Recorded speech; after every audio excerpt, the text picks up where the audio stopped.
Welcome to Point Blank Period, Point Blank Period. Point blank period. Point blank period. Point Blank Period. No pressure. Can't have a baseball conversation without bringing up Ohtani. He's a great pitcher and a power hitter. Yo, this man's top five. I'm still taking today's NFL. I'm going with the Niners. None of them are better than Brady. This is your argument? No, what I'm saying is, who's MVP? Do they not matter no more? Everything you said before that point is irrelevant. Not how the NFL works, baby. We drafted your replacement already. So, I don't got to talk to no peon. why not just come back and prove? This time he's really going off. Fireworks. Because we can't argue facts. What I told you when you got involved with this? This Grown is man business. Grown man business. Welcome to Point Blank Period, Point Blank Period. Point blank period. Point blank period. Point Blank Period. No pressure. Can't have a baseball conversation without bringing up Ohtani. He's a great pitcher and a power hitter. Yo, this man's top five. I'm still taking today's NFL. I'm going with the Niners. None of them are better than Brady. This is your argument? No, what I'm saying is, who's MVP? Do they not matter no more? Everything you said before that point is irrelevant. Not how the NFL works, baby. We drafted your replacement already. So, I don't got to talk to no peon. why not just come back and prove? This time he's really going off. Fireworks. Because we can't argue facts. What I told you when you got involved with this? This Grown is man business. Grown man business. Welcome to Point Blank Period Podcast, the best sports podcast, Point Blank Period. Today is NFL Draft Round 2 and 3. This is Mr. IT. I'm by myself today. The one man army. I've never been taken out, but my power brothers will be joining me soon, so you'll see them in a second. But with that being said, we're going to start here with San Francisco as they now on the clock, as they have the first overall pick in the second round. So I have San Francisco in particular. What they needs is a safety. So I believe they might be going cornerback or safety, but I believe they will be going safety. My best available players right now, the top five: Jamad McCoy, Terrell, Caden McDonald, McNeil Warren, and Carson Beck. I got them as my top five best available players thus far. And I'm curious to see where the 49ers are going to go as their pick just came in. So we're going to start with the 49ers and see where they're going at.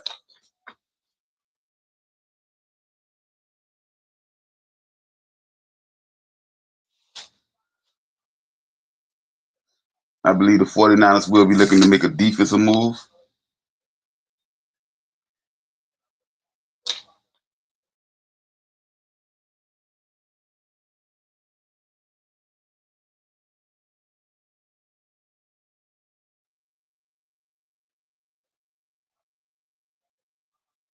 Let's see who they may have. The pick is in for the San Francisco 49ers. With the the number 33 draft pick overall and the number 1 draft pick in the second round.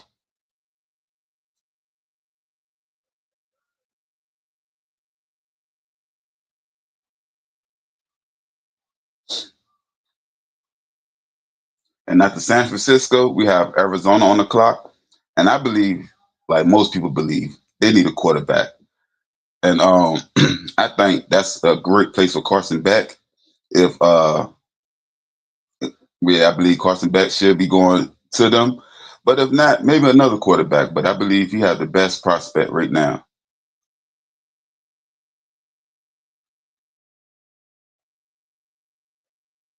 The 49ers, with their first pick, get wide receiver Dejan Stibling for Ole Miss wide receiver.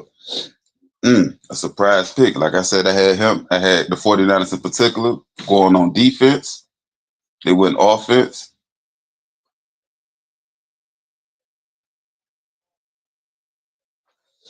That's surprising. I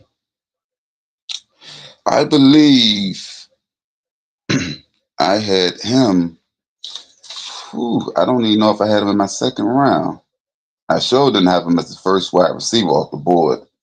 I believe that was Denzel Boston was the first wide receiver I had off the board. Uh,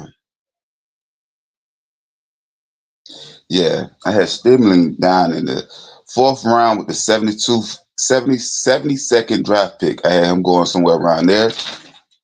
He jumped the board, the first person off the board in the second round. And like I said, Arizona's now on the clock. I think they need a quarterback. And this with Carson Beck will come in.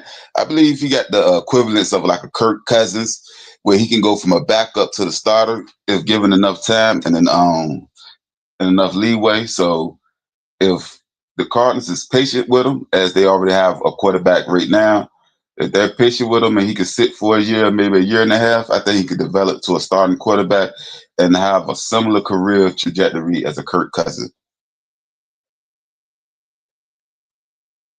So the Cardinals, I believe, their pick is about to come in also, and this is the second round. The second and third round is typically kind of fast paced because most of the teams they had a whole night to consider who they wanted, who they could have got, and who they passed on. So, with that being said, I believe a lot of these draft picks gonna be coming in a flurry. I also see maybe 3 trades today. Yesterday we had the over under at 2. It ended up with like 8 trades. I don't think it's going to be as busy as it was yesterday. I believe a lot of the teams got that out the way already. So, like I said, I believe three trades will happen in it's a nice draft. But like I said, the Arizona Cardinals is now on the clock, and their draft pick is up. If I'm Arizona, I'm going quarterback. Maybe lineman, but most likely quarterback if I was Arizona.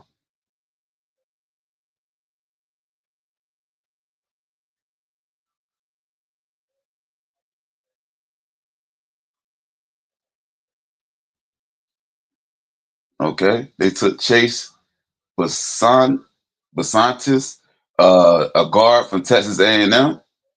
I believe that's good because they do need help on that line. So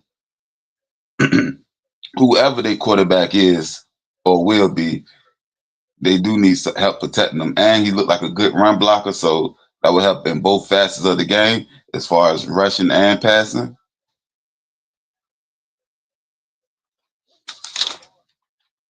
I also had him. I had him with a second round grade. Trying to see right now exactly where I have him located.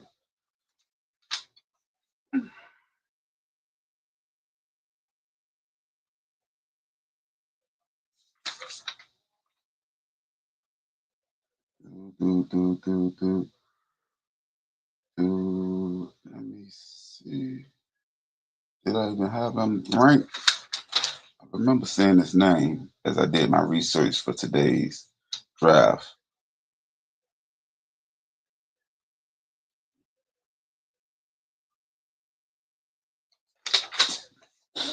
Well, I'll get back to you with that. But right now, my team, the Buffalo Bills, we are on the clock. I'm hoping that we go wide receiver with Denzel Boston. We need a true number one. He's a big wide receiver. We don't have a true number one. So I believe we should go there or we should go edge rusher. That's my 2 hopes for my team. The Buffalo Bills are we now on the clock. So I believe they need to go there. Either offense, wide receiver, pass catcher, or defense, edge rusher. That's where I believe we need to go. And that's why I believe that we will go.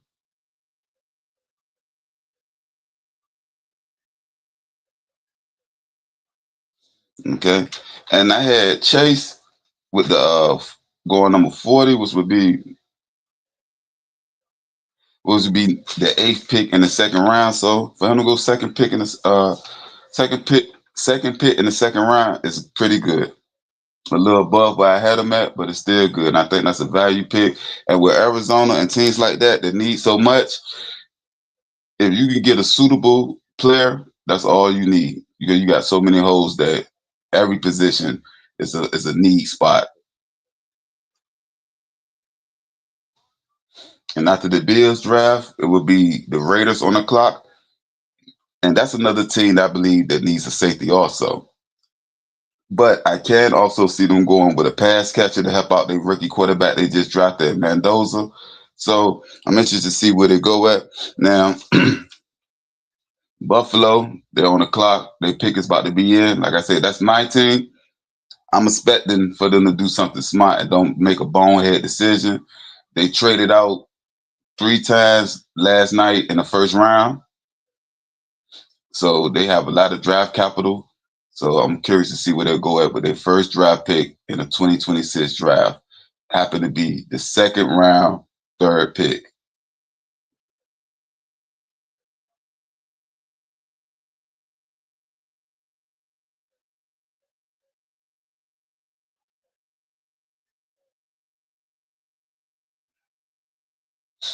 And Buffalo goes TJ Parker, linebacker, technically an edge rusher from Clemson.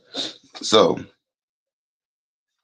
we needed an edge rusher. We got one. Uh, I'm really hoping that we did go offense because we did need that also. But I had him at 41, which was ninth in the second round. We got him with the third pick. So we didn't do a lot of reaching there, but hopefully we fill in the rest of the blanks of our team. So I see him as a long arm rusher. He's a great pass rusher, long arm, bends the edge very well, explosive at the point of attack. So he may not be the best run stopper, but as far as a pass rusher, he's pretty good. And also in today's football, where it's 60% passing, if you can't attack the quarterback, you're gonna always be behind the sticks and behind the team. So I'm willing to accept that. And we got a couple of more draft picks, Buffalo Bills, that is. So we can always fill in the rest of the blanks of our team that we need. And I'm happy with this for right now. Like I said, the Raiders on the clock. I got the Raiders going safety. And as of right now, the best safety on the my big board is Emmanuel McNeil Warren. I got him as the fourth best player available, and that's a safety. So they could go there for safety. Tradings, they got Trading. He's also a safety. Um, he's a captain. He was a team captain on his football team, 3-time captain. Very fast safety. I believe he run like a 4.33 in a 40. So explosive safety, very fast, great leader, 3-time team captain. So I'm curious to see where they go at with that.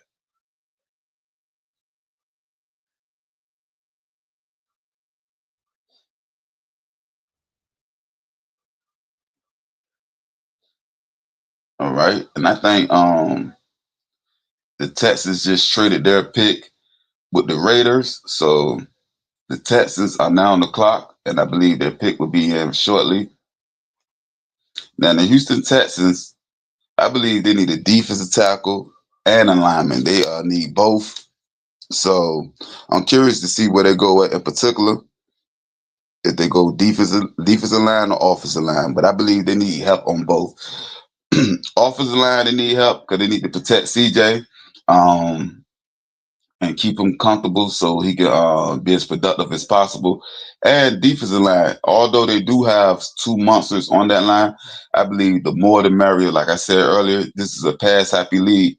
The more you can attack the quarterback, the better you are as a team.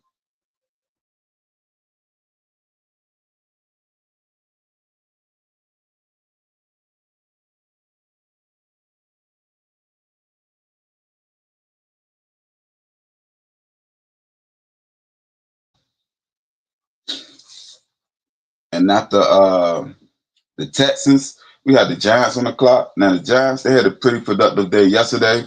Um, Many people, including myself, gave them an A, maybe an A plus, depending on what you think they really needed with they draft class last night for round one, picking up 2 prime players. So I believe that if they keep this trend going, they may be in a leader seat as one of the best off season thus far, from their free agents acquisitions to their new head coach to their draft picks.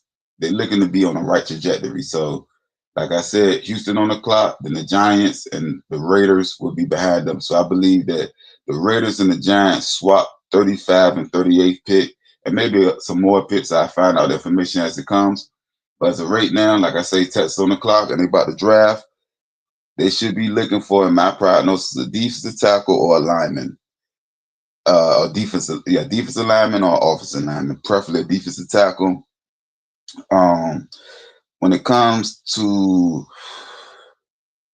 the defensive tackles, Christian Miller may be the best defensive tackle, 6'4", 320-pound nose tackle, nose guard. He might be the best one on the board right now. As far as linemen,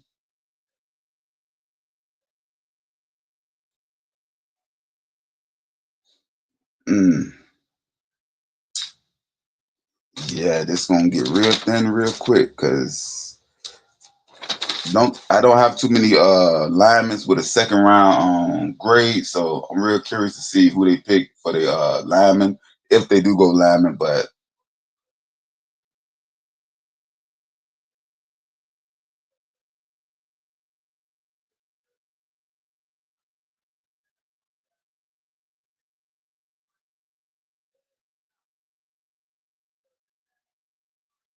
all right.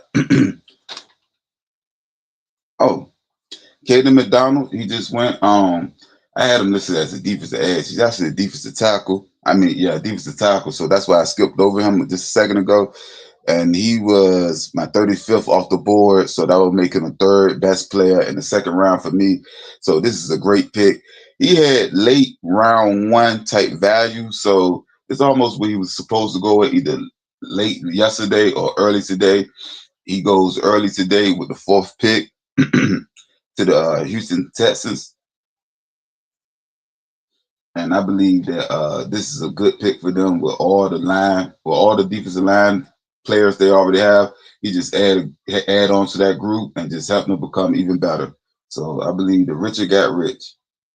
The rich got richer, I mean.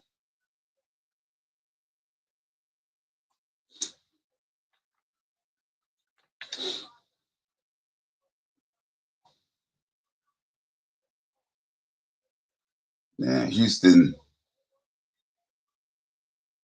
the Giants is going to be back on the clock in a second.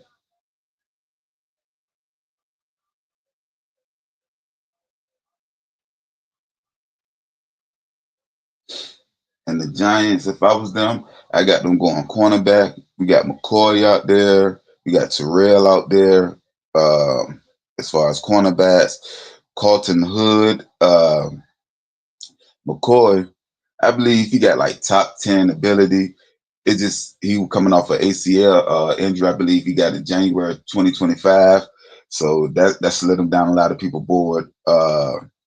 Terrell, good press corner. So I believe that he can also go to the Giants depending on what defensive philosophy they're looking to go. And Carlton Hood, he's a very handsy, aggressive corner. So those type of corners tend to get a lot of PI pass interferences, but he's also very aggressive. He's a ball hawk. He got great ball skills. So any of them three would be a great pick for the Giants, but we got to see who the Giants will want to go with, if they even want to go cornerback.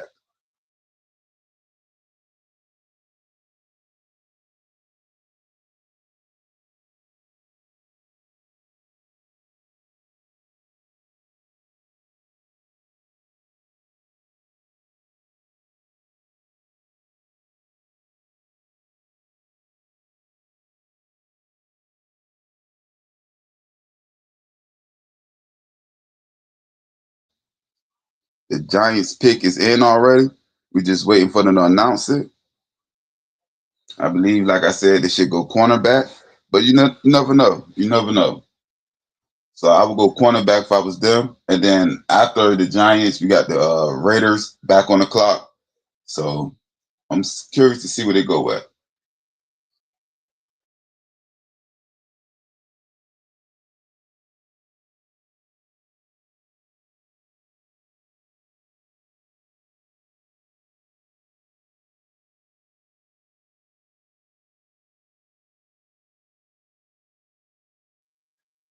And I want to thank everybody for joining us. Please like, share, subscribe as you come in.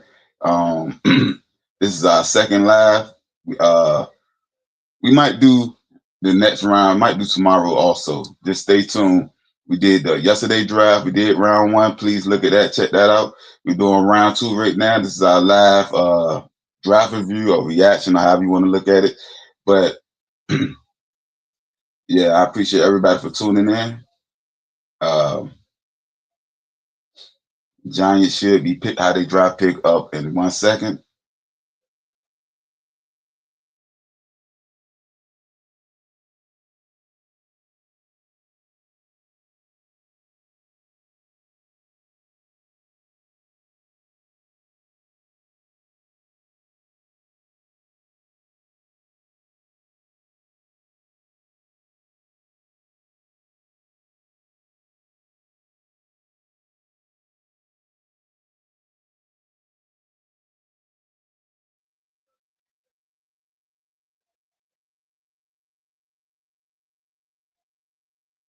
All right, the Giants up.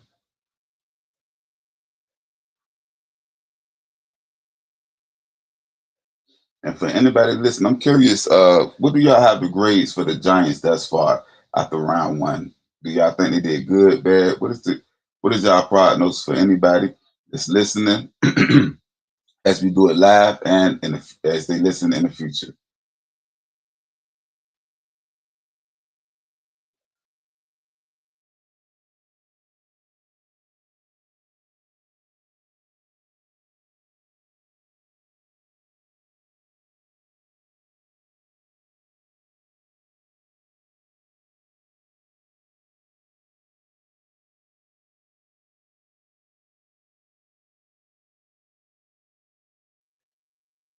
All right. So the Giants did go cornerback like I predicted and said they may need. So they went with Hood, Colton Hood. And like I said, he's very handsy and aggressive. 6 foot cornerback, so he's very nice size, right, great ball skills. So I believe this is a good pick. This is a pick of need. I believe that he will fit in with New York and what they got going on. So I believe they just keep on adding to what they've been doing recently. So I believe the Giants is having a good draft in their first day and a half.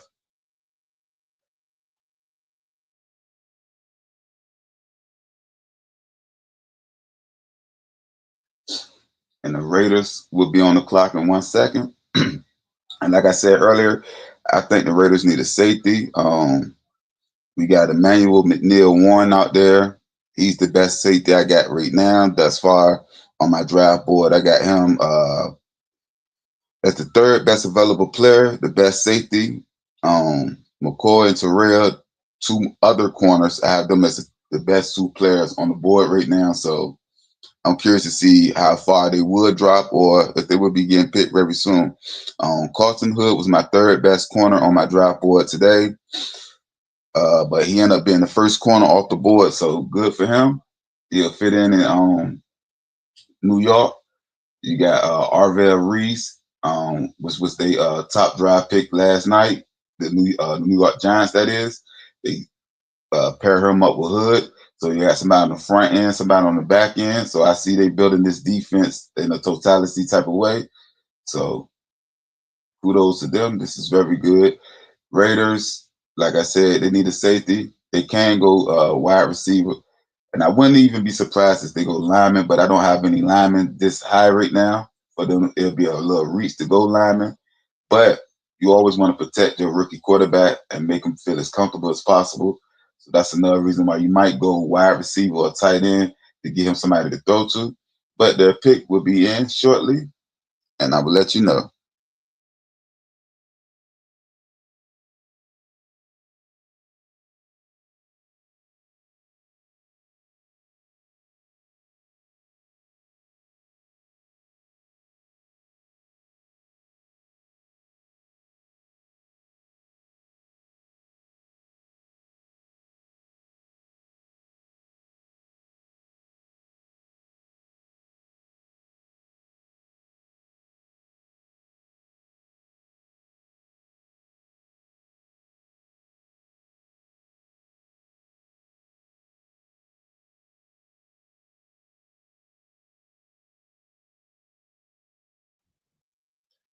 So the Raiders just made their pick, and they did go safety. They went Trayden Stoops, which is the second best safety I had on my board behind Warren. So this is a great pick for him. I had him going number 39. He goes at 38 to the Raiders. This would be good. I believe this is a need. This is a position of need for them. So I believe that the Raiders did a good job at taking him.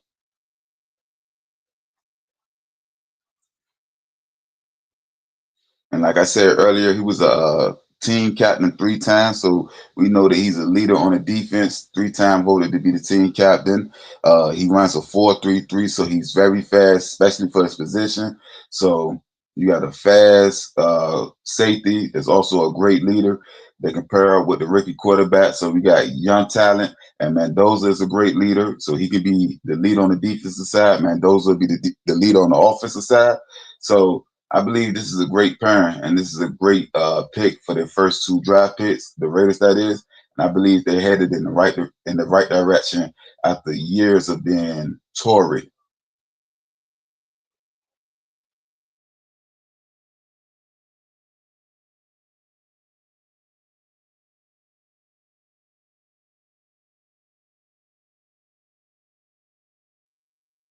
The Cleveland Browns, they got the next draft pick, and the Cleveland Browns, that's a team that needs so much. But right here, I got them drafting a lineman or a safety. Offensive line or safety. And like I said just a second ago, Warren is still out there, so I can see them getting him. When it comes to line, don't have too many players in the second round with a second round grade. Uh, I got. It may have to reach if they do go line and go get Travis Burke. I can see they get somebody like that. He's an offensive tackle.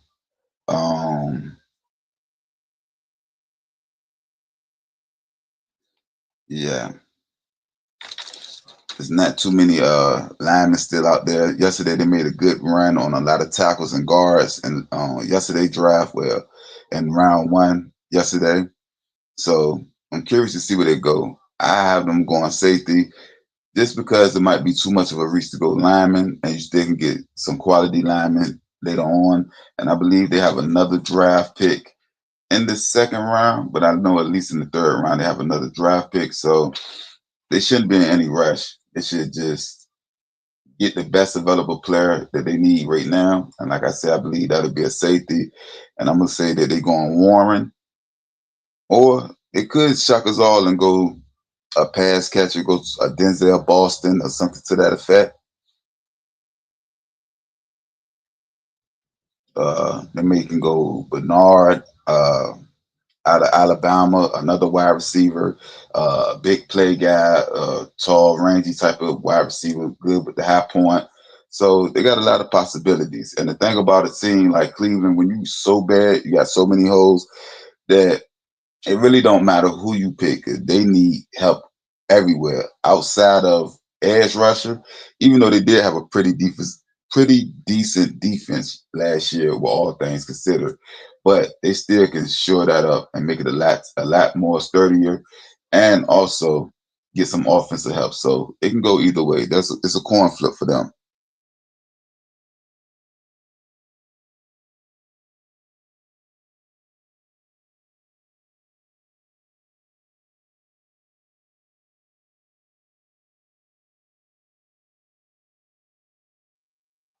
Please make sure y'all like, share, and subscribe.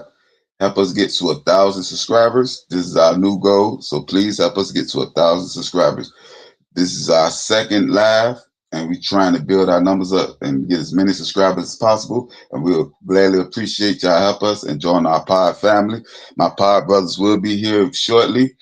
As of right now, I'm holding it down as a one-man army, but they will be here shortly. So it's not just me. I got 2 more coming with me. So you'll hear from them very shortly, and I'm curious to see what they think about what's been going on thus far. But they will be joining us soon. Right now, Cleveland Browns on the clock and their draft pick is up. Let's see who they're going with.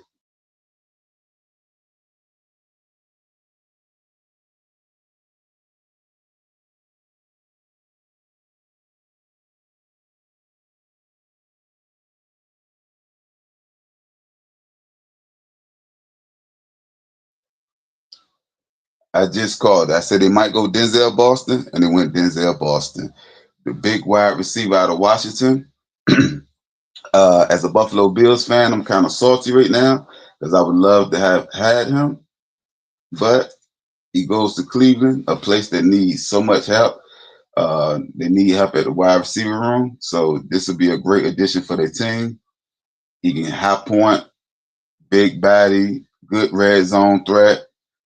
Uh, he's probably not the best, but he's still a good route runner. So this is a good pick for Cleveland right now. And all the teams that passed on him, you're gonna have to eat your heart out. And I'm speaking as a Buffalo Bills fan, so we might be one of those teams that could have used him. But next on the board is the Chiefs.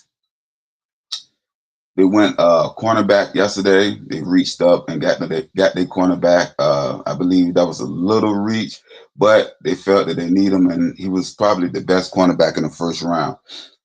I got them going either edge or wide receiver. They didn't have 1,000-yard wide receiver last year, so when Patrick come back, he'll need somebody to throw to. So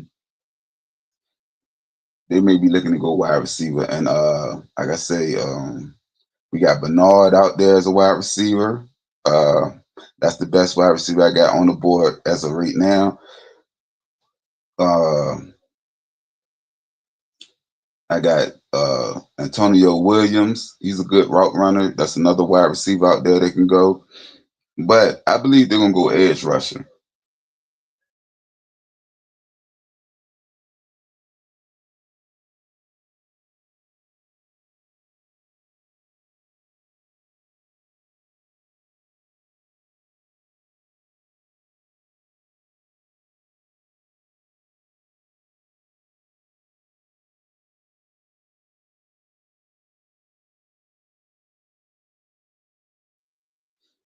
All right.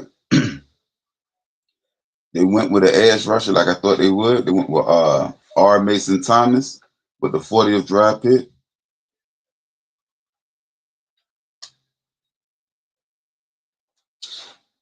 And Cincinnati is now on the clock. I had R. Mason Thomas, number 56 on my large draft board. He's a speedy pass rusher. He's not the best run stopper, but he is a great edge rusher. He can get to the quarterback. So I think that especially on passing plays, he would be utilized heavily for the Kansas City Chiefs. And also, by them having Patrick Mahomes, I guess they plan on getting up and then sit the dogs on him, and he would be one. So, like I said, great edge rusher. He need to work on his run stopping abilities, but I believe that can be easily fixed. Put a little more weight on him. I believe he can get that down pat, but you can't teach his edge quickness and his speed and his agility and the way he can bend the corner. So he got a lot of natural gifts, and this is a great pick for them, the Chiefs, that is. And like I said, the Bengals is now on the clock. The Bengals, they didn't have a first round draft pick because they let it to go with Dexter Lawrence and forego their 10th pick and give it to the New York Giants. So with that being said, I got them needing a cornerback, a running back, or an edge rusher. They can go either one. The running back is most least likely because it would be a reach to try to get a running back this early. Where I believe they could still get one in the 4th round and 5th round, maybe in the 6th round. But a cornerback or an edge rusher, I think. And we have a decent amount of cornerbacks still left. Like I said, McCoy, Terrell, who else? Pons, Scott, Keontae Scott. So they can. There's a lot of different ways they can go if they choose to go cornerback. They also can go edge. And that's exactly what they went.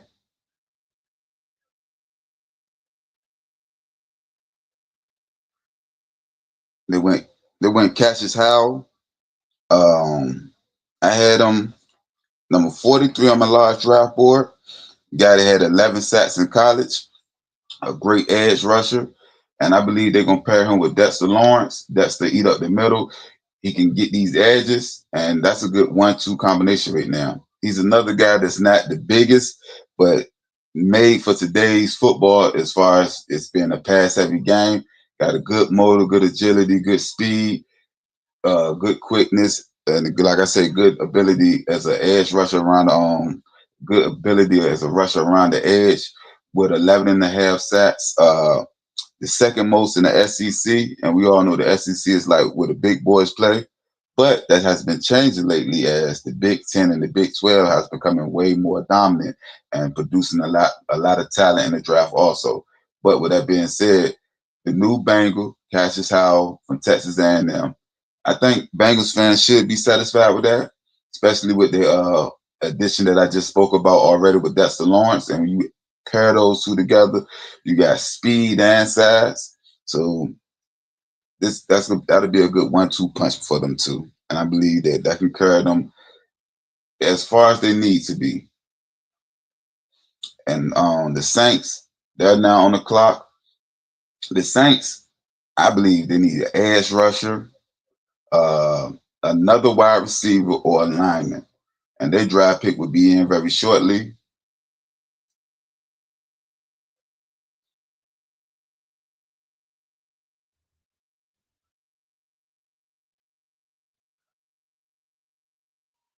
All right.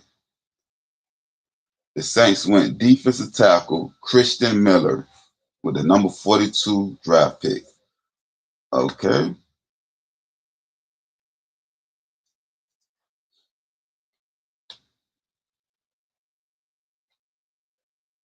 I had Christian Miller at number 48 on my big draft board, a 6'4", 320-pound nose tackle. Yeah, he's a monster in the middle.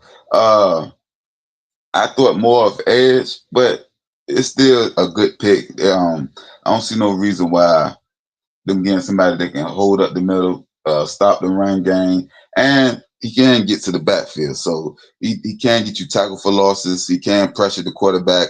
He may not be the best prototypical sack getter at the defensive tackle spot, but most nose tackles isn't. So for him, this is a pretty good pick. Like I said, I had him at 48. He ended up going number 42. So this is a good value pick. This is right around the region that I had him in. So I believe that this is a good pick for the Saints.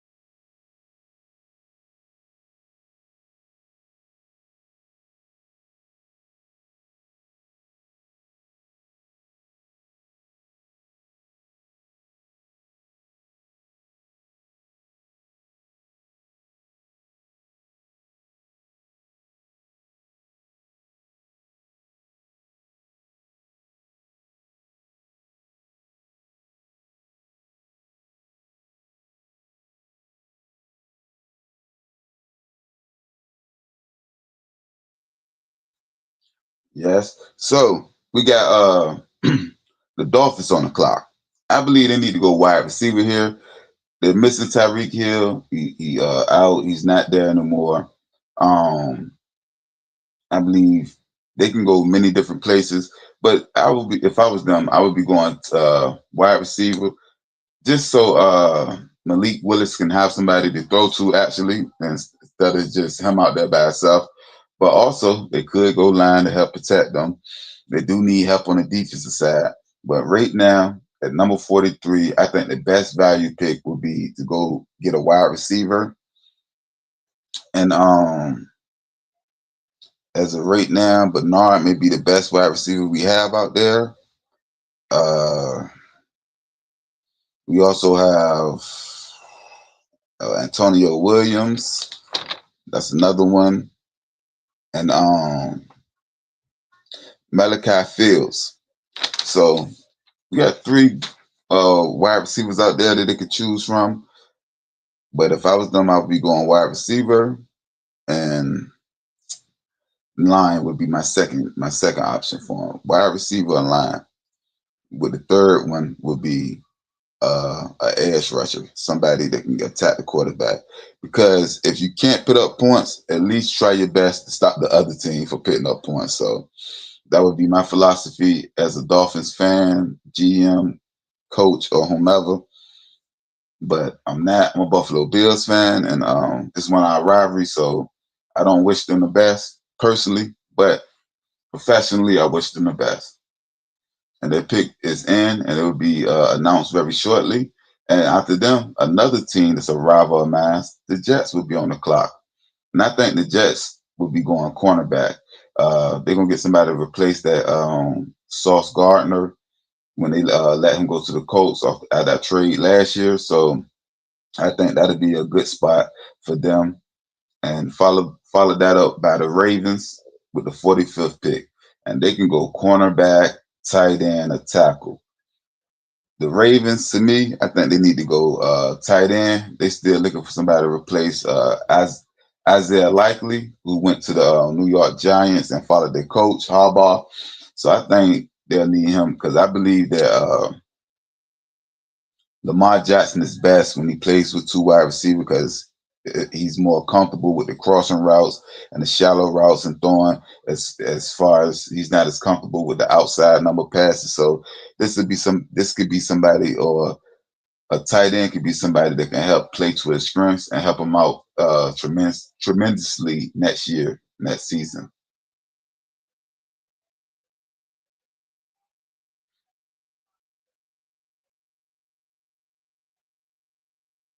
But yeah, so McCoy, Terrell, these are two players in particular that has been falling. McCoy, like I said earlier, he got top 10 prospect, but that ACL injury is scaring off a lot of teams. Terrell, I'm not so sure why he fell or he's been falling. He's a great press corner. Maybe they don't believe that he got high end speed. Maybe that's maybe the reason why, but I'm curious to see where these two gentlemen will be going at because I believe that you can get so much productivity out of both of them, and I believe both of them have semi first round production. The Miami Dolphins with Jacob Rodriguez, linebacker. Um, I had him at number 46 on my big board. He's a playmaking middle linebacker. And that's the prognosis of him, and that's how people see him. And I see him the same way. So I believe they should have went wide receiver, but they are another team that have so many holes, and they almost basically in a rebuild year. So whatever they do get, they just need to knock it out the park. And this right here is a good solid pickup. Rodriguez at 46, but I had him at 46 on my big draft board. He ended up going number 43. That's a great pick, about right exactly where he's supposed to go. So, like I said, a good middle linebacker, playmaker.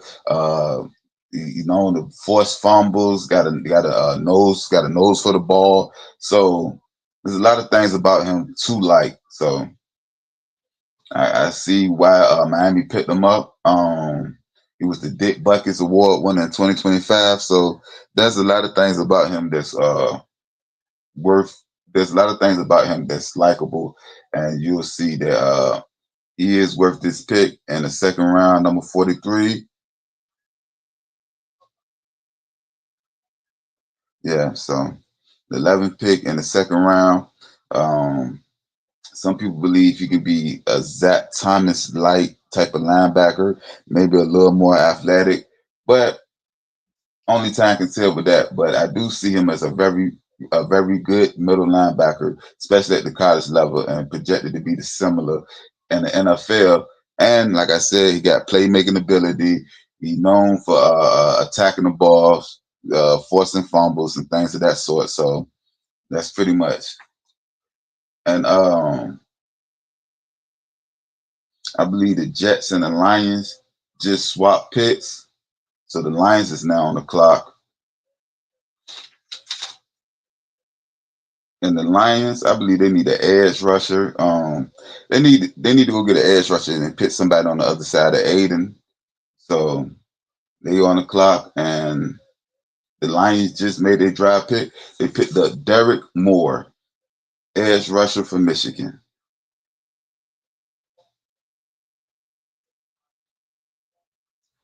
And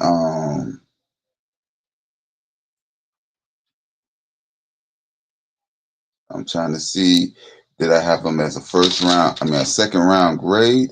Yes, I did. I had Derek Moore, and I actually had him at 64, which would be the last draft pick in the second round. He had 10 sacks and 10 tackles for losses last season. Good edge rusher, productive. So, like I just said a second ago before they made the draft pick, they needed to put somebody on the other side of Aiden, and here he go. He's somebody that can attack the quarterback, get you tackles for loss. Had 10 and a half tackles for loss. Had a 10 piece of sacks last year. So they're expecting to put these two people together and be the new monsters of the midway. As they got the challenge, they got to go against quarterbacks like Kyler Murray, Caleb Williams. Who else is in that NFC North, AFC North, NFC North? I know.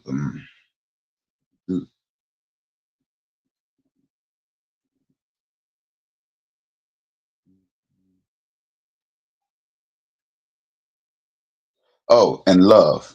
So you got some elite quarterbacks in the NFC North. So you would need some people that can get after them and get to the quarterbacks and attack them and speed that clock up in their head and make them throw a little off time, a little quicker than they want to. So we already know how good Aiden is. We got another one we're gonna put on the other side, and hopefully they're gonna cause a lot of ruckus. Now we got the Ravens on the clock. Like I said earlier, I got the Ravens can go cornerback, tight end, or tackle. I believe for the sake of Lamar Jackson, between this round and next round, they need to leave out of here with the tight end.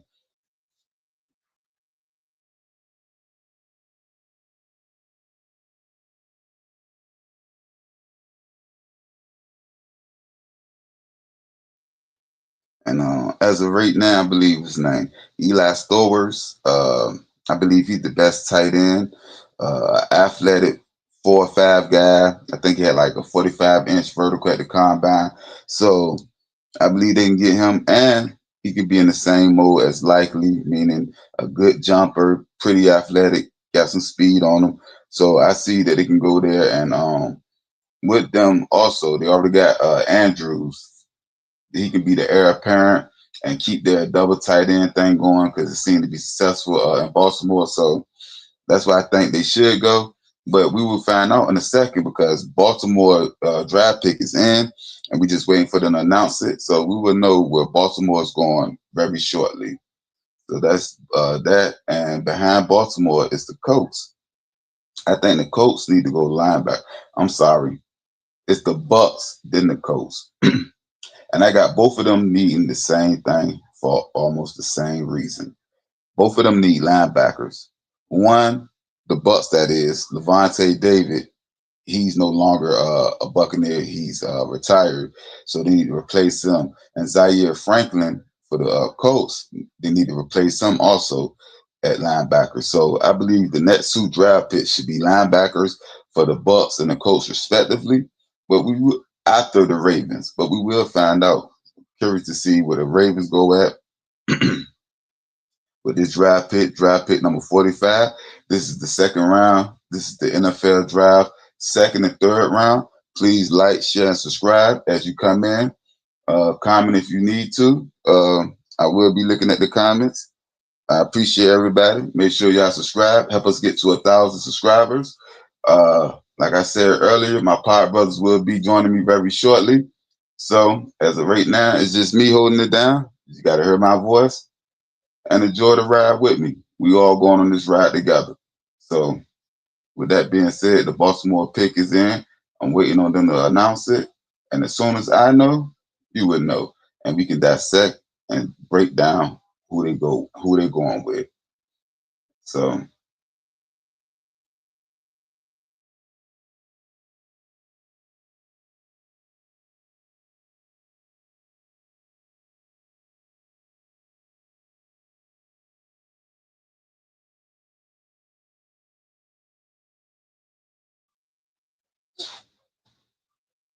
all right. Then the Ravens, they had what some people call a disappointing season last year, due to a lot of injuries. I believe there was 8-9. I believe they missed the playoffs. So they want to get back to the quote unquote old glory of being a playoff contender, Super Bowl contender, and with a two-time MVP. I believe what you need to do is get him some help. So if I'm them, I'm trying to support my MVP, and I would be going tight end or tackle. Because if you can't support him in the pass game, as far as a pass catcher, give him a tackle. He was one of the second, as far as ratio of being sacked. He was the second most sacked quarterback last year, as far as ratio. So this way we can keep him upright. He does have a slight build. You don't want him taking too many unnecessary hits because he's already a runner and he take on hits as a runner. So we need to keep him as clean as possible in the pocket. So I believe a tackle or a lineman would be good for him, but I believe the best pick should be a tight end. And I'm curious to see where they're going at. The Ravens is on the clock, and the Ravens just have now. Well, the Ravens are about to now make their selection.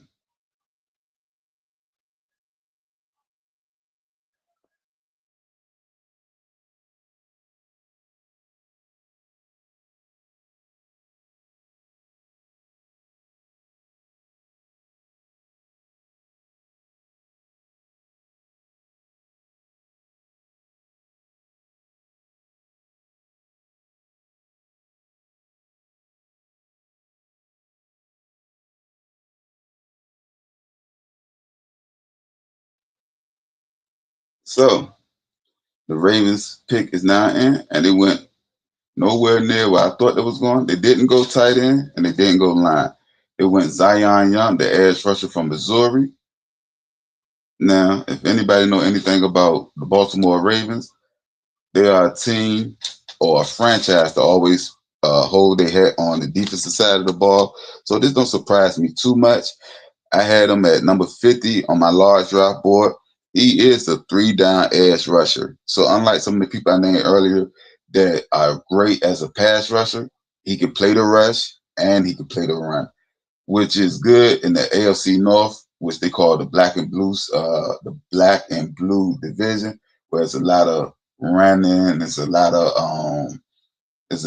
physicality in that division. So he will fit right in, and he's your prototypical Baltimore Raven. He tough nose, smart, good with his hands. Like I said, three down rusher, but a three down edge player. So he don't have to come off the field. You don't have to worry about people pushing him over and people running to his side a lot. So I had him at number 50. He get drafted at 45. This is a great value pick.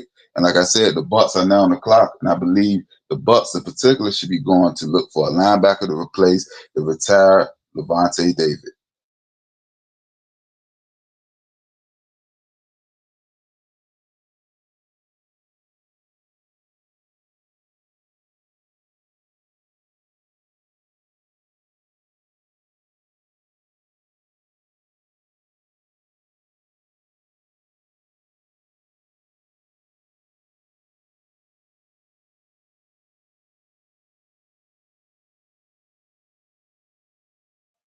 So we got the Buccaneers up. um, I believe the Buccaneers went with a tight end. Nah, the Buccaneers went with an edge rusher yesterday. So I'm curious to see where they go at today.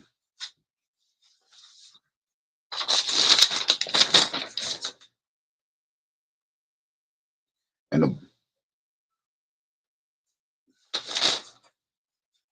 So the Buccaneers went with Trotter, a linebacker, and this is perfect. So like I said, they needed somebody to replace Levante David, and I believe that they believe they found him. Um, he's a, let me see, what did I have him picked at? What did I have on my big board? I believe that let me see.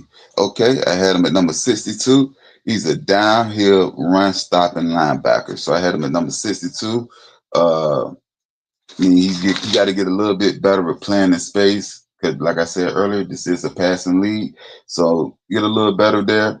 But I believe that this is a good fit for him. This is a need for Tampa Bay.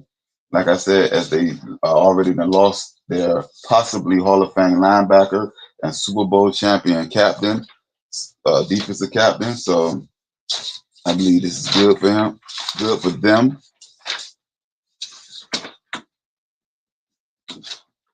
And I believe the Colts is next. And like I said, I believe the Colts just traded with Pittsburgh Steelers. So the Steelers are now on the clock. The Steelers then moved up. Now the Steelers, this is the team that need a quarterback. They could be possibly going Carson Beck here. I believe they was in the Ty Simpson running last night, but the Rams came and took that from them. So this might be a chance for them to make that up. They can go quarterback, or they go online. I'm curious to see where they're going next. I'm gonna hear from my power brother later because this is his team, so he will let me know how he feel about their draft pick. I'm curious to see what you got to say when you get a chance to listen to this, Mr. Amari, or you see the draft pick that y'all made. So y'all now on the clock. The Pittsburgh Steelers, y'all draft pick will be in very soon. And like I said, if I'm Pittsburgh, I'm going quarterback because I think that's their biggest need right now. Yeah, so I think they need quarterback. They may get somebody on the offensive line also because as of right now, they don't have a commitment for Aaron Rodgers. And if they do get a commitment for Aaron Rodgers, my whole thing is you need somebody to keep him upright as a 40-plus quarterback. All right. The Steelers pick is in. They went wide receiver with Bernard out of Alabama. All right.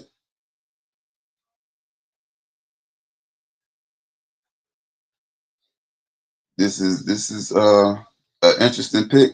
I had him number 44, so he is a good wide receiver. He got big play ability. He's a big play guy. But he got a little gadget type of play in him. Somebody that could be in the backfield.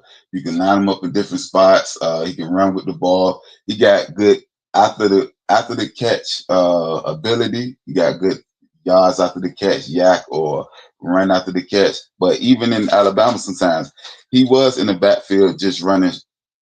So it wasn't just always off the catch. He was in the backfield sometimes.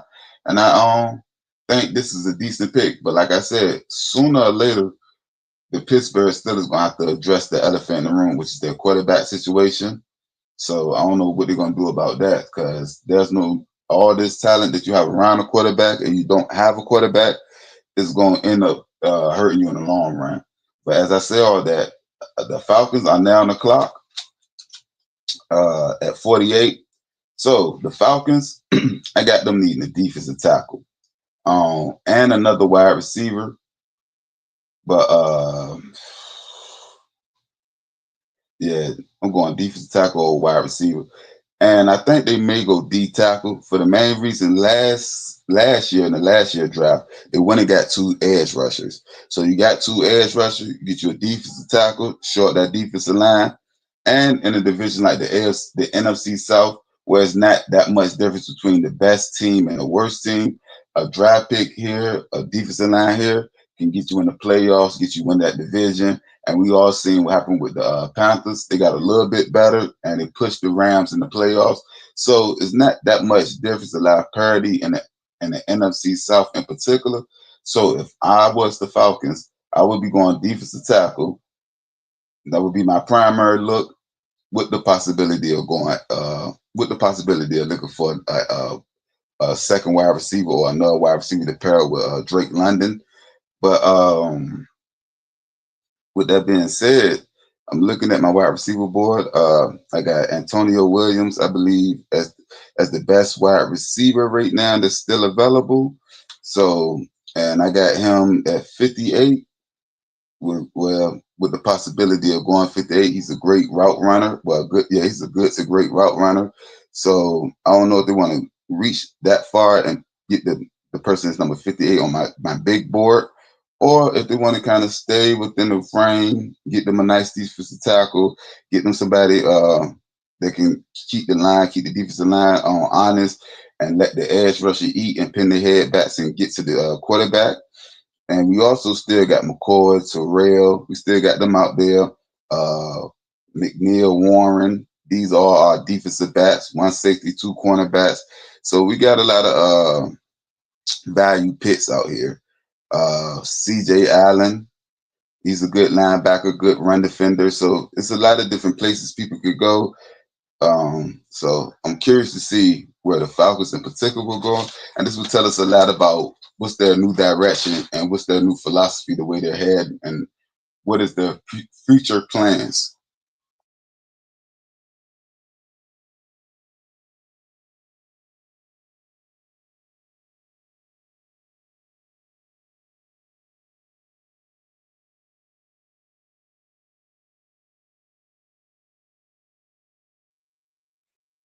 And the Falcons pick will be in soon. I want to take this time and tell everybody, make sure y'all subscribe to the channel as you come in, like, share, tell a friend and tell a friend, let them know this is the best sports podcast, point blank, period.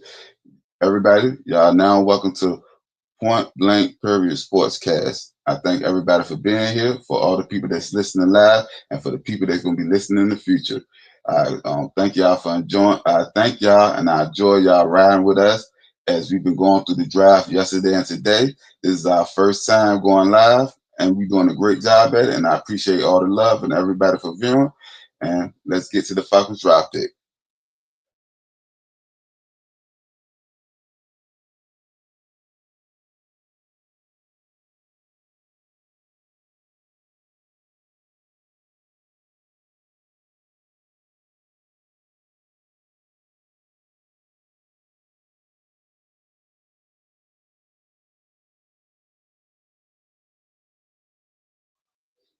After the Falcons, it's the Vikings on the clock, and I think they need to go safety. I believe they should have went safety yesterday, but maybe that was a little too much of a reach for them to go safety.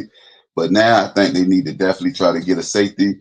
They still looking for somebody to replace Harrison Smith as they let him go due to his age, and he may come back. But even if he does come back, it's only going to be for 1 year max. So I believe that they should be looking for a safety, and they got the draft pick after the Atlanta Falcons, and the Atlanta Falcons draft pick is about to be in. So I'm trying to see what they're going with and who will be the newest member of the Atlanta Falcons football team.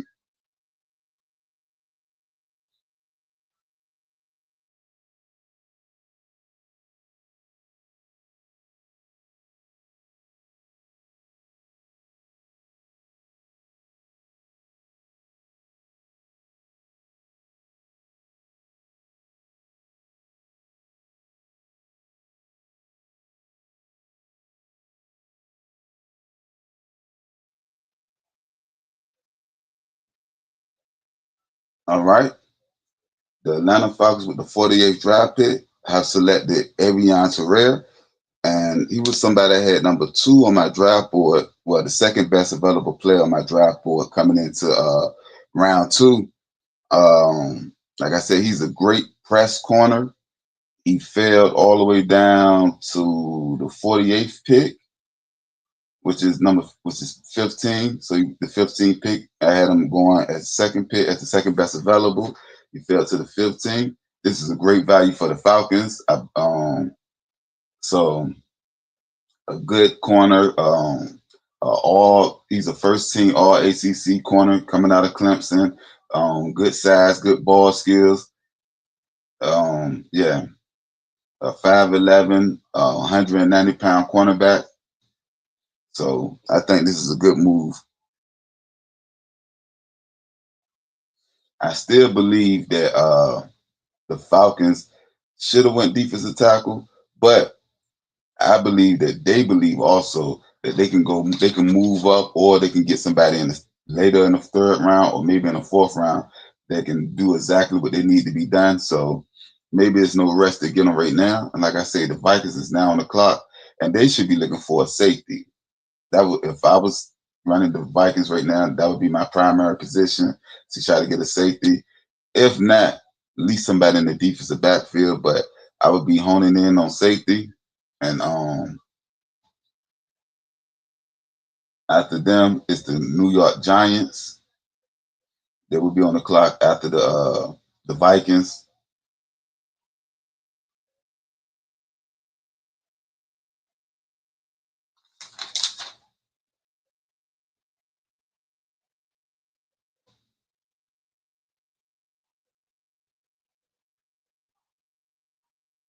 I'm sorry, it's not the Giants. It's the New York Jets. I'm sorry about that. And I believe the Panthers just traded. The Panthers just traded with the Vikings, so the Panthers are now on the clock with the 49th pick. The Packers is now on the clock. They have traded with the Vikings.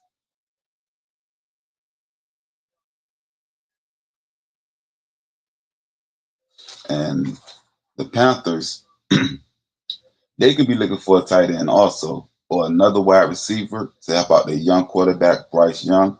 So I believe that they need to get him some safety blankets. Personally, I would be going looking for a tight end here, or they can go get another wide receiver to link up with T Mac. Offensive playmakers should be their number one priority. The Panthers are on the clock at the number 48th draft pick.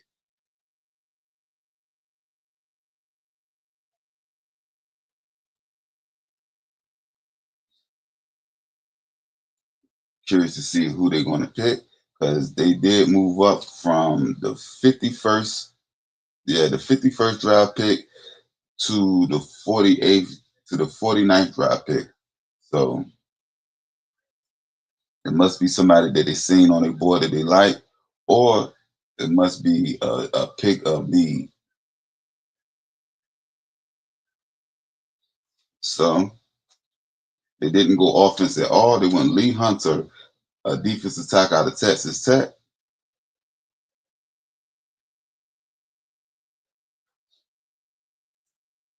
Yeah, this is not what I expected for them to go, but this would have been a pick that I thought that the Falcons would have made. Somebody like him. I believe that they was needing this type of player a little bit more than the Panthers, but the Panthers picked them up. I had them 53rd on my large draft board. A versatile defensive tackle, known that he can play inside and outside, primarily inside, but he can stand to be a defensive end, especially on run plays. So he can play the defensive end, he can play the nose, he can play the two gap. So he's very versatile. So that is his big thing. Like I said, I had him at 63. He ended up going 49 to the Panthers. And right now, the New York Jets is about to be on the clock.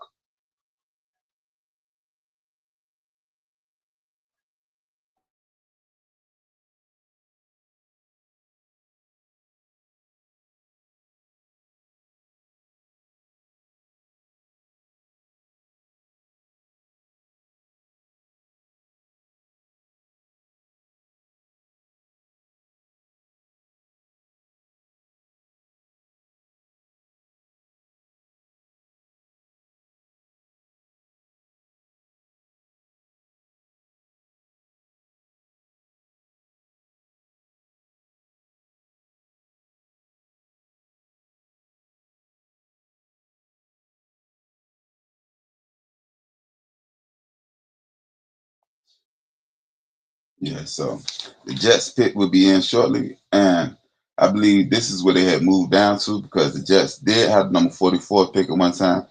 and they moved out of that position, and I believe they moved down. So this is where I think they will get their cornerback, and I believe this is where McCoy is going at. Like I said, they're looking for somebody to replace Sauce after they traded him away to the Colts. So this could be a place that's good for him. This could be very advantageous for the Jets. So there's a great possibility that this would be McCoy. And like I said, he got top 10 prospect written all over him. It's just the ACL injury scaring a lot of people. So this is the reason that he has been falling. But even with that being said, if he get to go 50 to the Jets, especially they're another team that had a good draft day yesterday in round 1. So he can go there. This would be a good fit. This would be a good pickup for both sides. So I believe that this is where they may be going. Like I said, I believe they need a corner. Uh, Another corner that may be on the list, D'Angelo Pons.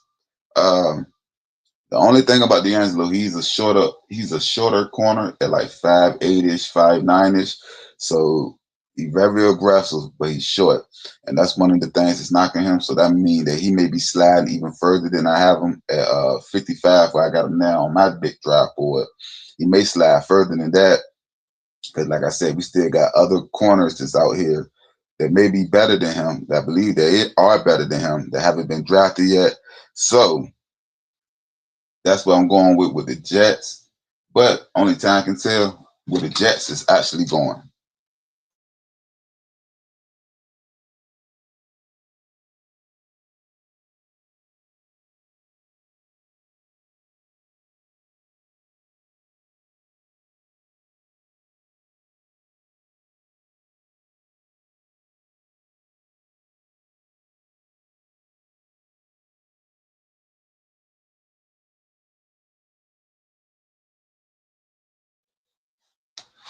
All right. So like I just heard from one of my pod brothers, Mr. Amari, I believe he's very happy with his draft pick, getting the wide receiver Bernard out of Alabama. He said, "Let's go." He believed that this is a good draft pick. He believed that this is good for his team. My only question I got to ask him is, who's going to throw him the ball? That's my only question. So that's my curiosity. I can't wait for him to join us a little later, but he would let me know who would be their quarterback, or do they not need a quarterback? So that is the question. But for everybody that's listening, please make sure you subscribe, share, and like as you come on in. Help us get to 1,000 subscribers. It's gladly appreciated. Make sure you join our pod family. This is Point Blank Period Sportscast, the best sports podcast, point blank, period. It gets no better than this. That's just for the record. So the Jets now are on the clock, and I believe their pick is in. I'm curious to see who they're going with.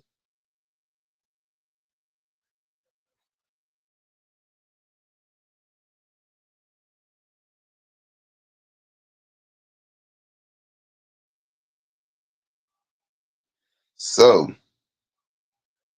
the Jets did go with one of the players I just named.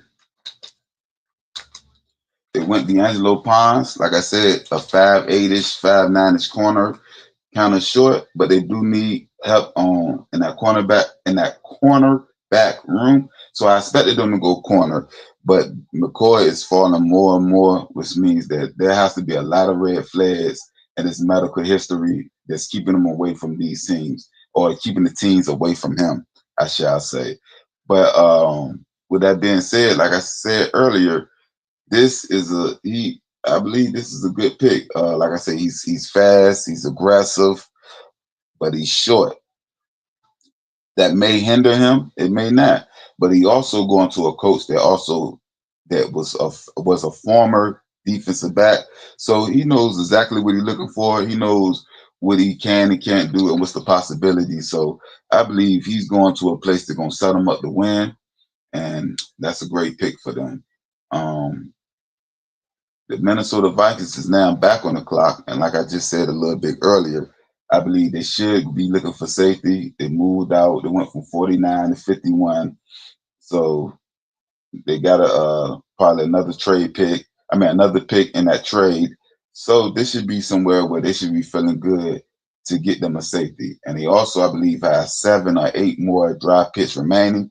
So if they can't do it now, I know they feel like within now and the closing of the draft, they will be out there to go get their safety. I believe this is the most advantageous time to get it right now. But I'm at the GM, so I'm gonna just sit here, read and react, and listen to what they want to get.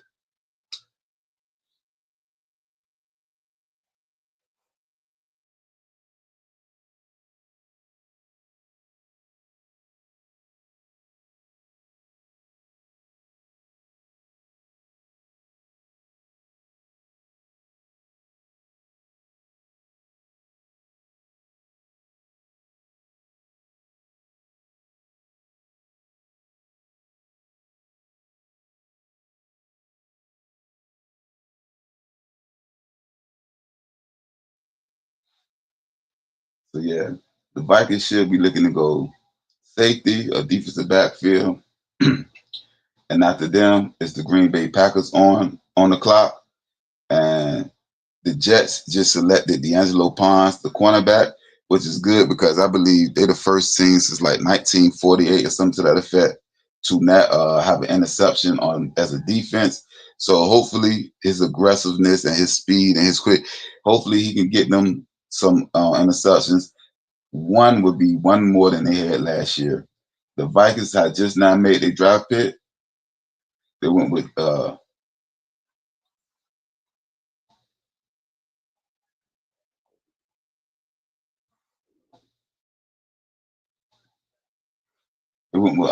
Jake Golday, linebacker out of Cincinnati. Jake Golday, linebacker out of Cincinnati. Um, hmm, he's a good player, good linebacker. I believe I had him in the second round. I'm trying to see exactly where I had him on my big board.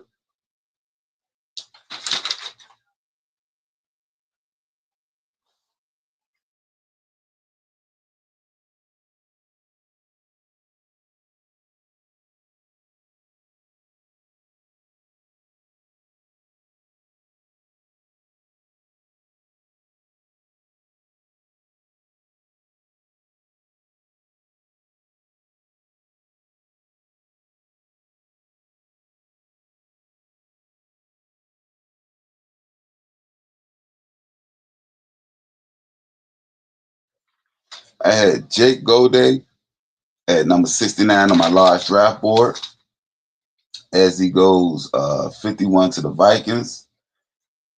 I believe that they probably could have got somebody a little better, but he is your prototypical run stopping linebacker. He's not somebody that's going to play a lot of time in space. So I believe they could have went maybe somebody like Anthony Hill or something to that effect, meaning the Vikings that is. Also, like I said earlier, I think they should have went with safety, but their team, their rules, they went with the linebacker Golday, Jake Golday. I wish nothing but the best. The Packers are now on the clock. I got the Packers needing help as a with linebacker also. They may end up going Anthony Hill. They need help in that linebacker room. So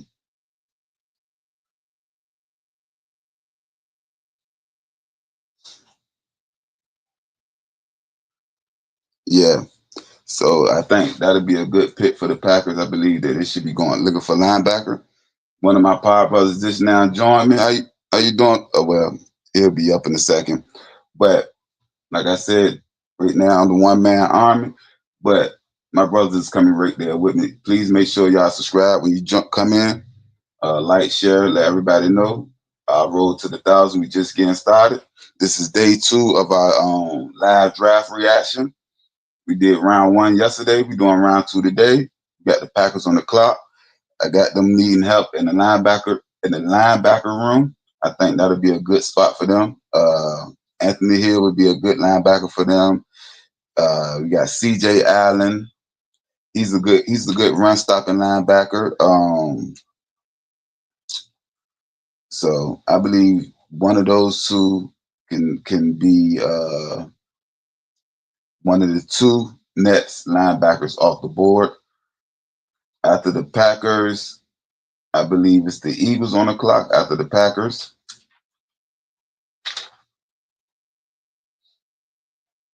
So yeah.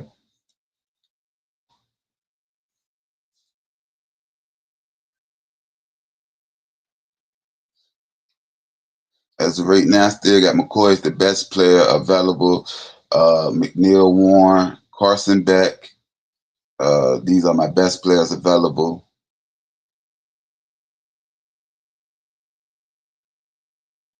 CJ Allen, AJ Halsey, Anthony Hill. So I believe these are the best available players thus far.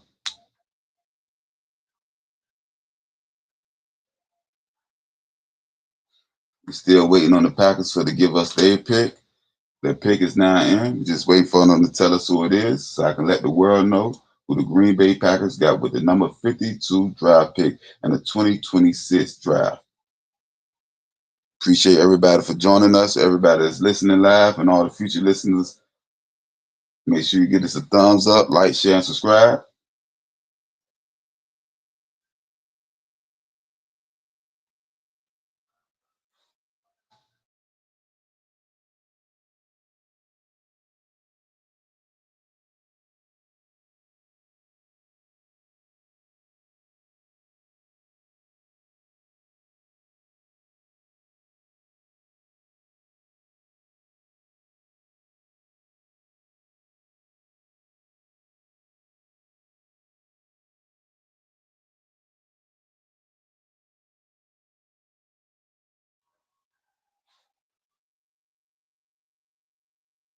All right.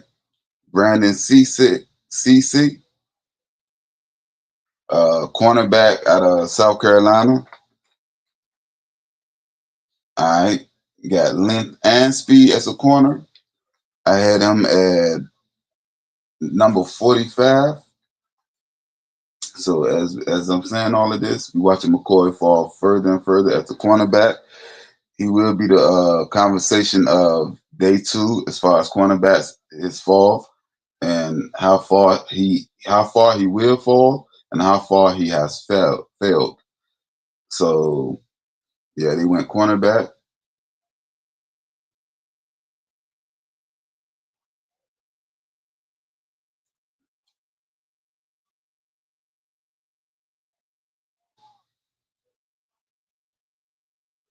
So yeah, they got Brandon, like I said, long arm, rangy corner. I believe that this would be a good pickup for him. The Packers, that is. And the Colts are now on the clock. So I believe this would be a good pickup for the Packers. So the Colts on the clock, and then the Eagles.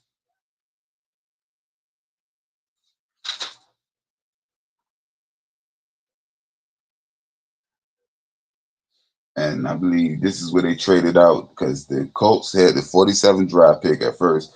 And that's what I was saying earlier that I believe they should have went linebacker or they should go linebacker. They found somebody to replace Zaire Franklin. So that's why I've been looking at they should be going to linebacker, but we got to wait to see when the pick is in.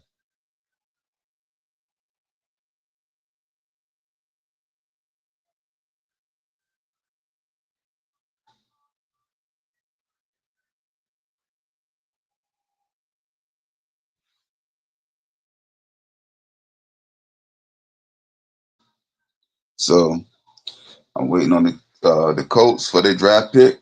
Like I said, this is the 53rd draft pick and the 2026 draft. The Colts, second round. Now they got the draft pick is in, then Philadelphia and the LA Chargers. I believe that the Colts will be going linebacker. I would be surprised they go anywhere else, but I've been surprised a couple of times tonight, so there's nothing new.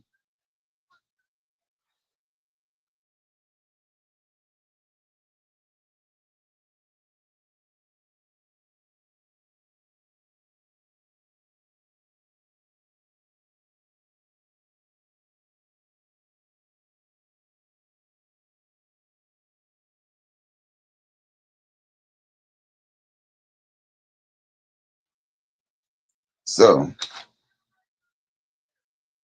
my number 47 person off the draft pick, my big draft board, C.J. Allen, linebacker. I believe that the coach should have got a linebacker, and they end up doing that. They got a linebacker, C.J. Allen. Like I said earlier, he's a good run stopping linebacker. He's still gonna have to work on playing in space and playing against pass coverage and stuff of that effect. But that can be taught. He can learn that part. 6'1", 235-pound linebacker. I guess a good size, relatively good speed, a nice thumper, plays the run very well. I believe this is a good pickup for the Colts.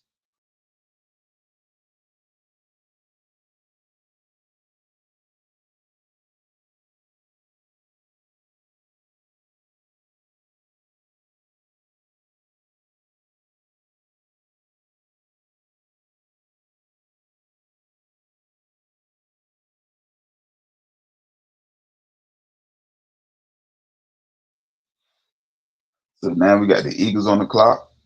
I believe they should go guard, but the thing is, I don't believe there's too many guards on the board right now.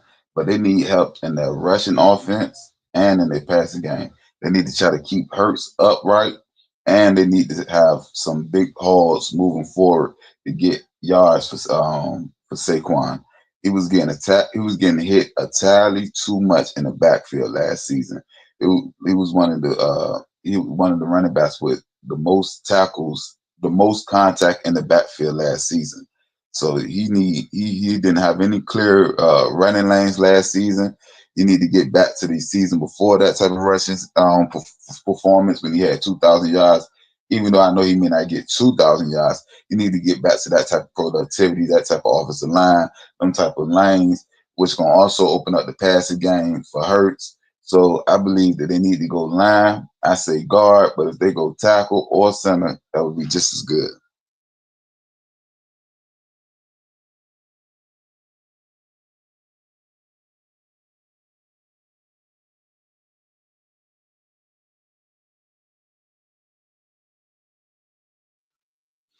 They went Eli Styles, tight end. This is not a bad pick. Even though I said I know they needed help on the line, this is a good pick. I had him at 51 on my big draft board. Athletic 4.5, athletic 4.5 and a 45-inch vertical. So I believe that's good for him. I think this move definitely gives them a chance to eventually and potentially move on from Dallas Goddard next year, since they already attempted to do it this year. Yeah, yeah, I can see that.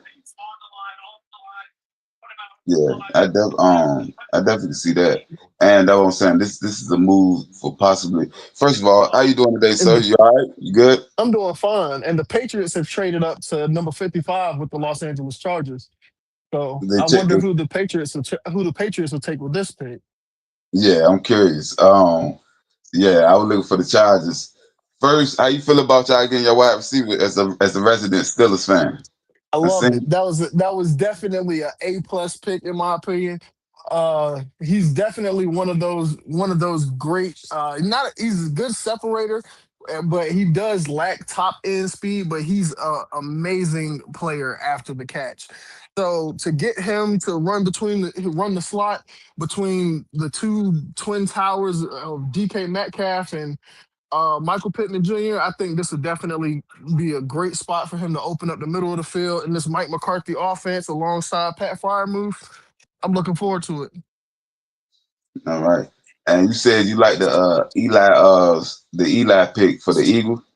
Yeah, I do. I like that pick for the Eagles. Like I said, it gives them the chance to actually move on from Dallas Goddard if they still see fit, and it gives them somebody reliable. He has reliable hands. He's a big target. He's very consistent. So I think this definitely gives them the step and the to move on, and even more so look into what they have as future weapons.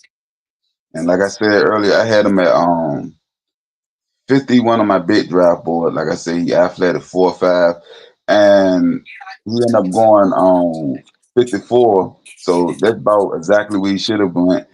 I thought for certain that the Ravens would go get him. Like that's why I thought the Ravens, I looked at him as the Isaiah Likely type of tight end, and I thought that athletic can jump 45 vertical. I thought that because you know how Lamar like to throw a jump ball to Isaiah Likely a lot, so I thought that was gonna be their draft pick. So it's good for Philly, and I'm just surprised that Baltimore let them slip through their fingers. Now you just told me that the Patriots made the trade, so this is what I got for the Patriots as far as me. I got defensive tackle. They need a versatile defensive tackle. They can move across the line. So I forgot the gentleman I had earlier. They end up going. I got him defensive. He was a defensive end. He could play across the line. I forgot him. I just had him. Was it Trotter? No, Trotter is a linebacker. But whatever the case may be, they need one of those type of players. Deep, T.J. Parker, the guy that Buffalo drafted. no, no, I can tell you. I got it written down here. I just don't know exactly. I don't know exactly who I was speaking of. That can. It was. It might have been a dude with the dread. Nah, it won't him. But well, while we wait on the Patriots pick, just to goad on Eli Stowers a little bit more. They did mention that he used to play quarterback. He was a former four-star quarterback before converting to a tight end, which makes this even more interesting pick because you know how teams like to run a lot of trick plays nowadays in the NFL. Do you think we could see a potential Philly special now with him? Yeah, they already because I remember I believe it was last season they ran the tush push, but that thing they had God in the backfield and ran like a flick off of it or something. They did some variation of it. So I can easily see them taking it a step further with somebody that actually can throw the pass over 10 yards. Yeah, that's yeah.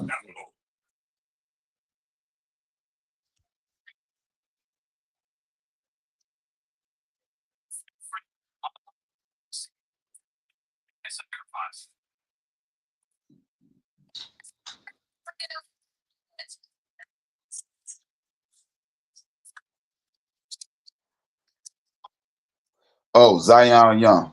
That's who it was. A three down edge rusher. That's the type player that I was saying that the Patriots needed. That's what I know I've written it down somewhere.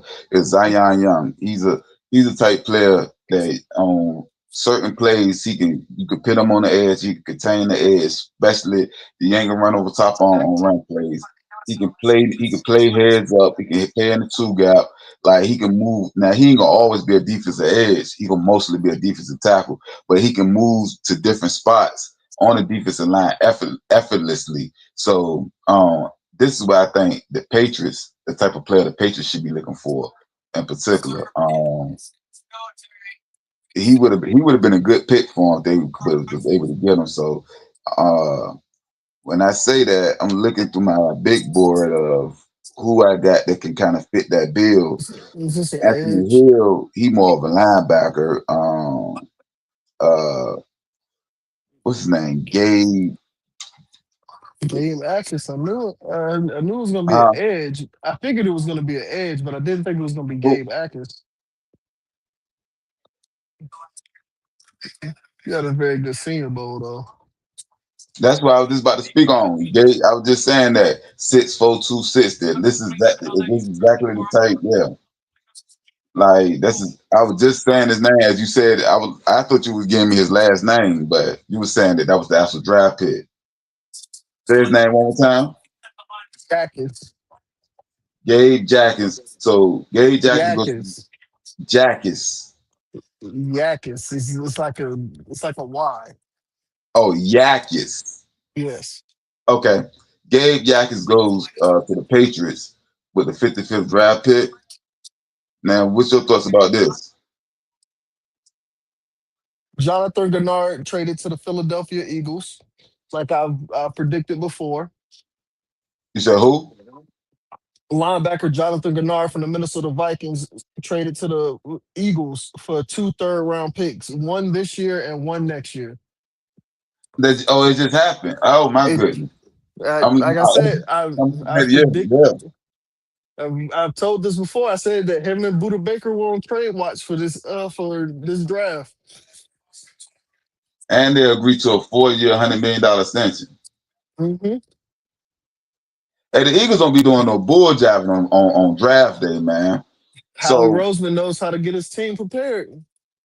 Mr. Amari, I said coming into this podcast, this episode, I gave us three trades this during round 2 and round 3. I said the over under is 3. I believe it's gonna be at least 3 trades. This Well, we've kind of had draft, 5. right? Even though it's players and all that, this kind of one of my draft trades, right? I'm just making sure is this one of my trades. Yeah, we've had 5 trades so far in just the second round. I had the over and under at 3. I know because I've been looking. The Vikings moved, the We got Colts Paul Posluszny moved, out the here, Vikings. Nate Borkature, Texas A&M. Okay, more of a blocking side end, but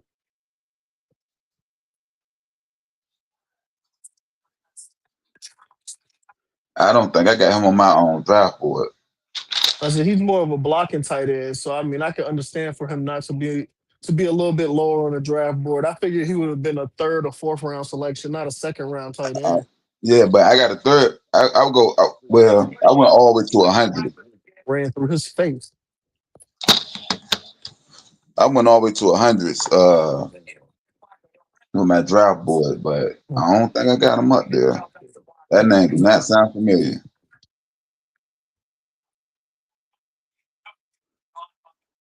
You say he like a pass blocking tight end?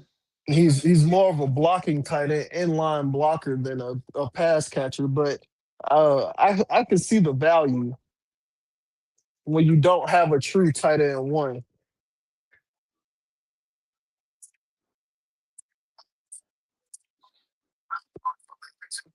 Yeah, I ain't got him in my top 100.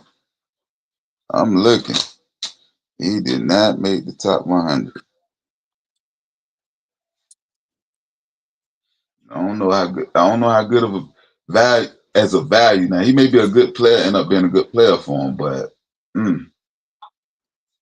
And when I did this, I went through 3 different sources, and then I categorized, like I said, from position down. So I'm still looking, but I don't even think I had another tight end. Depth. I think that's the only other tight end I got, and he's on. I got him as a 4th round grade.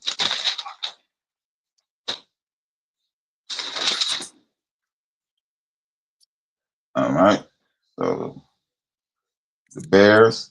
They now on the clock. So I got the Bears just with edge rusher, just to apply more pressure from the defense end. So I got them, and I ain't even gonna say it's necessarily a need, but I feel like when you got a team that's, I ain't gonna say it's complete, but they got a lot of good players in a lot of different spots.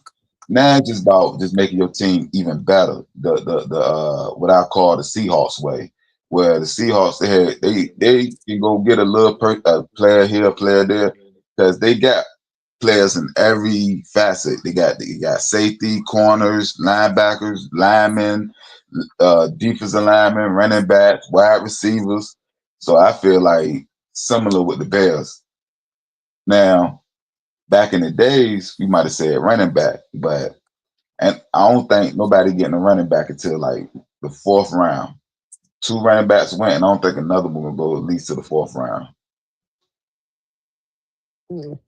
I expect the Bears to go linebacker here. I mean, they did just lose Tremaine Edmonds. Um, Not necessarily recalling any linebacker additions in free agency besides they did kind of repair the secondary after a few of their losses. They lost Kevin Byard. They brought in Kobe Bryant. Uh, so I can see what they're doing, but I think this right here is the time for Anthony Hill Jr. I think this could be the pick for him. Or you could also get Kyle Lewis out of Pitt. He was another standout guy at the Senior Bowl. So you look for either one of those 2 names to be flown off sports soon. And Anthony Hill is actually the best. He's the best available linebacker I got on my board.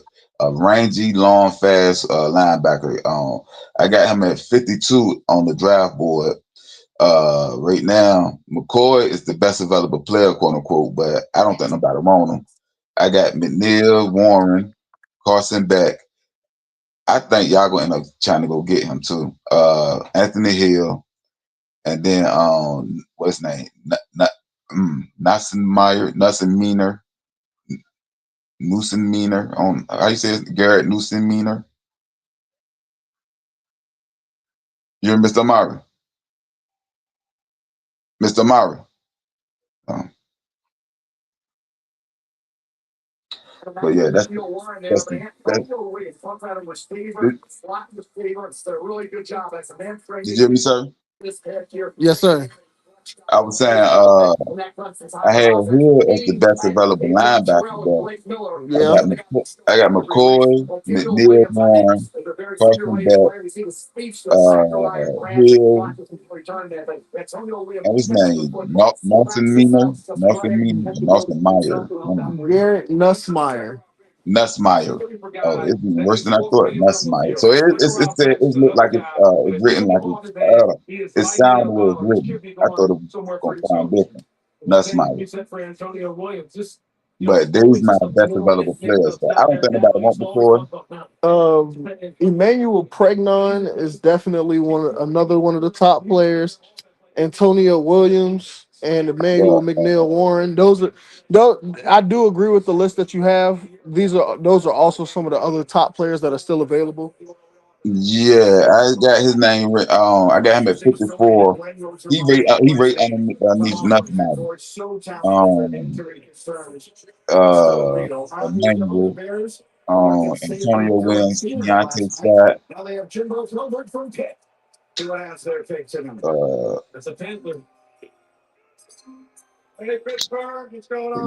so we were just waiting on the Bears pick. The Bears pick is in. We're gonna be waiting on who to see if they got. Like I said, I just think this shit go edge, but they got they got so much room because they team already good that they ain't gonna. I don't think they're gonna mess it up. Logan Jones, center. Wow. They're gonna got a center. And he must not even be the best. That's number 82. Number 82 on my draft board.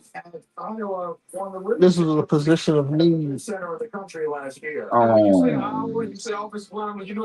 What's his boy name? Heck, I think I got him first. I got Sam Heck. I got him as the top center and run blocker. I got him at 60. I thought that he was gonna be the first one off the board. So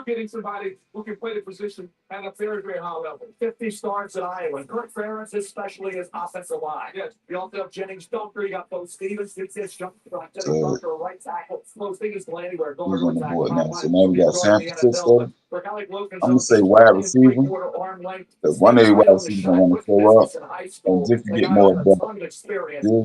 So I'm saying that if I'm done going wide receiver, the 49ers have traded their pick to Cleveland. They did. Yep. So now I'm back to Cleveland. Cleveland is, I'm telling you, Cleveland not playing this year. They're doing a lot of activity now. I don't know how this is going to look when it all They're pans either out. trying to build this team around Shador or they're trying to build this team around Deshaun Watson.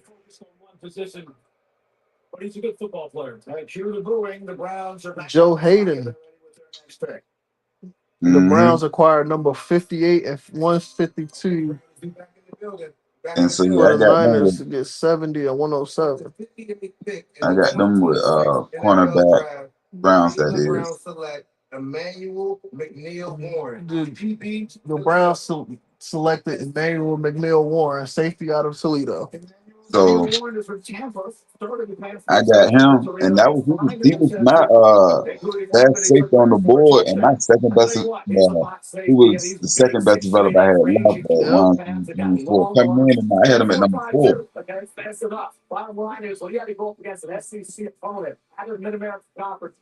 I'm surprised he slipped.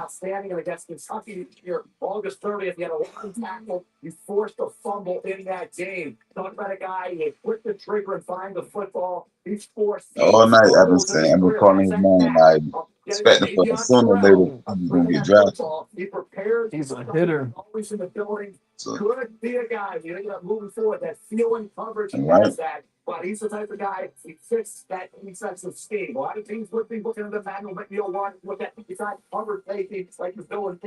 And I remember and talking about him particularly. The only thing his biggest knock was what school he went to and the level of competition he went to. So they don't know if his skill gonna transfer to the NFL. What's your feelings about that? That he played low level competition. Him playing low level competition. I mean, he still had chances at SEC competition and Power Five competition, and he still excelled.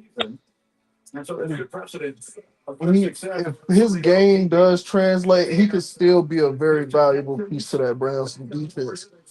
Of course, I hope not, but you know, it can be. And now who we got? Yeah, Houston on the clock. I believe the Houston pick gonna be in soon. I What got them pick is in? cornerback, but I got them cornerback pass rusher. That's what I was looking at for them to see who they gonna get. And like I said earlier, and I ain't speaking to you in particular, but like I said earlier, these picks gonna come real quick because everybody knows kind of who they want, who they missed out on last night, and you got last time. So these gonna be some like, and once they doing the trades, doing the plays, doing the picks, so there's gonna be a lot of quick action, a lot of healthy stuff.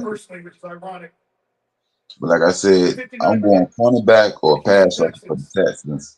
I still ain't surprised them because they still need help there. So Marlon Klein, tight end, University of Michigan.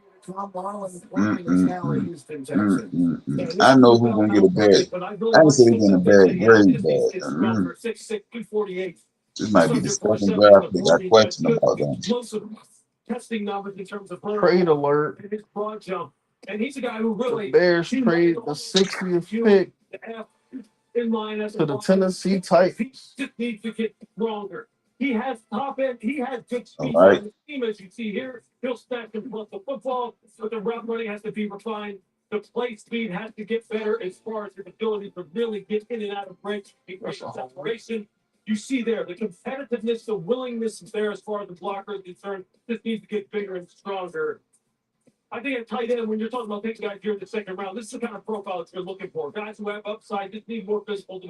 See.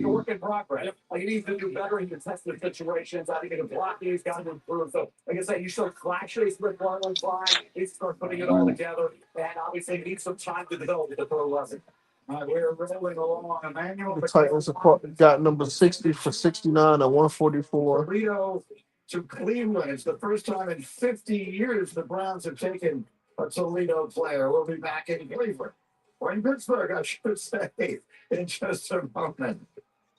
So looking at the Titans, I'm gonna say linebacker, but they can go offense also. Go on linebacker.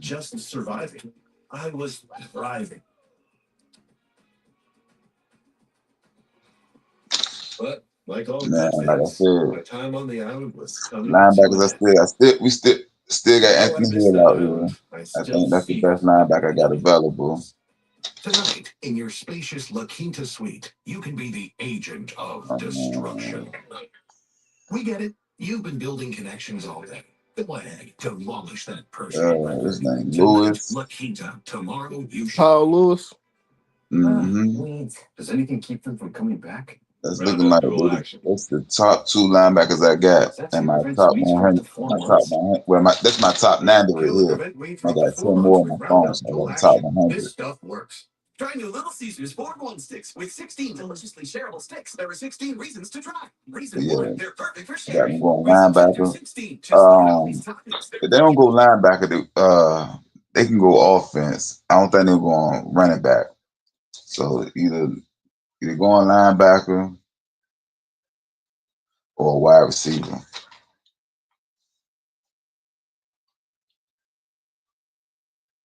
Antonio Williams.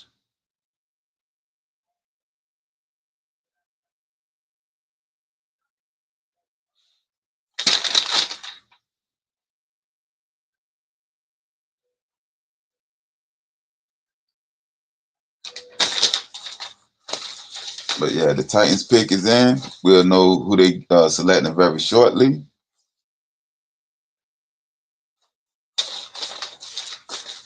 It seems like certain teams, Titans, Cleveland Browns, there's a couple of teams out there that's been very aggressive tonight. And that's a good thing. I believe that in the draft, this is your chance to go aggressive.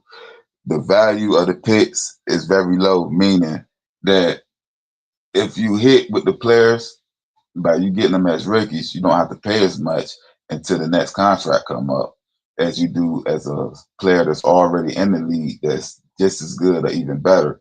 And secondly, if you don't hit and you didn't invest a lot, it's not a big financial burden on the team. So in the draft is the time that you should be as aggressive as possible. If you are a GM or a coach, you should be one, unless you got a stacked roster and you can't afford just to wait for roster spot. But this is the time that you should be very aggressive because you don't have so much to lose, especially in the salary cap where players come in the cap room where they can negotiate, they can come in and get $100 million contract being the number one draft pick is already started for. That makes it even better for the organization. So I like that a lot of these teams that wasn't so good last year are being very aggressive this draft.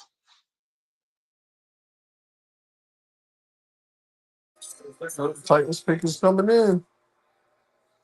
With the 60th pick in 2026 NFL Draft, the Tennessee Titans select Anthony Hill Jr. Anthony Hill Jr., linebacker from Texas. Hill Jr. Had them getting linebacker. And he was terrific in Austin. From the moment he got there, he was Exactly a what they went freshman at. All-American and a This finalist is for the a good Butkus thing. Award last year. When they got a linebacker. Like this guy got this. They passed on Sonny in the first round, so they had to come. They had to get a linebacker in the second. They took Anthony Hill Jr., the second best. And like I said, he's a rangy, long, fast linebacker. I think he's like 6'3", long arms. You know what I mean? Like he play in space. Like this, I had him 52 on my blog draft board, and he ended up going at 60. So this is about where he's supposed to be drafted at. With all things being equal. But I believe he's gonna be good. This is the head coach, the mindset down there. I think Anthony Hill is capable of doing. It's just that much improved tackler over the last year. He wasn't the junior. And we got the LA Rams on the clock next. Diagnostic ability, not to the level of CJ. Their pick is in already. Yeah. And I said last night, I believe that they need to go wide receiver, and I still stand by that today. They went and got their quarterback for the future, and they need to get a wide receiver for the future. Yeah, Adams turning 34, and I believe you and Mr. KD was saying last night that both of these guys only last year they contract. So those two got to be there. I believe the ones need to get a wide receiver, and that should be the pick. And I'll let you, and we will let you know. We will let y'all know the draft pick as soon as we know. Thank everybody for tuning in. Please like, share, and subscribe. Help us get to 1,000 subscribers. Welcome to the Best Sports Podcast. Point blank. Max Clare, tight end, Ohio State to the Rams. Ohio State. I think that I said wide receiver, but the way they use their tight ends in their offense, with the Buckeyes. This Not an is impact good. player I watched him this year. He comes from Purdue. The I had Buckeyes. And really take him over as the a game. fourth Florida round State grade. State, Ohio. He's definitely a very good receiving tight end. He who can block. So he's very versatile. I like this pick. Giving Yeah. them a good safety valve, a young safety valve for that at that Rams offense. And with the coach he's going to, he's going to use him in the most advantageous way possible. So, like, Yeah. He gets yeah, to grow with Ty Simpson as his safety net. So I like it. yeah, yeah, yeah. And you can see the building blocks of the future as they making these draft picks. The These two Denver Broncos have traded their pick, the 62nd pick, to the Buffalo Bills. now. I'm glad you're here because I was a little upset earlier. We let Denzel Boston slide by. So I'm curious to see where we go up here. Um, Is this Chris Bell, Any other team in the NFL, so they do get wide receiver? quarterback Matthews. Or you said what? is this Chris Bell, wide receiver, Louisville, or is this going to be Skylar Bell, For Pittsburgh, Yeah. wide receiver from UConn? But this is my thing though. The reason I'm upset is because now we about to get the same caliber of wide receiver that we already have. Well, we're not about to get a star wide receiver out of this draft class where we could have possibly at least got one star wide receiver out of this draft class. Because we surely need it. So we will go into next season, the Buffalo Bills, that is, we're speaking about, with a lot of twos and threes and probably no true one. But hopefully not. We're going to see who Buffalo Bills is picking. As a Buffalo Bills fan myself, I'm anxiously waiting with the 62nd pick in the 2026 draft.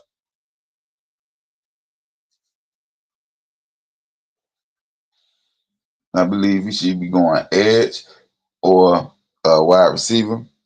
But I don't know if there are any wide receivers worth picking right now, especially since we moved up to get this pick. So we might be going edge rusher. And I'd be curious to see exactly who we pick up with this draft pick, with the 62nd pick in the 2026 draft.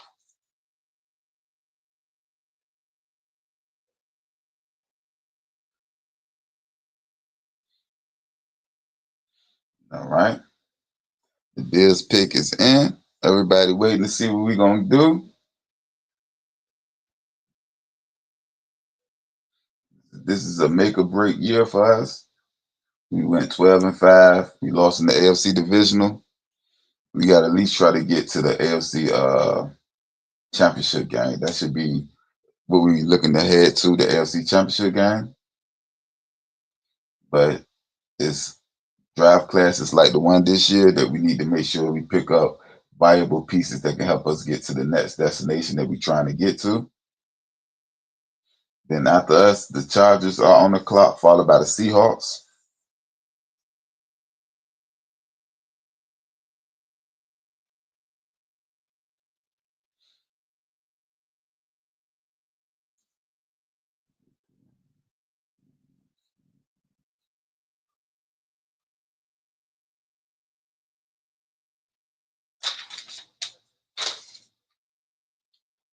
All right.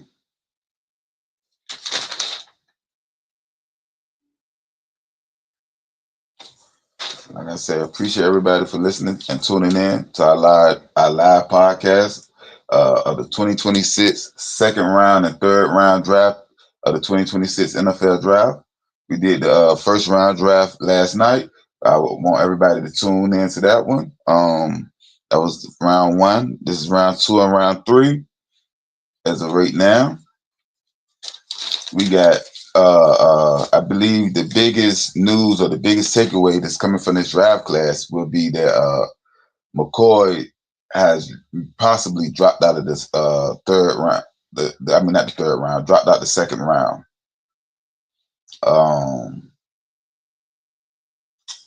With the second round almost being complete, and he's still not drafted. I mean, yeah, he's still not drafted yet.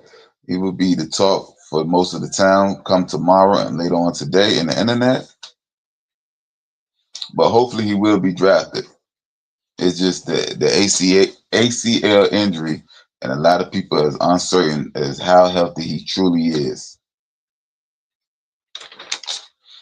But somebody that needs to be healthy is the Buffalo Bills, as they about to make their draft pick. They need to be healthy and certain on who they're getting, where they're going. I believe we need a top wide receiver or definitely a top edge rusher. So we're going to find out shortly. You're going to find out when I find out. I will let you know.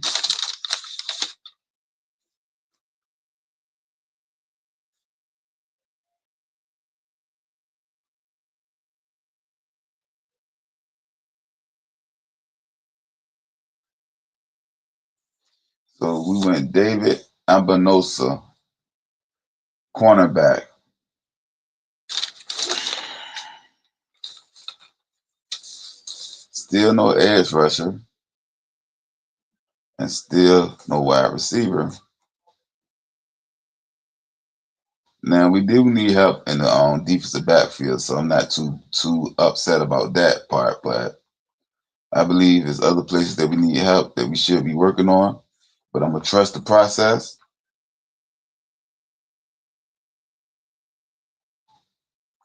and see where it take us. Next up is the Chargers. Yeah, the Chargers now on the clock. I think I got them needing a guard. That might be the position they should be looking for. Is a guard. Yes.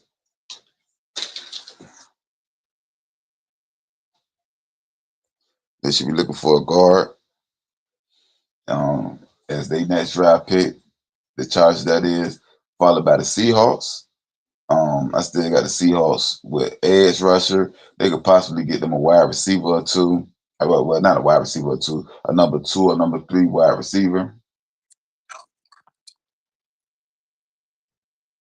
Yeah, the Seattle Seahawks are definitely in the market for a wide receiver. As far as the Chargers, they took an edge in the first round. I think they could definitely look into investing into that O line. Um, and they could even look into that wide receiver room. Yeah, though I say a 2 or 3, I can see them getting more depth in the wide receiver room. Definitely.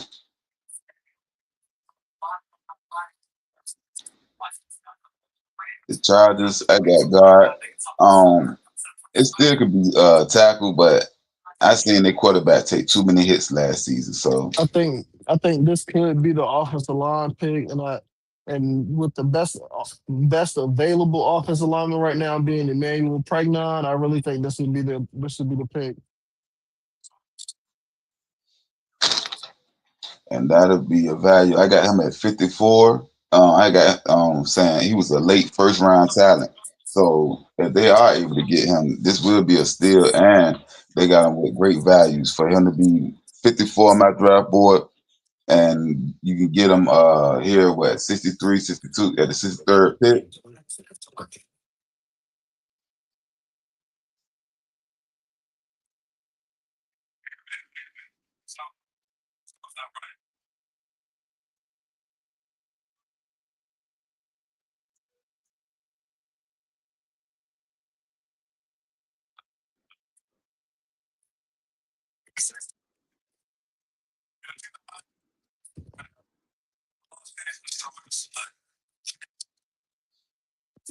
Jake Slaughter, guard from center, actually from Florida. The one that got a center for Florida. What's his hmm name? Jake Slaughter. That's a nice football name.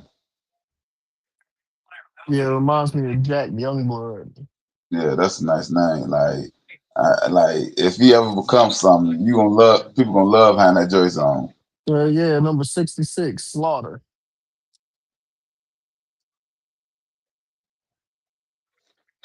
And this is the second center off the board um that's above the center I had. Yes, it is. Seems like the Chargers love Florida teams. They got Florida and they got Miami in their first two picks.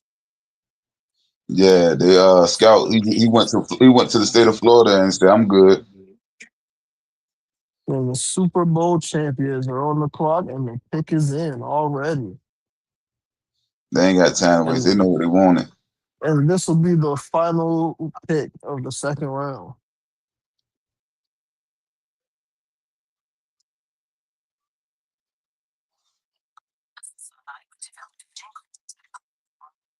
So I was just saying earlier, my biggest takeaway of round two is McCoy falling. Like I didn't expect this. I know his ACL injury is scaring people, but I at least thought that he would be drafted by now. I mean, his ACL injury is scary, but he posted a 4.3 estimate. So, I mean, obviously the burst Uh, is still there, so I don't see why it's that concerning. But, um, the chance of re-injury is very high. So I guess the teams are trying to play it safe. But I mean, hey, whichever team takes them, the value is there, and they're getting a heck of a steal at that point in the draft. and as of right now, it stands. We got four cornerbacks that already been taken off the board: Avion Terrell, um, Carlton Hood, D'Angelo Pond, and Brandon Cece. Brandon All Cisse. Cisse. They all been taken off the board already. So I'm saying that to say, and he was my number one best available player coming in today. I had him on my draft board for yesterday, so I just took the ones that I had left and picked them as the best available. And he haven't been called yet. And I got him written down here as a top 10 prospect, but the ACL injury in 2025 is scaring off teams. So, like I said, he gonna be the talk of the town because if he don't get drafted by the Seahawks, which would be crazy if the Seahawks draft him, because they a team that can ease him in, even if they had fears of his injury. But them already have so many static players in their defensive backfield and defense in particular, they can ease him into it and just let him, his natural skills take over. They But do have some exciting players in their defensive backfield, but this is also coming off an offseason where they just lost safety Kobe Bryant and cornerback Tariq Woolen. mm, yeah, so that could yeah.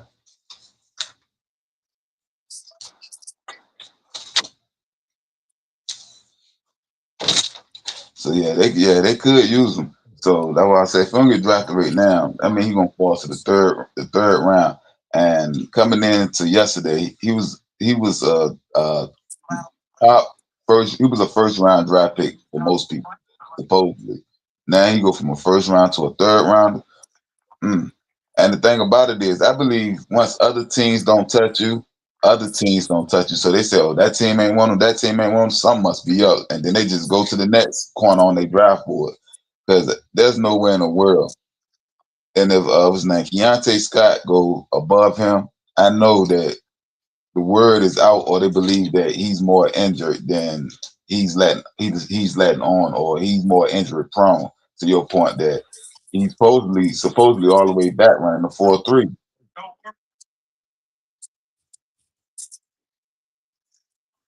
And that was another thing. That's why I Seattle thought, Seahawks select Bud Clark, safety, TCU.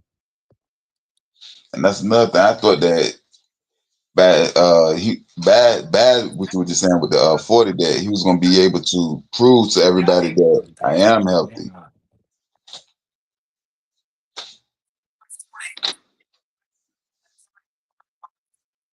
And you just said they needed some safety help, and there you go. Bud Clark from TCU safety. And I, 15 career interceptions in college. Although he's played 6 years in college, he's mm, 15, 15 career interceptions. More interceptions last year, 7 pass breakups. yeah, he'll fit neatly into with the Seahawks. The Cardinals pick is in, and this will be the beginning of the third round. And the first pick will be going to Arizona with the 65th pick.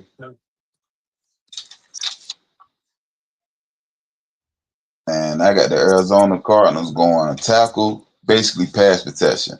But also, I had them possibly with the ability to get a quarterback earlier, and they didn't. So this also could be a spot that they can go get Carson back, or they can go get what's his name, Nussmeyer.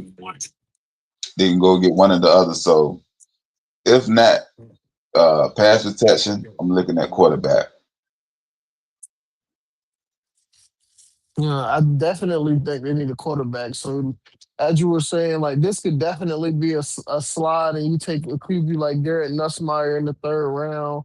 I mean, given knowing that his future is still bright, you can swing and hit the fences for that, or you could try to take offensive line. I'm not exactly sure whom is left for you to select from that group, but you could definitely address the offensive line, which has definitely been a problem in the past few seasons.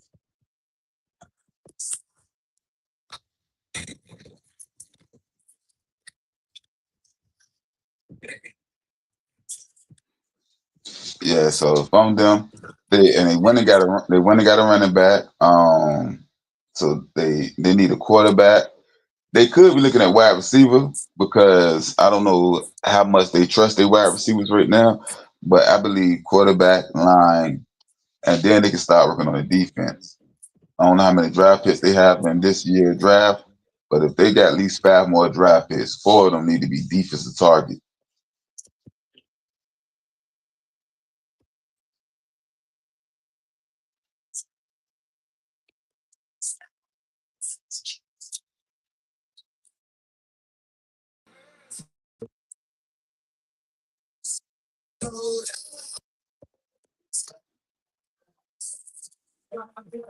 So right now, I want everybody who's listening, and right now, and people that's listening in the future, please hit that subscribe button, like, share, and subscribe.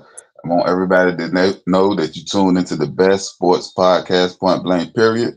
I thank everybody for being here. I thank everybody for listening, and for everybody that will be listening in the future. Make sure you hit that subscribe button. This is the best sports podcast, point blank, period. It's me and my brother, Mr. Amari, riding out right now. Our other pod brother may be joining us by round 3, but you never know. You may have other people join in. Stay tuned. This is a live broadcast. Anything can happen.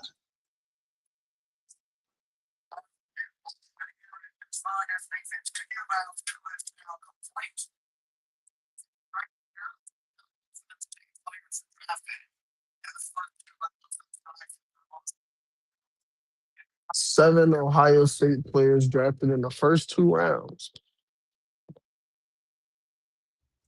Hey, I made a statement earlier in the podcast. I was saying that the Big Ten is it used to be all about the SEC. Now the Big Ten and the Big 12, they say the Big Ten and Big 12 got something to say. They are coming with some. I think the Big Ten had the most draft picks yesterday in the first round, if I'm mistaken.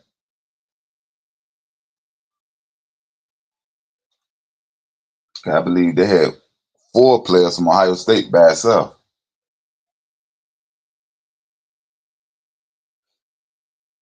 Is Notre Dame still independent? I believe so. Yeah. And the pick is in.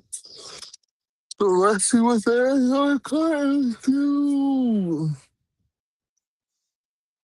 James Conner. Yeah, they say he got to work somehow. They put him to work. Carson Beck, quarterback. Okay, I said they need a quarterback. Carson Beck.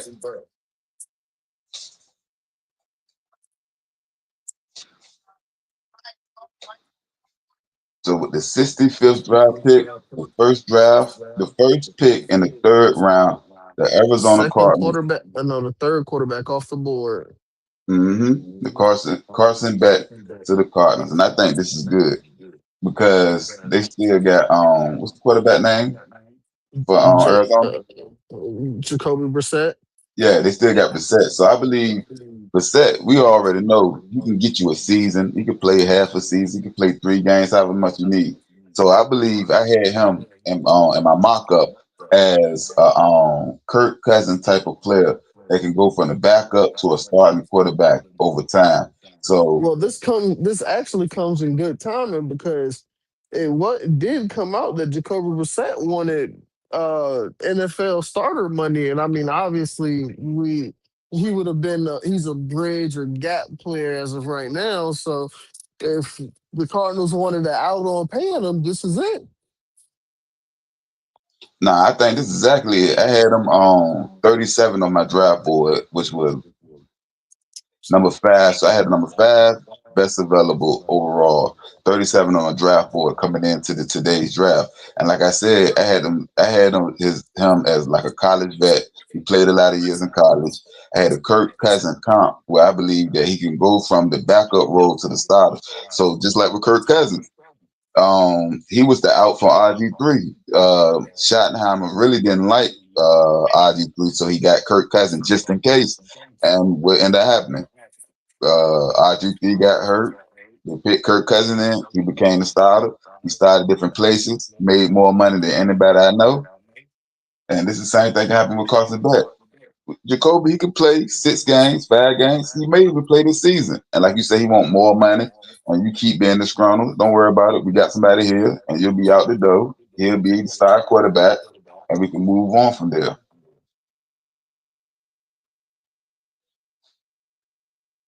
The Yes, Broncos pick is in.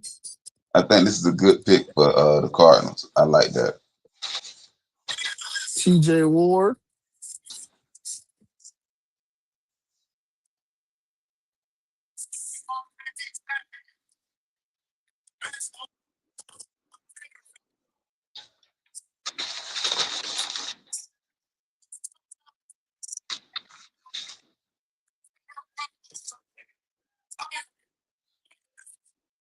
I got them with linebackers, just needing help with linebackers.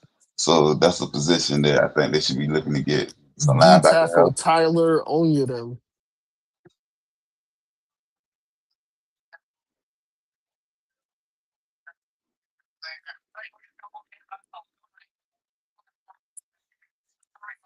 All right. Then when they got a defensive tackle, then the 60, what's the 65th pick, 66.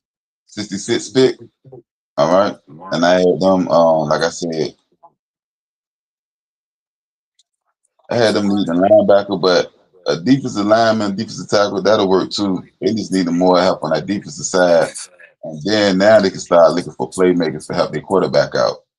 The Las Vegas Raiders are back on the clock. And their pick is in.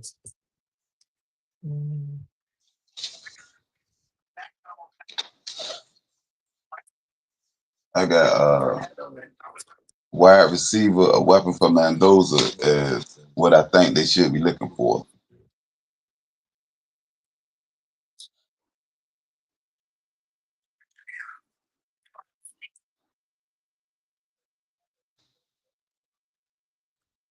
Yeah, I think they should be looking for a wide receiver to get you a nice weapon. Um, like I said, we still got Antonio Williams out there. Ron Crawford, defensive end from Auburn.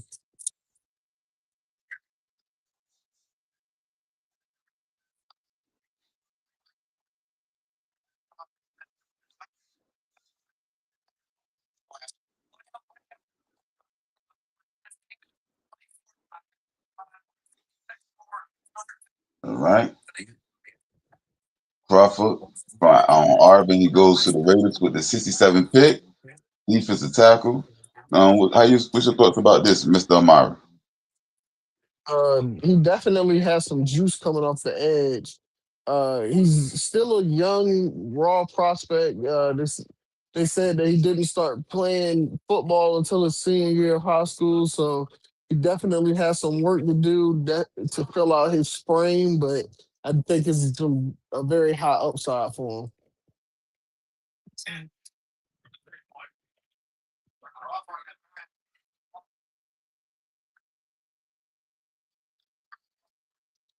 We got Philly on the clock, and they pick will be in shortly.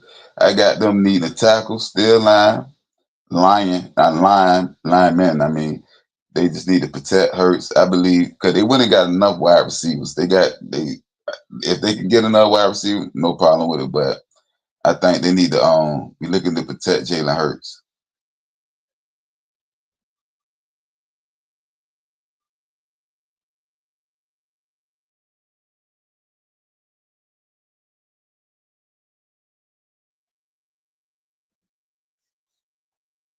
Here to see where the Eagles gonna go.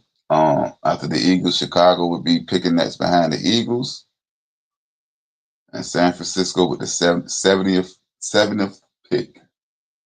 So Eagles got the 68th pick, Chicago got the 69th, and the 70th pick goes to San Francisco 49ers. Waiting for the Eagles to announce their pick. I got most need is a tackle. I need somebody to protect Jalen Hurts.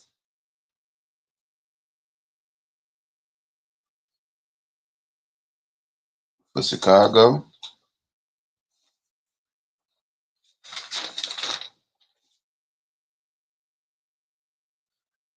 I still think they may go center or go lineman Chicago, but curious to see what both teams would pick. We're waiting on the Eagles pick right now.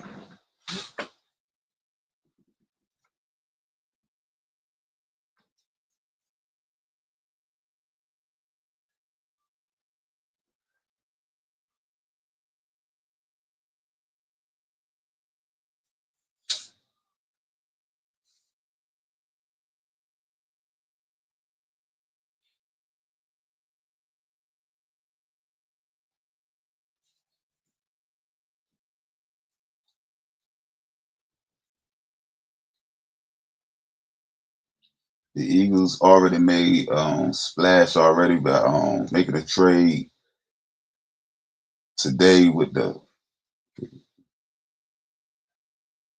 forgot who they traded with, but the Eagles made a trade already. Got a defensive player, so they're already making waves when they got their wide receivers. So I'm curious to see exactly how the Eagles going to move about this right now.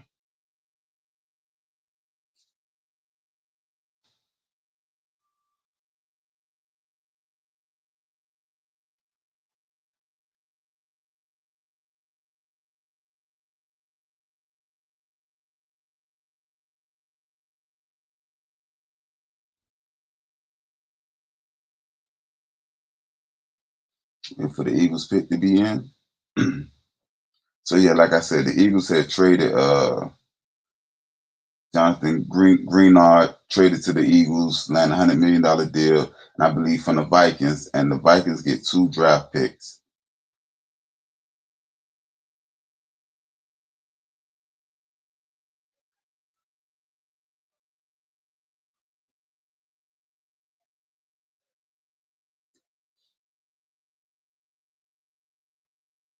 So if the Eagles don't go tackle, which I believe they will go, the next one should be an edge rusher, but I believe they will be going tackle.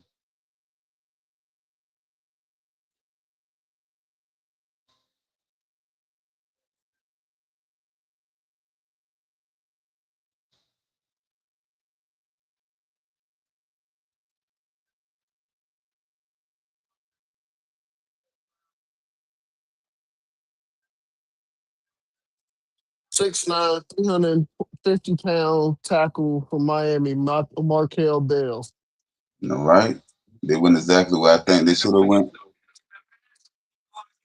I had them going tackle here, and this is a good pick. It's number 68.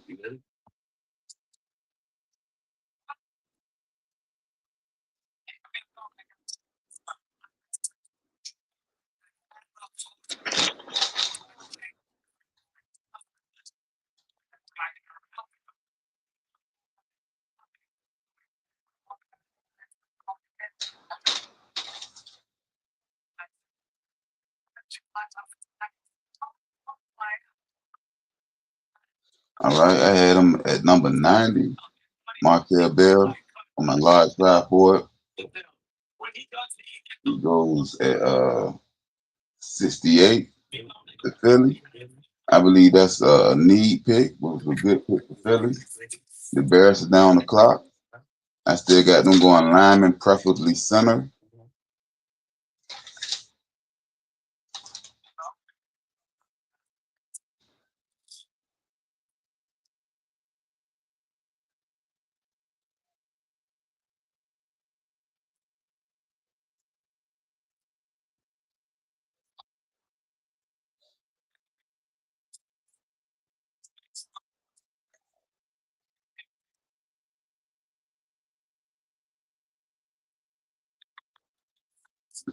Chicago Bears on the clock for the 2026 draft pick. Third round, number 69.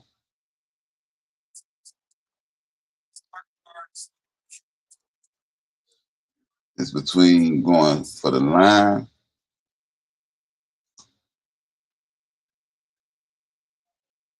or they may still can go deep as an edge.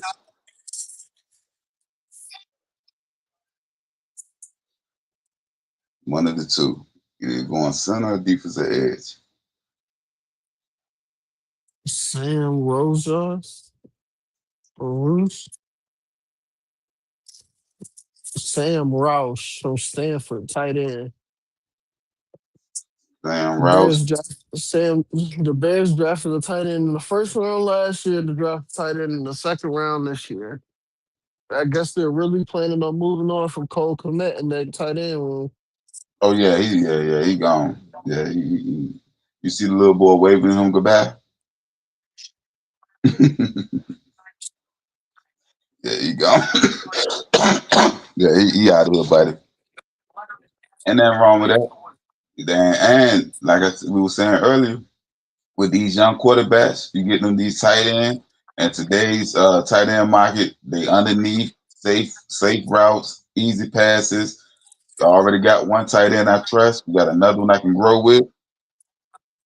This is good, especially with his coach, an offensive minded coach. He gonna utilize him so well that this is a good pick for him. Now I don't know if he was on my big board. I'm checking it right now as we speak. I believe not because I don't think I only had one more tight end on my big board. More tight ends got drafted in this second and third round than I expected. I only expected one or two. I think this third tight end.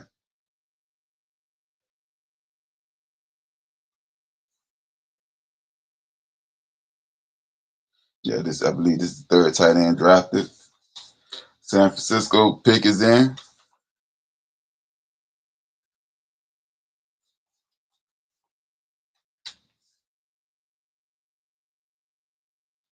Mellow Height, defensive end for Texas Tech, goes to the 49ers.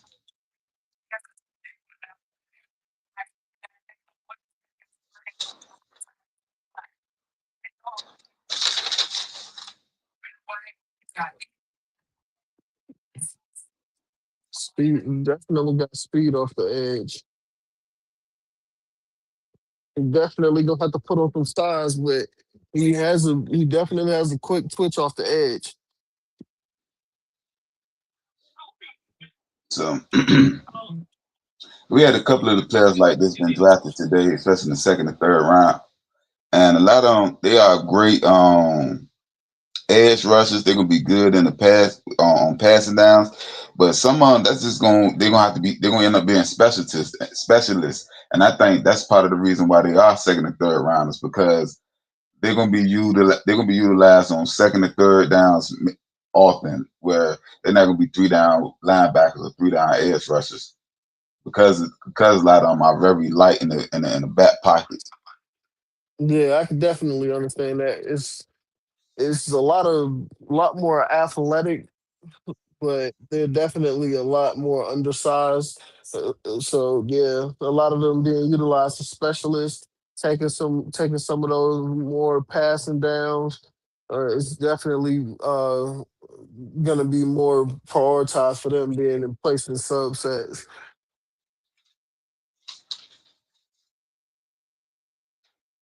And we got the Commanders on the clock.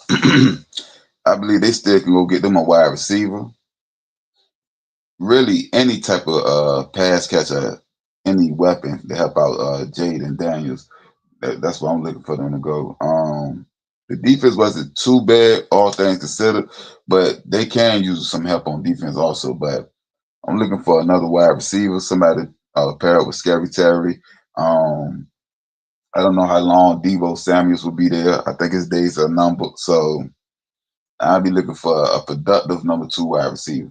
And speaking of wide receivers, we still ain't got one. I just had to throw that out there.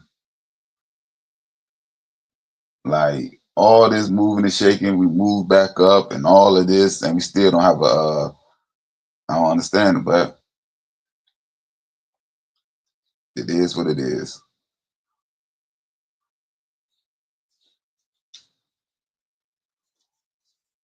So the Washington pick will be announced very soon. The pick is in for the Commanders. After that, we got Cincy. We're gonna see what they're doing. Since they took the day off yesterday, they made a draft pick earlier where they traded their number 10 draft pick for Dexter Lawrence to the New York Giants. So they only had one draft pick thus far all draft. This would be their second draft pick of the 2026 NFL draft. And we got the Commanders on the clock. Like I said, I'm looking for them to go for a number 2 wide receiver. They can pair along Scary Terry.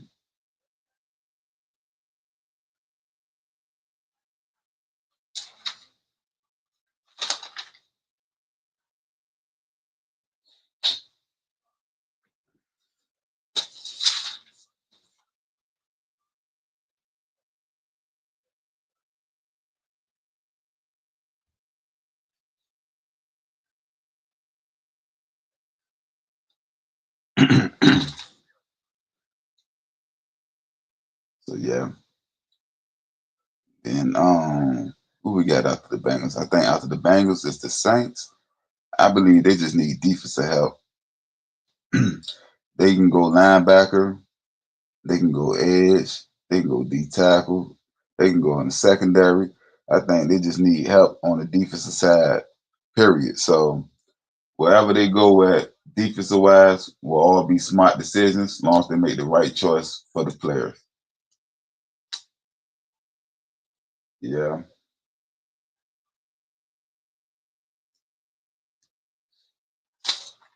And like I said, I think they could be looking for a wide receiver, the Commanders that is. And I got Antonio Williams as the best wide receiver on my board right now. Uh, got him as a good route runner. So I'm curious to see if they do go wide receiver, would that be their selection or would they go somewhere else? I got Malachi Fields, 6'4" half point catcher. That's another wide receiver they could be looking at. Chris Bell. So they got a couple of options, the Commanders that is, if they choose to go wide receiver. But they can go a number of different ways. They may go tight end, but I believe they need to go offense to make sure A, they protect Jaden Daniels. So they may need to go line. B, they have some weapons that he can utilize and utilize his full range of abilities from his mobility to arm strength and accuracy and etc.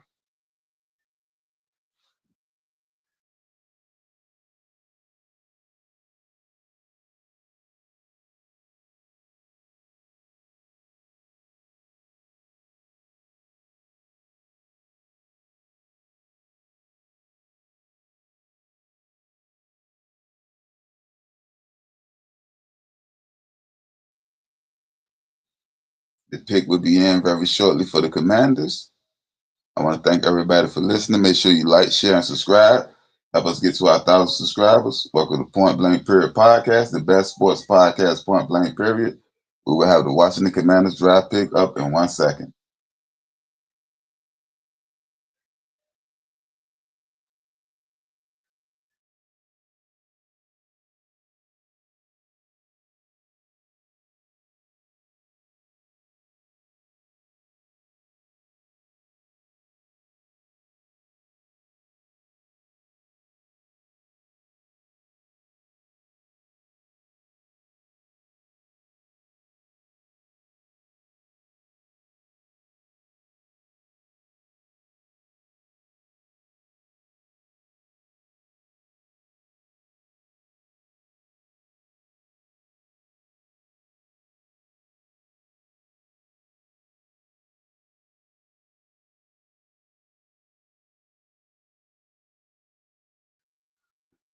All right.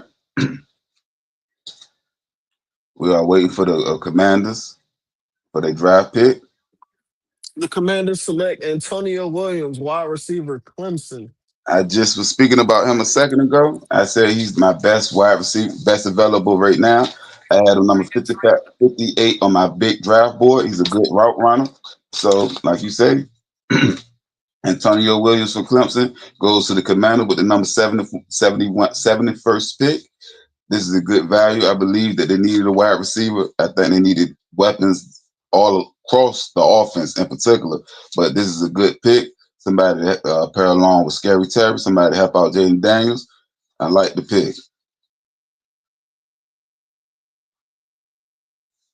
Now we got the Bengals, which I'm curious to see where they're going on the clock. And I got them needing wide receiver just to get more depth at the wide receiver. They got two good stud wide receivers. They can go there. Line, their quarterback's perpetually hurt. So the more linemen, the better linemen they have to keep him upright. Because the season that he does play healthy, he typically goes to the playoffs and play well. So they got to find a way to keep him healthy and keep him upright. They may need a running back, but this will be a little too early to reach. I think later on in this third and fourth round, I believe they can go get a running back. But as I say, they pick will be in shortly. The Bengals, I will let y'all know who the Bengals pick. Like I said, they should go wide receiver, but I highly doubt they will. They don't typically make the right decisions.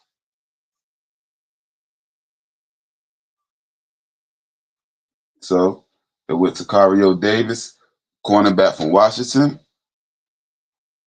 This is actually a good pick. He's a long rangey corner at 6'4".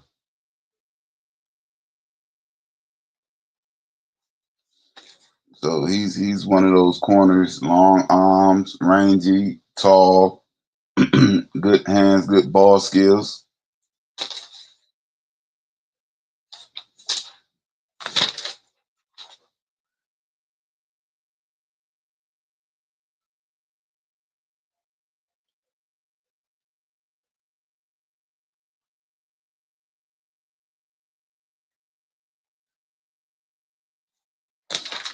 I'm trying to see if I had him on my big draft board. I don't know if he might be on my second draft board.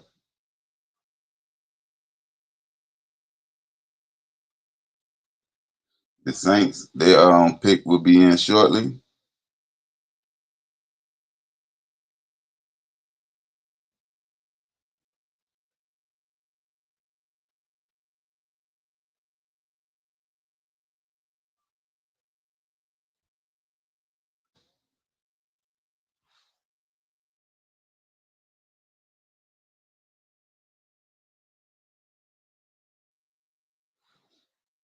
So the Saints pick is in, and I got the Saints needing linebacker help, but they can go different places. They could just be going defense overall, but I got linebacker maybe Oscar Delp, tight end, Georgia. Oscar Delp.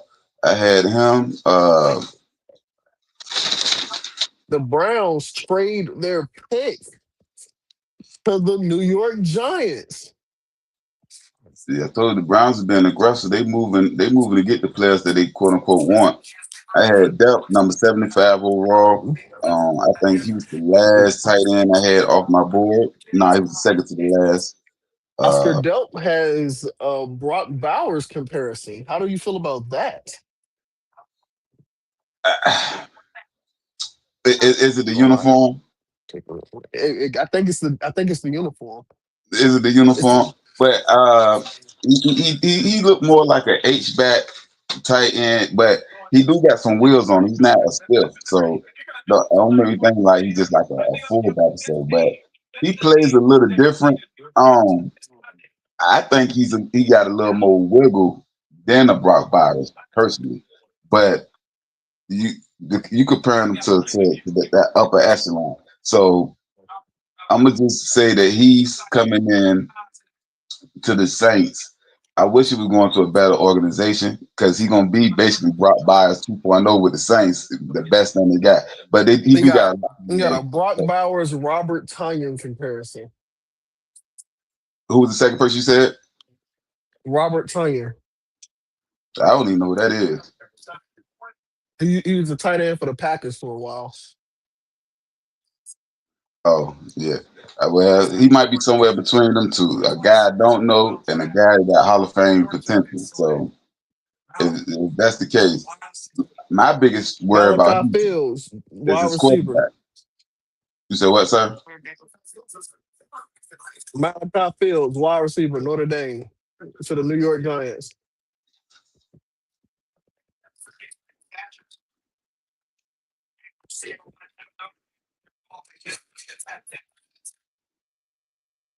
Yeah, I had him, Malachi Fields, number 61 on my large draft board. I had him at the bottom of the second round. So this is a good one. 6'4", half point catcher. Like I like him. So Yeah, I six thought they four were gonna go a receiver. little, yeah. I thought we were gonna go a little higher. He good half point. He can maul you. He can jump over top of you. Good solid hands, strong hands, physical.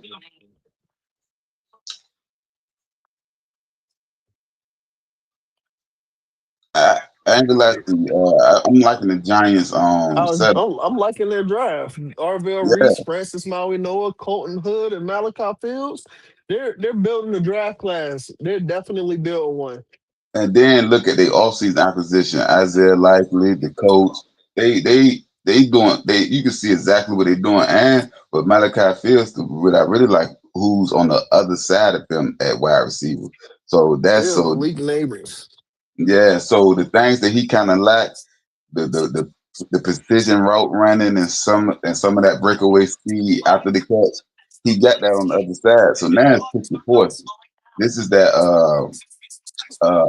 Brandon Marshall Ocho Cinco debate. Who gonna be the X? Who gonna be this? So now you get to see both of them in real time play with each other, play on the same team. So he's 6'4". He's agile. Barring everything is good when he come back from his injury. But other than that, I like everything. They got two wide receivers. They went and got a tight end. They went and got a coach. They shored up their defense. They got some draft picks. The Giants, they looking good. My my early prediction for the NFC for the my early prediction for the NFC East right now is the Giants. Now I know they got to get through the Eagles, but And they it's might. crazy that you said that reminds you of the Ocho Cinco Brandon Marshall debate because they compare him to Brandon Marshall. Oh, they did. Hmm. Yeah, but so like that, and that's how I see it. And you got Likely in the middle of the field. This gonna keep you honest now. And you got a quarterback that got some wheels on them. You got Scatterboo coming back. And you went and got you a fullback to pick back there that can block, that can catch, that can run. Man, I'm liking what New York is doing. I really do. I really do. And I hope they play Baltimore because I will be rooting for New York. They're looking very good. The Dolphins, they back on the clock.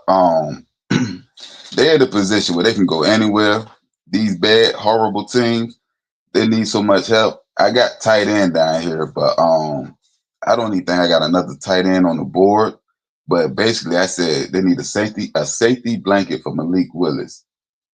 So that's how I'm looking at what they need. But that could be in the form of a wide receiver also. But I'm looking for a tight end, somebody how we was been speaking all day that can grow with the quarterback. He's a relatively young quarterback. Not a lot of starts in his own NFL career. So, but we can go with Skylar Bell as a wide receiver. He can be one of those people that can help. They can go get. Um,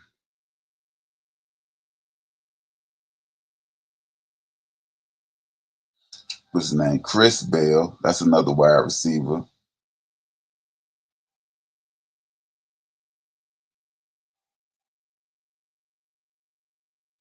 And I think after probably the next two picks, you about to see a rush on edge corners, a lot of edge rushers, corners. There's gonna be a lot of DBs. Personally, I see a lot of DBs coming up in the next 15 to 20 picks. I see a lot of DBs getting taken off the board.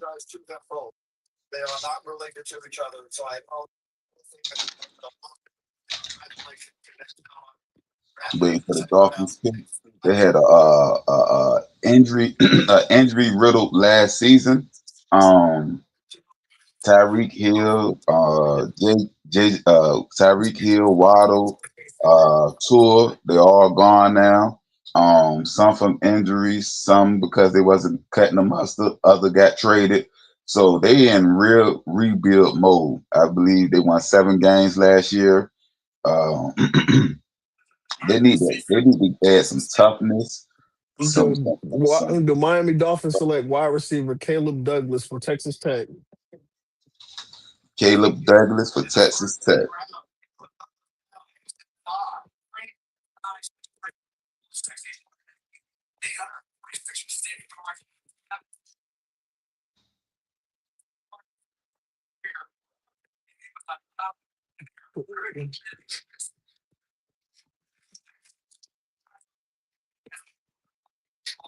With a Quentin Johnston comparison. Quentin Johnson just kind of bust on the scene, so I'm not so sure if that's a great one, but I can see why. 3'6", 6'4".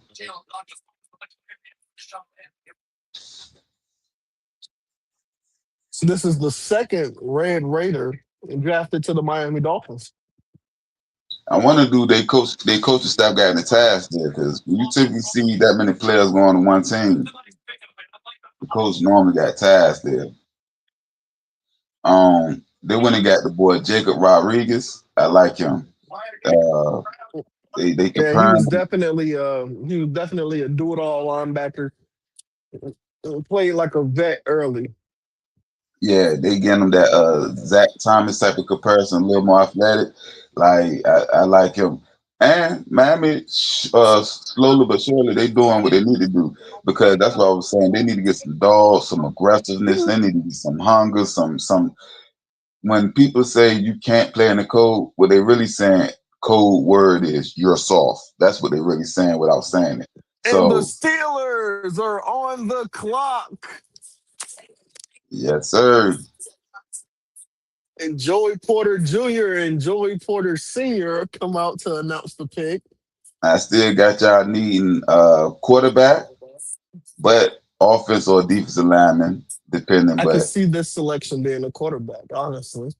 Drew Aller from Penn State, Garrett mm, Nussmeyer from LSU. he fell off the map too. I'm talking about Drew Allen. I remember he was supposed to be the next big thing. Yeah. Mm-hmm. Father and son. Yeah, that's one thing about y'all. Y'all all about family. All about family. The Pittsburgh Steelers select QB Penn State, Drew Aller. That's what y'all went and got him. Yep. Mm-hmm. I just said it and it just happened. I love it. Yeah, I need it. And you know he's Peopleman my favorite. State. And you know he's my favorite quarterback. But hopefully this shut the door on the Rodgers chapter. Is that I believe this definitely kills the Aaron Rodgers saga. Aaron Rodgers is done. it need to Because happen? now we have 2 QBs on rookie contract in the locker room along with Mason Rudolph. We don't need another veteran presence. They don't need nobody when the 2 people on the rookie contract ages together is younger than you. We don't need you here, old man. Go coach, go be a father, go be a husband, do something. And like I said, Drew Aller came. I remember when he came to not Pittsburgh, Penn State. He came in with a lot of hoopla. He was the next big thing. Like The that, Tampa all the Bay food. Buccaneers trade their pick to the Green Bay Packers.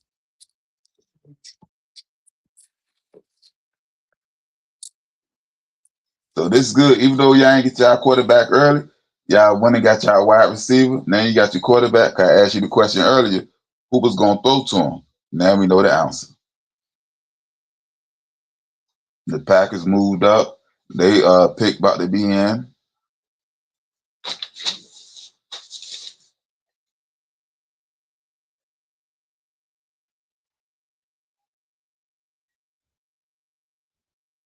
I think they may be looking to go corner. Talking about the Packers, that is.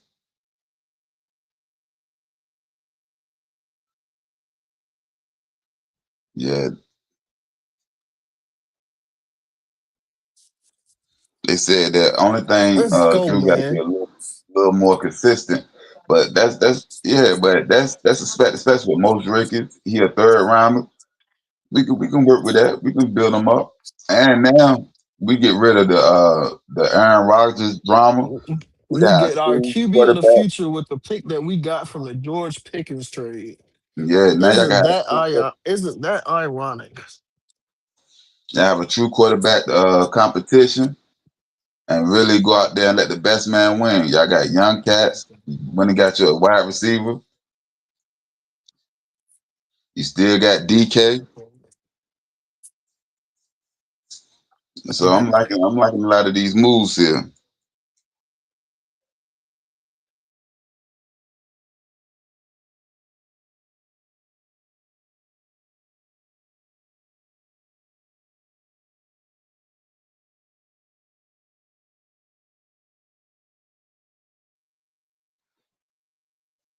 Like I say, the Packers should be looking to go corner. Just to get some depth back there.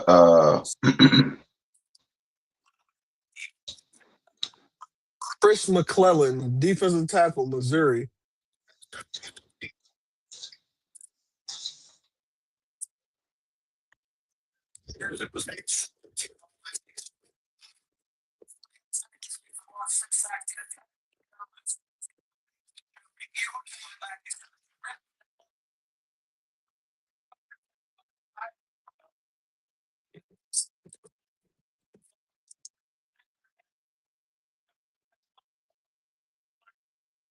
What you know about him, Mr. Amari?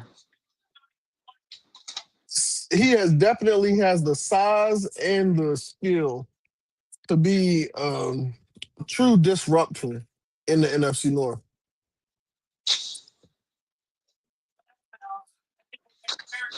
And I believe with them quarterbacks is up there, Caleb Williams and all of those quarterbacks. What's the boy name from the Lions? Uh, Jared Goff. yeah, Jared Goff.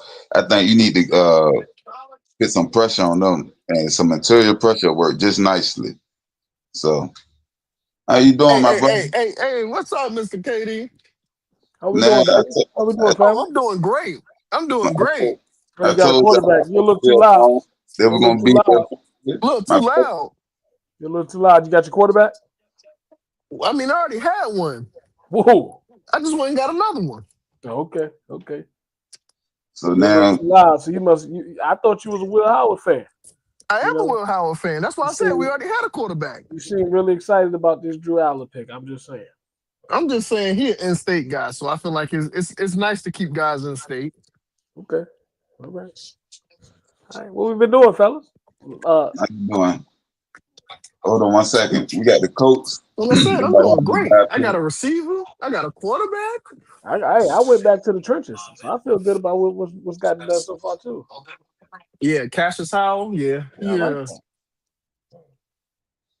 I got the he was coach looking he at was the me. guy that We could have taking snuck into the first round. To be honest. we taking the AFC North back to the essence, man. They got to get back to the trenches. Yeah, nah, I like what y'all been doing lately. But yeah, I got the coach needing an edge and a wide receiver. But they pick will be in shortly. How you doing, my brother? As Drake said, better late than never, but never late Yeah, is better. nah, I let everybody know. I started off solo, but my brother's coming riding with me. I had a Finish the night off. family engagement or arrangement that I had No, to dive into. But we're here. Y'all got to catch me up. I've been trying to keep up, but I'm multitasking. What I You missing? keeping up? You keeping up My with boy your got team? drafted. You know what My y'all boy got? got drafted to Seattle. Who was that?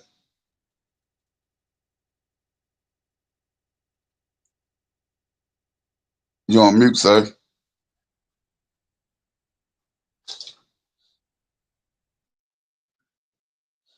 We got the Colts on the clock.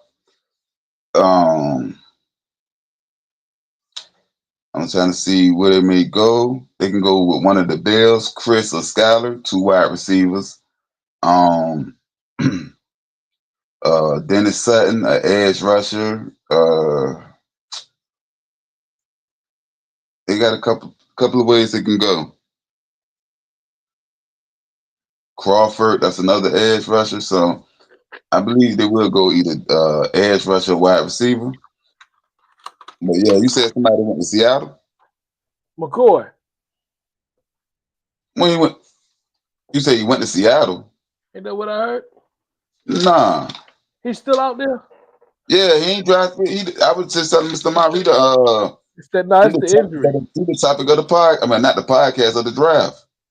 Now It was they went I and got read another safety. They went and got Bud Clark.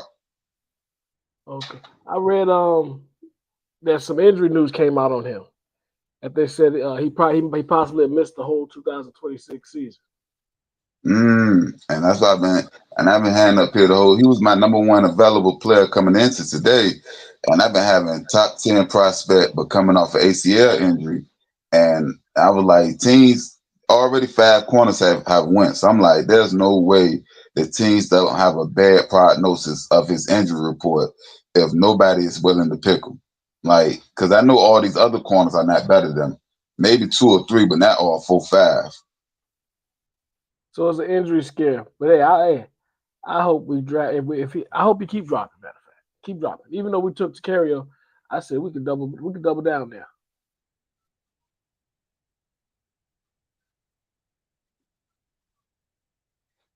Yeah, so I'm curious to see where they can go at. The Colts, that is. And then we got the Falcons and Baltimore. I had the Baltimore taking the tight end. I thought that they was going to get the dude earlier today, Stowers, Eli Stores, athletic tight end. They didn't get him 2 more tight ends that went off the board. So I don't know exactly where the Ravens going at. I had tight end for him, cornerback for the Falcons, but part of this is you got to pick the best player. The other part is some of these teams, i.e. the Browns, is just jumping up and grabbing players. They see them, they want them, they get them. Denzel Boston with Cleveland. Did y'all? I know y'all talked about that. Yeah, you know I talked about that behind the whole connection. Yeah, AJ Horsey, safety from LSU, goes to the Colts.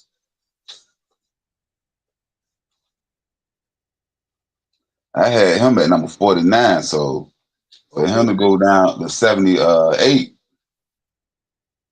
Jacob yeah. Rodriguez. Okay.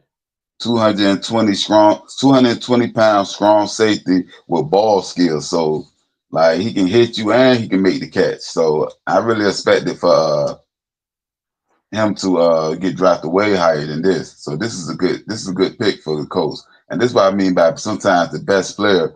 Because like I said, they may need an edge or a wide receiver, but you can't just let this man sit out here. I would have went and got him too. Especially in the position the Colts are in. Atlanta, they pick would be in shortly. Oh, y'all finally drafted. How you feel about y'all picks? Yeah, nah, man, nah. It Don't was, like TJ? I was cool, but nah, man, nope. We still don't got a wide receiver. We still ain't get an edge rusher. Like the I think we things get that an we edge rusher. need. You said I think what? I got an edge. Nah, I think we got a D tackle or something, or a linebacker. I forgot who we got, but it wasn't what we needed. I know that for certain. TJ Parker. Yeah, oh yeah, T.J. Parker.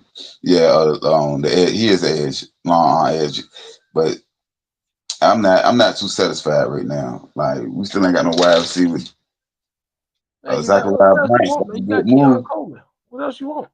My the owner don't want him, and I don't want him neither. Zachariah Branch goes to the Falcons, wide receiver out of Georgia.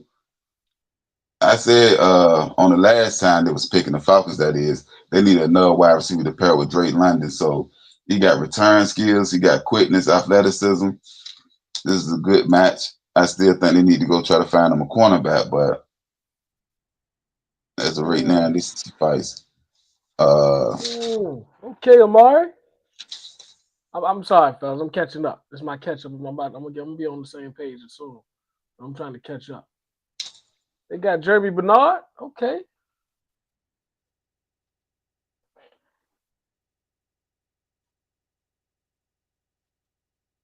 What was Amari talking on that? Wait, a matter of fact, where he at? Let me hear it from the horse's mouth himself. He on mute right now, but That's a good pick. he was happy with his wide receiver and quarterback.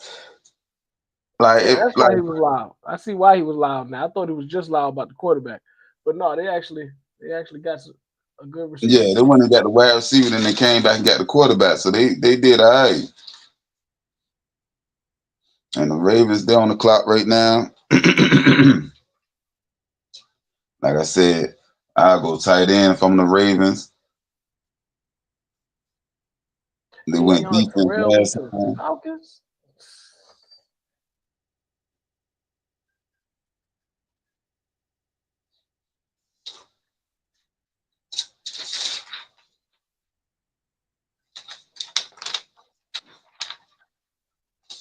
Now they got brothers in Atlanta at corner. Yeah. He said when he drafted, he said part of the bloodline. I like it. Yeah. I like it. He fell a little bit, but that wasn't too far of a fall. He fell But to the right spot. Sometimes a fall ain't always a bad thing. and sometimes they ain't falling like the teams. I don't need you. I don't need you. I don't need you. I don't need you. Every team don't need said position. Okay, they went and got Jacoby Lane on wide receiver out of LSU. I mean USC, the Ravens. That is. I said wide receiver, but they went and got a. I said tight end, but they went and got a 6'5" wide receiver. So they needed somebody a big target for Lamar Jackson because I believe he like throwing them shallow routes, them intermediate routes, them crossing routes. He's not that good with the outside number routes. So you give him a big target, somebody can hit, like Isaiah Likely used to be, throw it up, somebody can go get it, great hands. I think this is a fit. And you still got your other wide receiver, Zay Flowers, that can run. So you still got a burn on one side, you got size on the other side. All right, I'm caught up. I like Carson Beck with Arizona too. That's probably the best place he could have fell. Yeah. I had him I think like number 5 on my list, but the whole time I was saying that I was comparing him to like a Kirk Cousins type that can ride the bench for a while, then eventually be a starter. So I think that's exactly what he's gonna do with Arizona. He might ride the bench five games, one season, but eventually he's gonna take over the job. He's somebody that can play 3 to 5 years, start at one spot. You might get tired of him after a while. He goes somewhere else. That's why I say Kirk Cousins. He can get you 3 to 5 and keep getting these $100 million checks. So I look at him as the next Kirk Cousins type of quarterback. I don't know about Kirk, but he's a pro ready guy. As far Yeah, as he's been exposed, just like Kirk Cousins, pro ready. Like when yeah, Kirk Cousins came to the Redskins when he was RG3, same draft class, he was more pro ready, quote unquote, than RG3. He sat for a while. RG3 got hurt. Kirk Cousins came in. He has way better arm talent than Carson Beck, Who? Kirk Cousins. Oh nah. Oh, you bugging. Oh nah. Oh nah. That's part of the reason why Kirk Cousins is Kirk Cousins, because his limitations.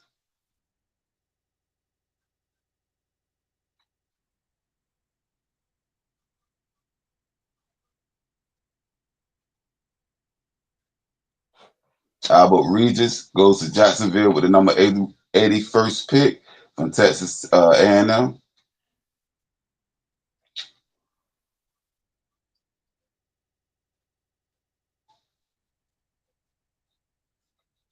Yeah, I think I had him on in my bottom 90th. But I did have Jacksonville needing a defensive tackle. He's a defensive tackle, but it's on the smaller sides. But he's a little undersized. But that is a need that they had right now was the defensive tackle. I still think they could have probably got Orange. Oh yeah, he's gone already.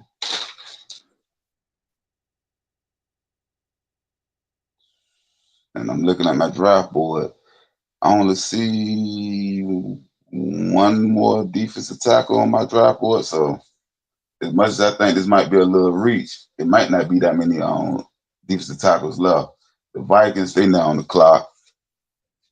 I think they need to just work on getting somebody that can keep one of their new young quarterbacks clean, depending on which quarterback going to be playing this season. But either or, they need to make sure they invest in keeping them clean.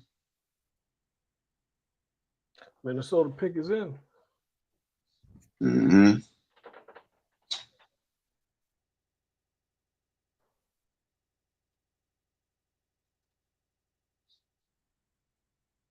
And I ain't mistaken, Minnesota missed the playoff last year, right? Yeah. Yeah, so I think they had either 9 or 10 wins. So even with that being said, they need whoever they get, they need to be worried about contributing now because they're nothing but like one win away from being in the playoffs. So when you win 9, 10 They got a brand games, new quarterback. They got a brand new quarterback in the room. yeah, that's why I said they need to go try to find somebody that can protect them. But I don't know who's going to be their quarterback. I guess that's up to them. They're going to have quarterback competition. I believe it's going to eventually be Kyler Murray, but we got to let it all play out.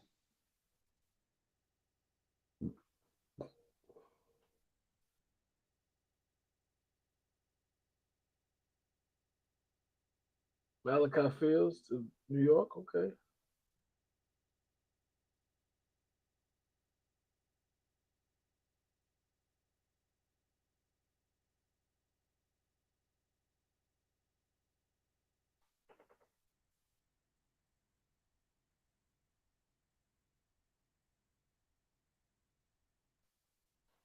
And after the Vikings, we got the Cardinals. I'm sorry. After the Vikings, we got Carolina and we got Tampa Bay with the next 2 draft picks. Then I believe after that it's the Steelers. If I'm the Panthers, I'm looking to get some more help on the offensive side, or maybe a safety. But I believe that they need to add more weapons around their young nucleus, which is Bryce Young and T-Mac. Get another wide receiver, tight end, maybe a running back. This is 3rd round. You can kind of reach a little bit now to go get your running back if you need one. And it's a shame that I got to say that you got to wait to the 3rd round to get running backs now. It used to be a time, Mr. KD, where they used to be top 10 players.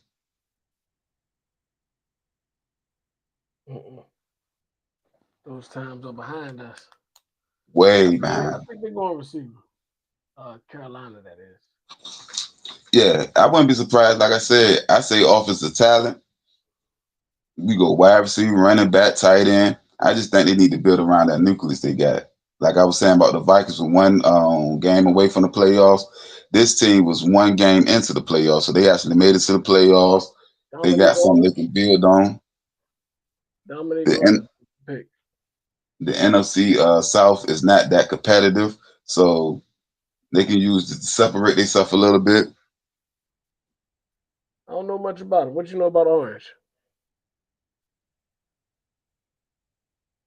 You got him on your draft board? Yeah, I got Orange. I got him number 89. And truth be told, he was the last defensive tackle on my board. And that's why I said I believe that Jacksonville didn't reach.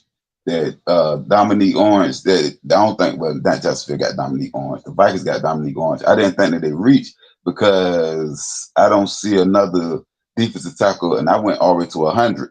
So that's the next defensive tackle most likely got a fifth round grade, a fourth or fifth round grade. So this is basically your last chance to get you a nice defensive tackle. So I wonder what they say about that pick. Let's see the narrative. I still think, and this is the one thing I know is they going defense heavy. Defense, quote unquote, wasn't a problem last year. They need to work on keeping a quarterback upright and having a productive quarterback. So I guess they're gonna be working on that in the next couple of picks. I believe they still got either 5 or 6 picks left, the Vikings that is. So they got enough picks to make up for if they don't get whatever in the first part of the draft. Chris Brazil, oh yeah, they went wide receiver. You said what, sir? Carolina picked Chris Brazil out of Tennessee.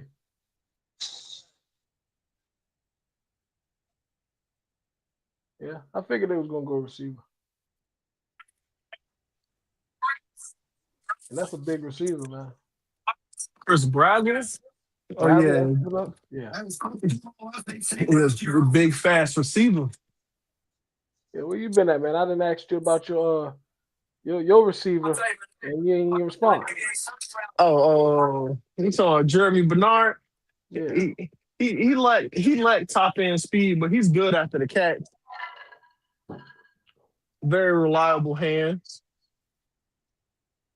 how you say you pronounce his name? Brazil. Yeah, Chris Brazil. Brazil. I remember him when he was at Tulane. Yeah, he got some stride, man. Yeah, he fast. I ain't gonna lie, he Yeah, I fast. believe he's a 4-3 guy. He's big and he's fast and tall. So he's like 6'4", 4'3". You remember Dante Thornton, who the Raiders snatched in the draft last year? He's back. Okay, Bryce. So him and Tet might be a problem. Yeah. Him, Tet, and Jalen Coker. Mhm. I said it. I said it last year. Xavier Legette gonna find his way going off this team. I thought you was about to say, because yesterday you named him when you said that wide receiver room, and yesterday I wanted to say we don't even know if he's gonna be there. And I had him on 95 on my big board. So he ended up going 80, 83 instead of 95. That ain't too bad. So y'all blocking A-Rod number now, right? Oh Yeah, yeah, he not coming. He not coming in now. I ain't even worried about the text back this time. Y'all blocking him now. Like I said, I ain't even worried about the text back this time. Stay where you Yeah. at. That's why I said, even though he's my favorite quarterback, this relationship got to be over. This got to be the end of the Aaron Rodgers chapter. But watch is not going to be the end. All season long is going to be an Aaron Rodgers watch for any quarterback to go down. If they're going to call Aaron Rodgers, they're going to call Aaron Rodgers. Nah, they call him Joe Flacco. Oh, Joe Flacco is spoken for. Joe Flacco got somebody. Yeah, he's on the roster. He's spoken for. He ain't single. Yeah. He a trade candidate. No, he's not. He's spoken for. Mm-hmm. Aaron Rodgers out here being all loose. What do you think we should go with the next draft pick? From Tampa? Nah, I was talking to Mr. Mark for the Steelers. But they behind Tampa, right? Yeah, we right there behind Tampa. I honestly think this is a trade. This is a trade out spot, but I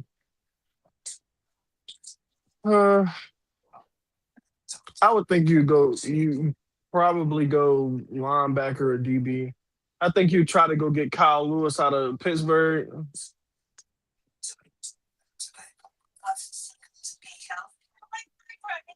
I got maybe safety.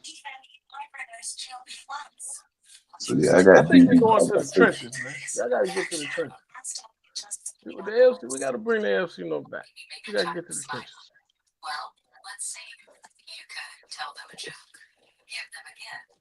Offensive line.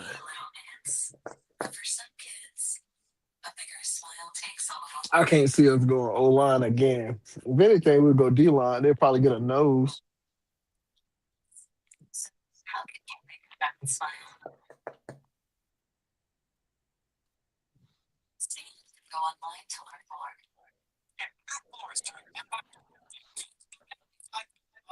All right. Waiting on the Bucks.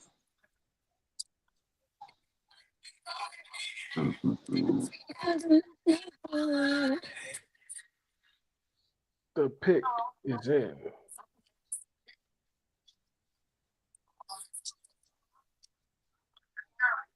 All right. I have a It's feeling been this is there just for a not. while, but you know they gotta get their money with these commercial breaks. I feel like this is gonna be a tight end.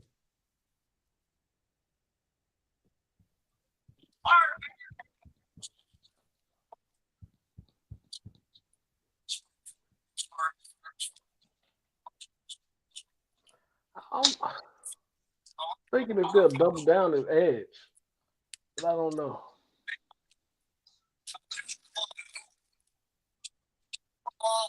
You know, Todd Bowles love to blitz.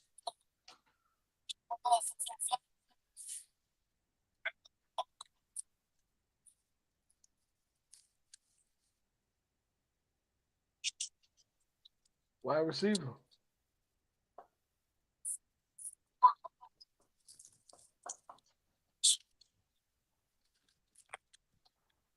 Man, it seems like every receiver 6'4" now, man. What's going on? The world is just Ted Hurst, wide receiver. everybody's 6'4". 6'4" receiver was the 6'4" few and far receiver, between. 206. Yeah. Now So yeah, we're getting a lot more and more of those. getting monsters, and they still running like the 6-foot receivers.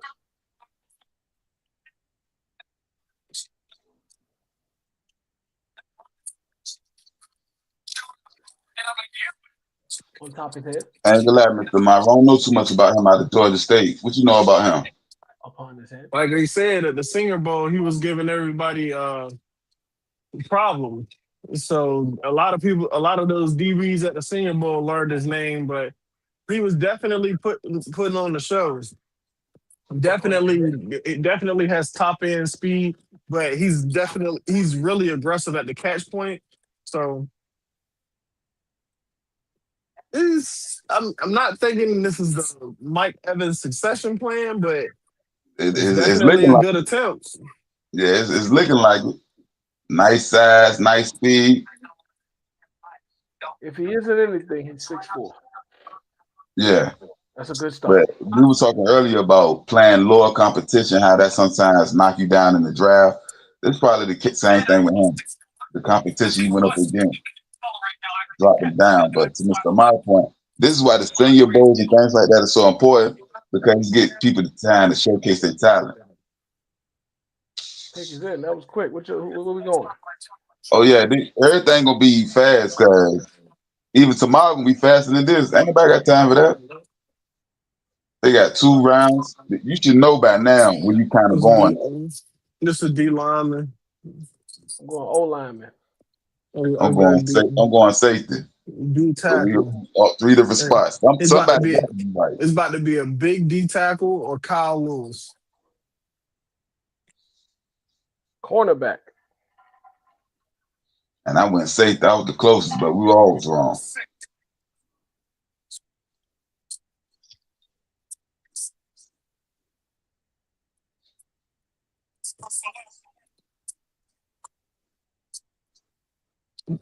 Dalen Everett. Hey, he from Norfolk. Real? Yeah, he went to Norview. Uh-oh. I respect it.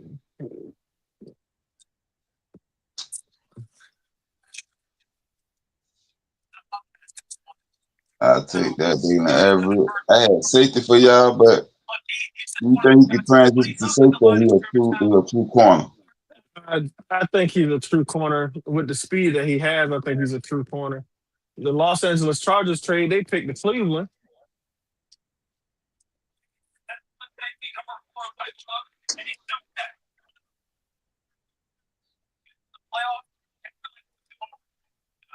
Birthplace, Norfolk, Virginia. Okay. Georgia. So we got the Chargers back on the clock. Nah, not the Chargers, the Browns now.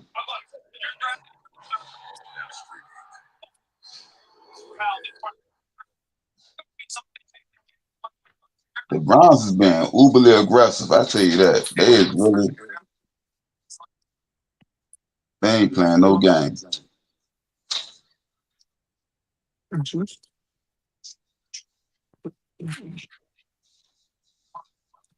No.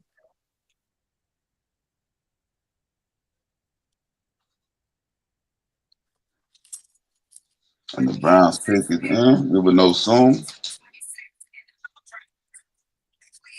Who you think the Browns should go at, Mr. KD? O They line. did. They already did it. O line, Austin Barber, tackle from Florida. 6'7".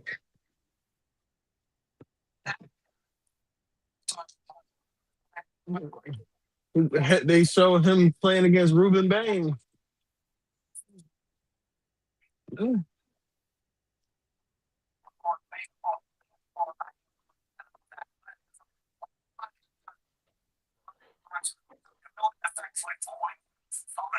Six, 7 nights out. Offensive tackle. The Browns trying. I don't know if these gonna work, but I give you an A for effort, Browns. They really trying this year. Excuse me. The Miami Dolphins are putting together a decent draft class as well. Yeah, nah, yeah. Like that Rodriguez pick. Yeah, That I same like that Buffalo. Rodriguez pick. Like that was a great pick in my opinion. They really needed that. Somebody they can put that green dot on immediately. The Maybe next Browns, year. the Browns when they got 2 tackles, 2 wide receivers, and a safety. They're trying to build something out there. Again, they build it inside and outside like that. The Dolphins, I'm going edge rusher here. But they got so many holes on the team, it really don't matter where they go at. They went tight end. Will Kazmarek, wide tight end, Ohio State. I think this is the 4th tight end in the 2nd and 3rd round.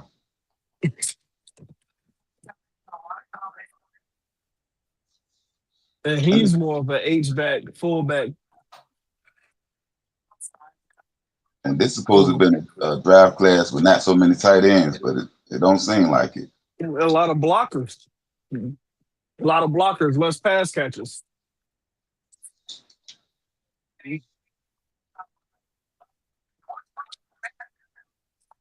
But is you going first 3 rounds to get to a pass blocking tight end? No. In today's pass heavy game, I mean, that would have been cool in 1998 draft, but I mean, you can get a guy that's a great blocker and teach him how to catch. yeah. But I know what you about to say. The inverse ain't true. It's like the inverse is a whole lot harder. Like, Yeah. bro.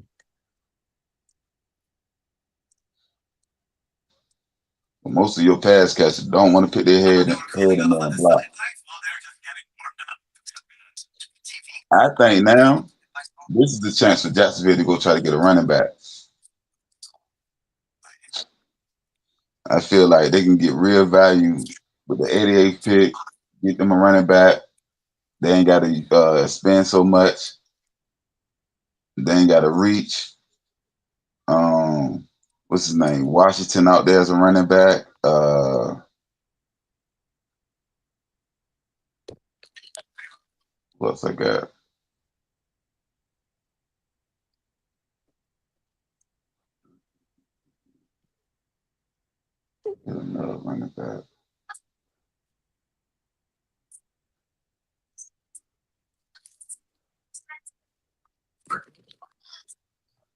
looking like Washington's one more person. But whatever the case may be, they should go running back. And then we got Chicago and San Fran. Who do you think Jacksonville looking to get, Mr. KD?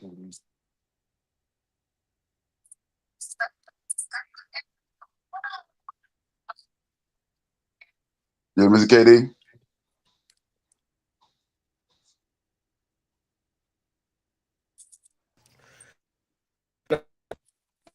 was like Mike Washington.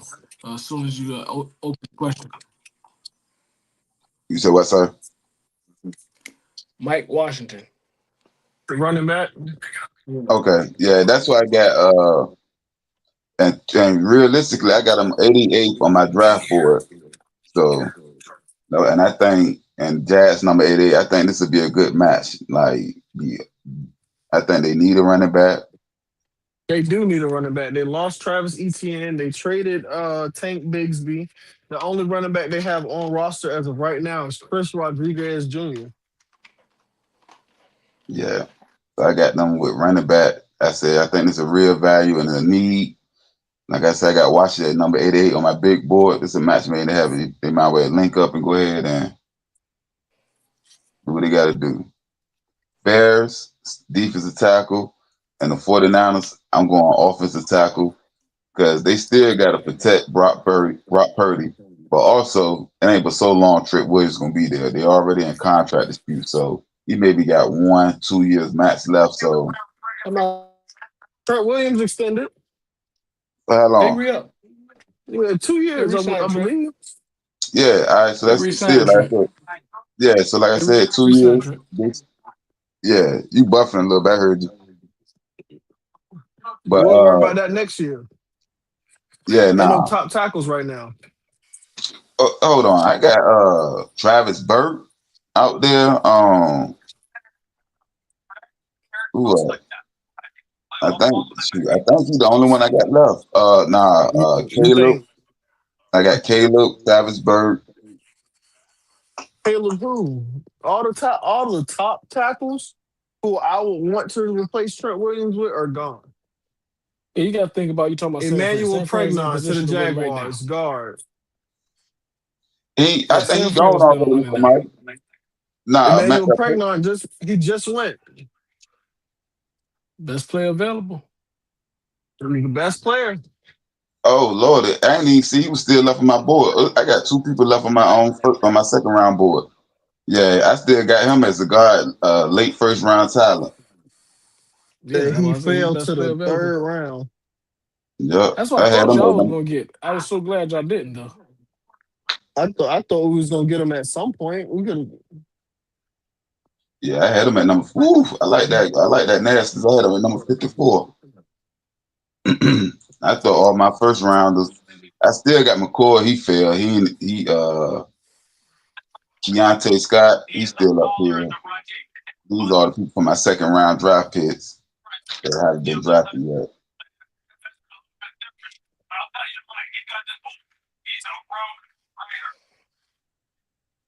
The Bears pick is in.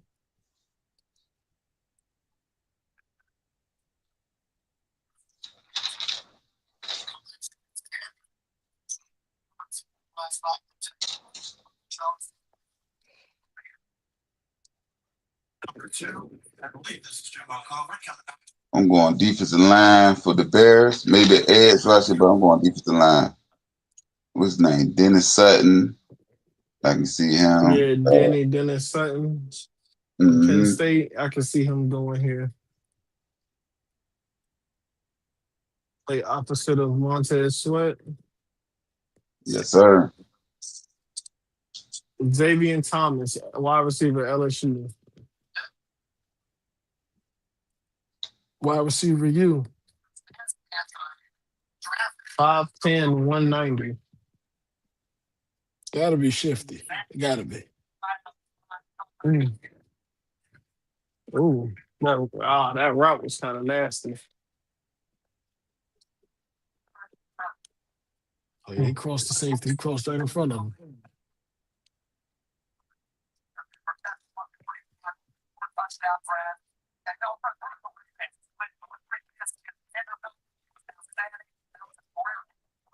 I'm looking at the stats. I see right now that I had him so long my third round draft board. He ain't had number 4 touchdowns. So. Okay. So yeah, he seems great after the catch, but he only produced 4 touchdowns last season. But this is the thing. With all that talent they got up in Chicago, he gonna fit right in. We got you here for a reason. You'll be all right, son. And with that coach, he gonna know exactly how to use him.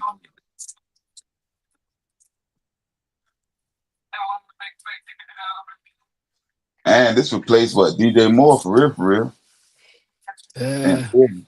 I ain't Yeah. saying he's a player, but in theory, this replaced DJ Moore.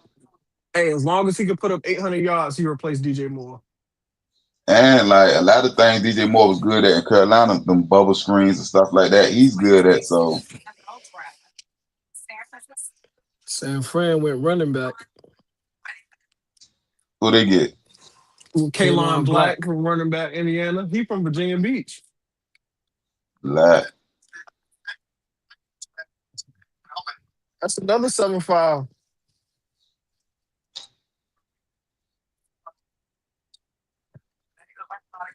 And that's another team that Ooh, that spin move was nasty.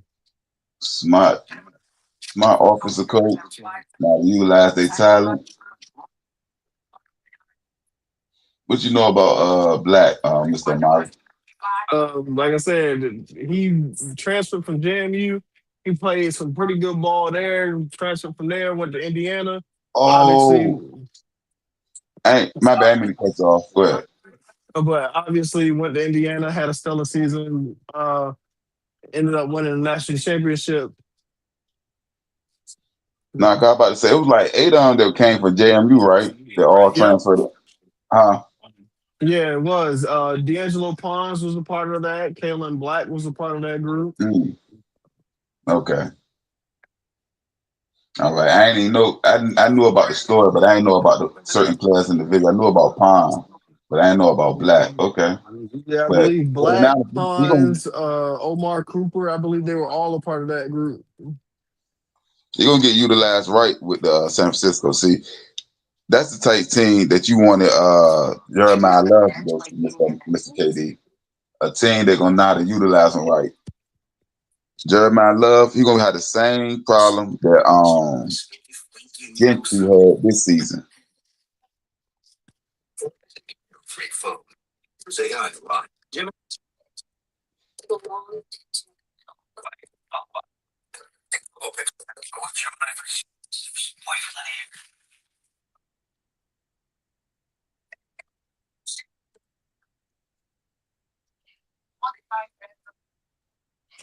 So we got the Raiders on the clock.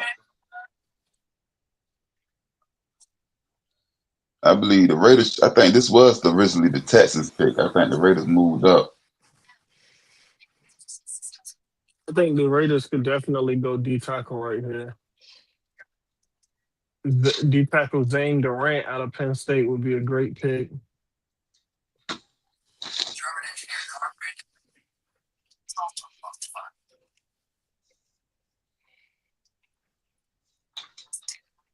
They could also benefit from drafting Gerard McCoy, having him just sit down, heal, or learn.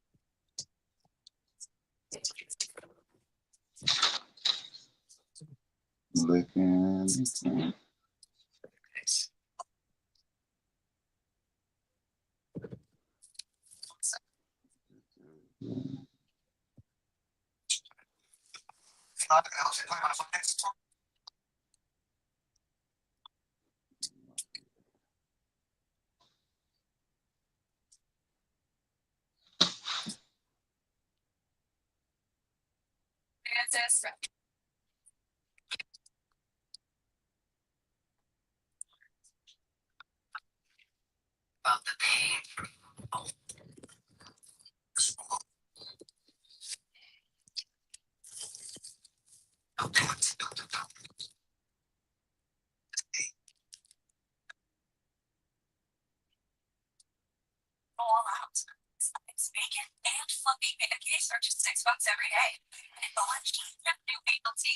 Hey, Hey, cut that down a little bit for my mouth, please.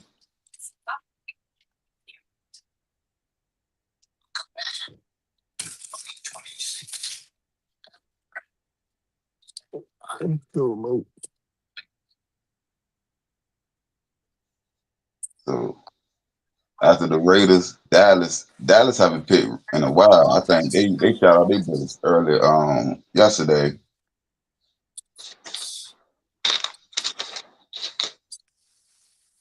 I got them Mike going wide receiver. This time the Cowboys, that is. Nah, they need to go running back. Yeah, they definitely They another need to team go that get need Mike running back. Yeah, Washington.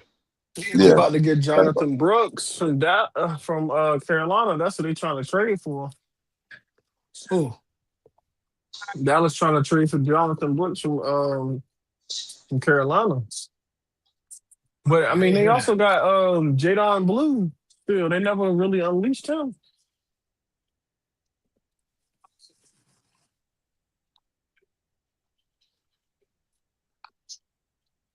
Trey Zoom the third. That's a big center, man. 6'7" for center is crazy. Mm-hmm.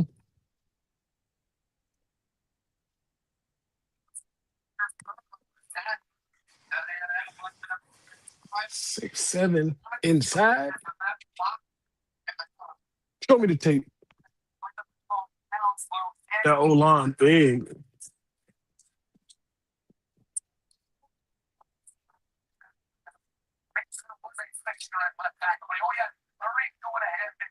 He might move to guard. Nah, he said he was a left tackle, but he got short arm, so they moved him to inside. So yeah, I can see him definitely playing guard. Didn't they just go get a center on the Raiders? That is. I can't remember exactly, but I want to sounds say about that. right. Yeah, Oh, the I want to Raiders say they they did. got it They just signed Tyler from them. Linderbaum in free agency. Yeah, yeah. And at 6'7", like you don't want nobody that tall standing directly in front of your quarterback. Even if you and Mendoza's 6'5", 6'6", but still. And those are not playing immediately. You talking about Kirk Cousins? Well, Kirk about 6'4", 6. Kirk ain't no small dude, but I'm saying 6'7" standing up in front of you. Yeah, they're Like, gonna slide him. yeah. If not out for to tackle, especially the guard. But yeah, tall, short arms, you can put him at guard, still got size. And Tony to my Dorsett point, from he played Aliquippa, before. PA. We'll get you a running back, Dallas. Yeah, nah, they definitely use Washington. Help Dak Dallas out. about Dallas about to go tight end. Nope. I like that pick though. I like the pick. What's the I pick? like the This pick. I like the edge. They went. I like the pick. Jay Sean Barham out of Michigan. I like it. Mm-hmm. Yeah. Now he slipped a little bit. I had him at 78. I like it. I like it. I thought they went edge already though. They Who did. did They did. Dallas? They went Malachi Lawrence in the first round. Right. That's why I thought they would go wide receiver. And to your point, at least running back. Running back, they need way more than wide receiver. So, but But the reality we got to set in is they don't value running back. Like, no, the league, that's what I'm about to say. Yeah, I'm talking about everybody Dallas said that specifically. always will get running back. Dallas specifically does that. We'll find one somewhere.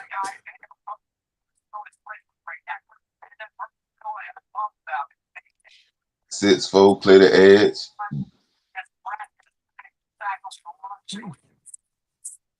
Yeah, they trying to Feel like retool the defense. very big, very much undersized. But yeah, this is definitely a pass rush specialist.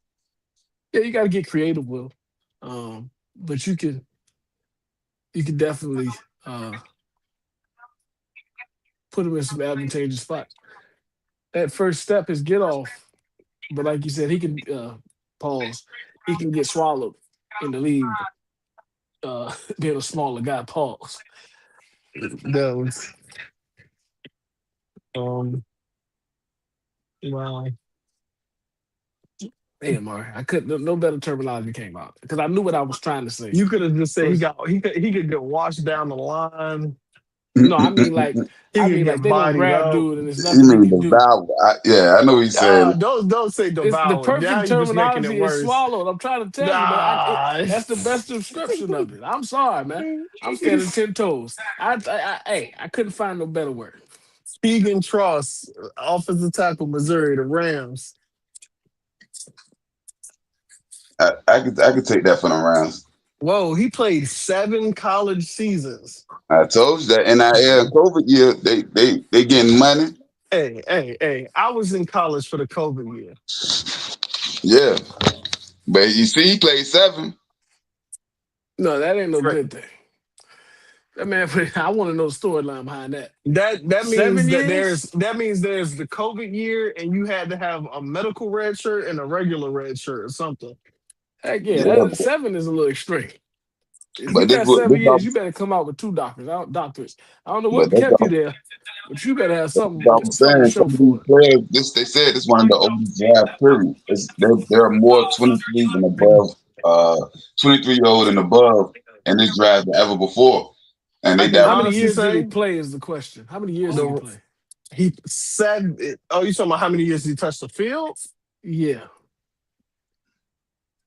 yeah. That you know what? That's Actually, gonna tell me something too. that does change the whole dynamic too. Right. But still, 7 years, you gotta be what? You gotta be like 24. You gotta be 24, 25, or about to be 25.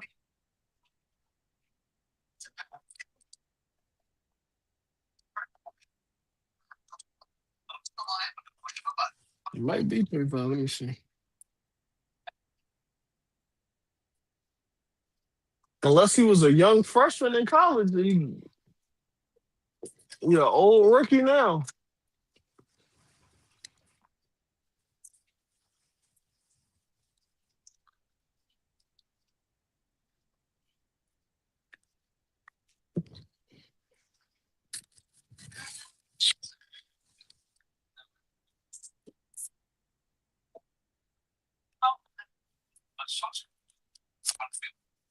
Miami back up.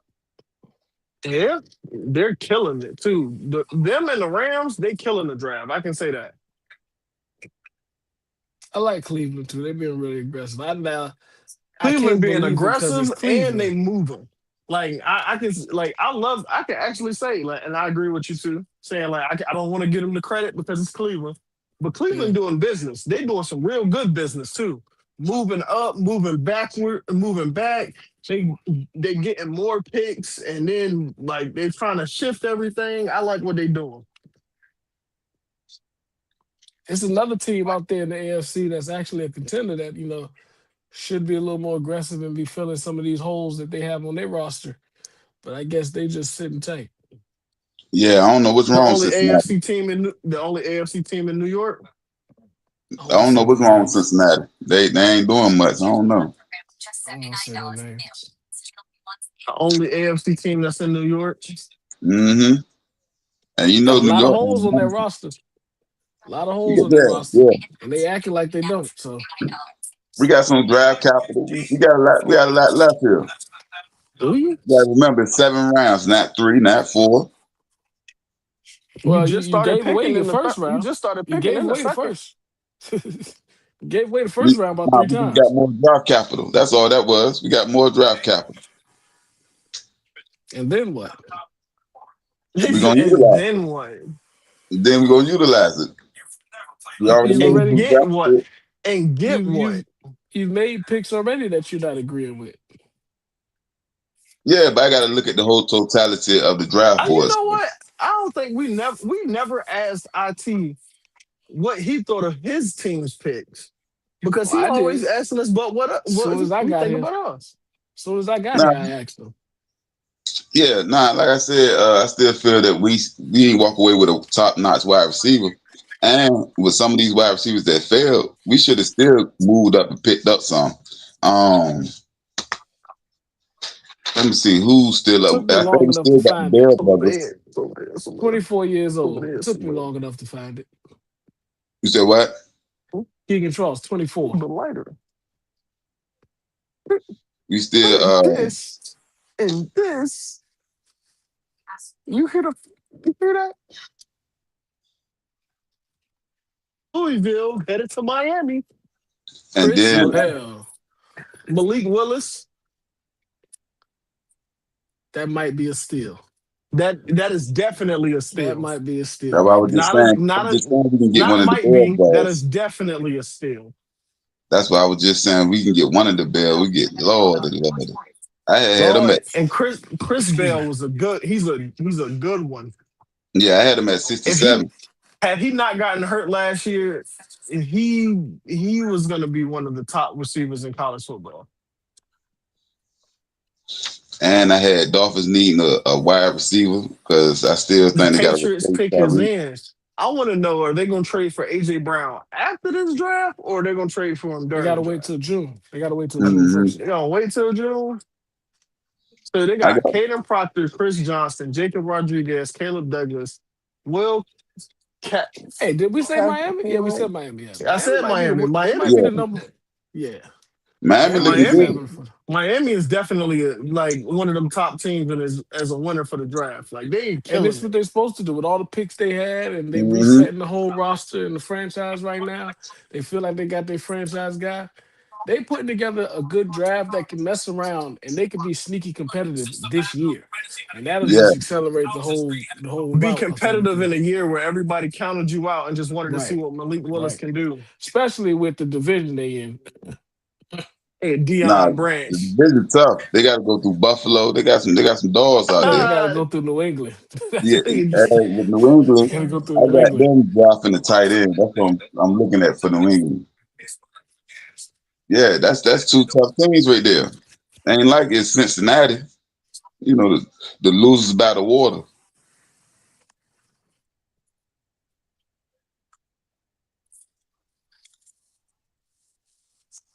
I said, thank you, Pittsburgh.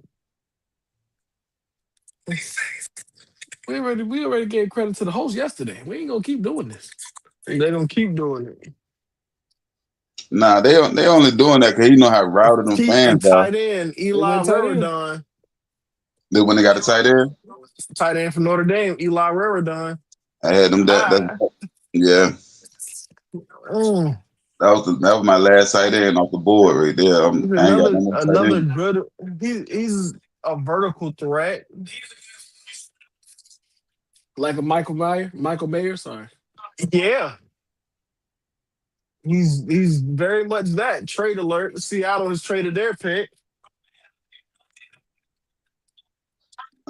Eli, I think he like 6'6", Oh, they traded 6'7". their pick to Pittsburgh. I wonder what made y'all decide to move up on day 2 and not in day 1. It's a D tackle out there for y'all if y'all want to go get him. I know. He go to Penn State. Nah, that ain't what I'm talking about. Who you talking about? Zane Durant kind of one of those ones. And the fact that he didn't get taken off the board yet, I'm actually kind of shocked. See, I think New England, they got a little complacent with their picks this year. They didn't really go get it. They went back to the New England way. They said there ain't nobody in this draft worth popping about.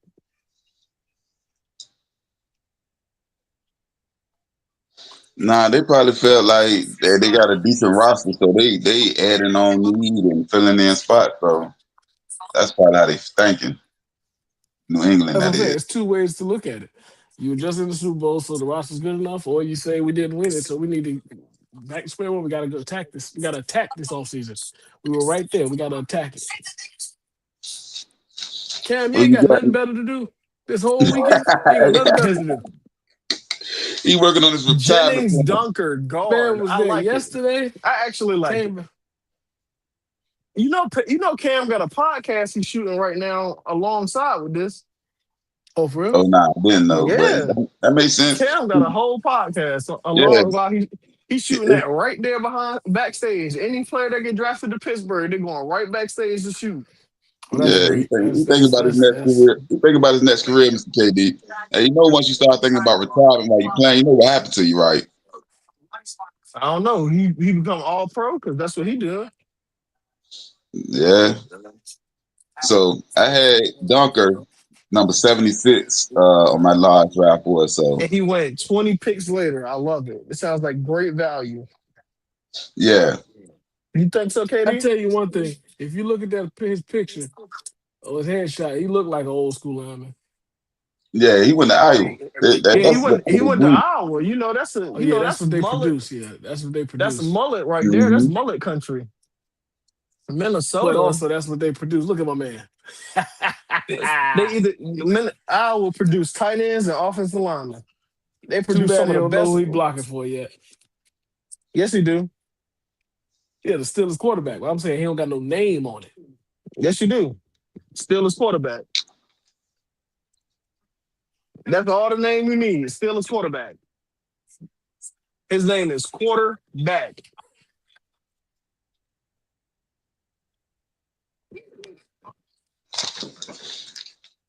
I got I Vikings figured looking y'all at a was gonna wide go receiver. offensive line eventually. I thought it was gonna be that last pick with the guy out of Oregon, but hey, next pick, y'all go for it. I said Washington. I got the Vikings with a wide receiver. That's where I think they should be going, but they went a lot of defensive heavy, so they need to go offense now. Like There's they acting another like guy that's still on the board that I thought highly of. So I'll test y'all opinion. Kilgore as the safety. How did you grade him? Jalen Kilgore. Yeah, I thought he'd be. I guess not. Maybe I had him I thought he would second have been. or I thought he third. would have So been gone in the second round, to be yeah, honest. that's why I had him like But second, early third. I feel like he got bypassed by Emmanuel McNeil Warren due to the pro day, and that's just kind of what it was. They just kind of bypassed him, and then they kind of let it sit. and I got him right now as the second best safety off the board. It's Clark, and then I got him You said Clark off at the number board. He's still 83. on the board. Well, Off the board. Oh, I say Jalen Kilgore's He's still on still, the board. he's still up yeah, there. but I said I got these the best two safety on the board. Clark Oh, he said and then off. Clark is off Kilgore. the board. No, he said that was it. He mentioned his word though. I said Clark is off the board and Kilgore is Oh, on the board. nah, I ain't missed my words. I just ain't double check them off. I ain't know. Okay, I didn't check them off. No, That's I'm saying the first time you said that's my second safety off the board. You said it correctly the first time. Then you switched it all on right. the second time. So I had him at number 85. I had Clark at 83. So he the best. He's the best safety on still on the board right now. At 80. Yeah, at 85. And where we at? 97. So I like him. I liked him. Um, the Vikings so could get him. I think they need to go offense right now, but if I don't see who will pick him, I think we only got like 4 picks left in the draft.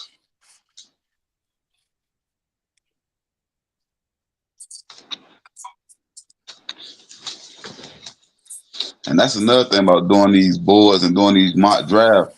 Some of these teams don't need some of these players, and then once one player go like an edge rusher, and 3 teams need an edge rusher, they start taking them, and everybody that's in front of them start dropping. like Washington gonna make it to day 3. Yeah, Wow. Honestly, I'm shocked about that. Now that goes to show we've been saying it consistently. That running back position, man. yeah, it's been devalued. Like it might be right there next to the kick and the punter. Like the way they don't care about it no more. Well, they I do just care think if they it's have the one. committee. I think they've adopted the committee aspect. Nah, it ain't no maybe they did. And they realize it's cheaper and I can get either equal or similar production. It may not be the same. It may And I go can from manage the 18 to miles. 16. You say what, sir? And I can manage the miles. But even when you adopt that ideology, you still have to understand that if there's that guy that can, like a Jeremiah Love, that guy that can do everything at a high level, you still have to appreciate him. He still has to be appreciated. So Yeah. Yeah, But because at the end of the day, he's still a top-notch talent. You can't just bypass that because of the fact that his You don't position's need a committee. undervalued. He can be your committee. Like he can do. You don't have to take him out. Like some of Caleb the committee routes Tiernan, be like a power Northwestern back, tackle, a split wide, and all of that. You don't got to take Jeremiah Love out. He can play every down. 6'8", 323 pounds. that was that other lineman I was just telling you about, Caleb Terry. Yeah, I had him at 68. And what you say in the country, that's a big one. That's a big Yeah, Yeah, one there. that's a big one right there. that's another from the Midwest. He from That's Northwestern. Yeah, I think that's Chicago. cornbread and very fed. That's what that say. hmm Adam, this is a good That's a value. Like I big said, I one. had him at in my 68 spot. We still got Travis Burke out there. We got another offensive tackle. So it's some valuable picks. I had him at 65, the first pick in the third That man's round. blocking two people, one with each arm. He's wide enough. Yes. Minnesota with it back-to-back picks. That was looking like Jacoby Thomas, safety. because 98 supposed to go to the Eagles, but the Eagles probably traded that out. So you gonna pick him over Kilgore? Golly. Yeah. But if they went and got the 98 pick, they might be getting them right now, Mr. KD. No, they got Jacoby Jacoby Thomas. Thomas. They got who? Jacoby Thomas.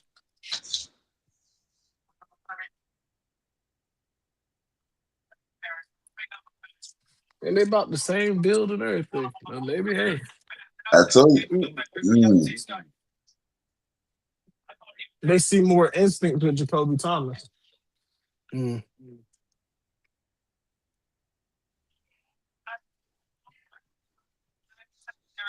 That's what I think it is.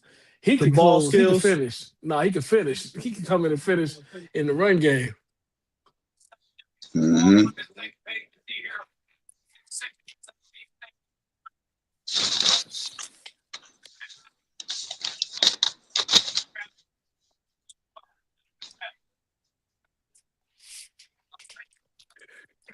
Hey, they got some size, but they don't got nothing. At pick number 99, the Seahawks pick is in. Julian Neal. And then we're on the last pick that'll wrap up round 3. Day 2, round 3 is at the nearest end. And McCoy still haven't got picked. Who else I got on my list? Julian Neal, DB Arkansas.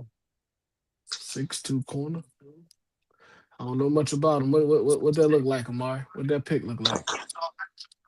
I'm a little bit unfamiliar with Julian Neal's game, but I mean he has good size, so if Definitely. he can even be somewhat sticky in man coverage, then I think he'll be somewhat decent. I say it seems to be like he's a decent zone corner. 10 pass deflections, only 2 picks. So I had him at 784, and that was one of the guys. So when we talked about earlier, Mr. Myron, I was saying McCoy can go to Seattle. He was one of the guys, I guess, that would be the replacement for McCoy. Lil Hansie, got nice size. So like I think he'll fit in well with the defensive structure that they got. And back-to-back corners to finish the third round. Back-to-back corners. Paul for sluzzing, man. Jalen Husky, corner, Maryland.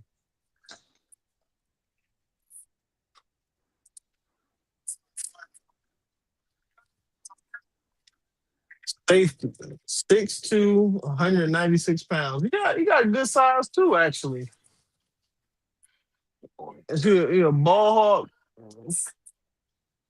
No. What, he a nickel? I thought they said he was a Nah, corner. he a safety. So why they got him at corner? I mean, honestly, with the way he plays, he probably would be a better corner. He looks more like a rover than a true back half safety. So he could just be a nickel corner, honestly.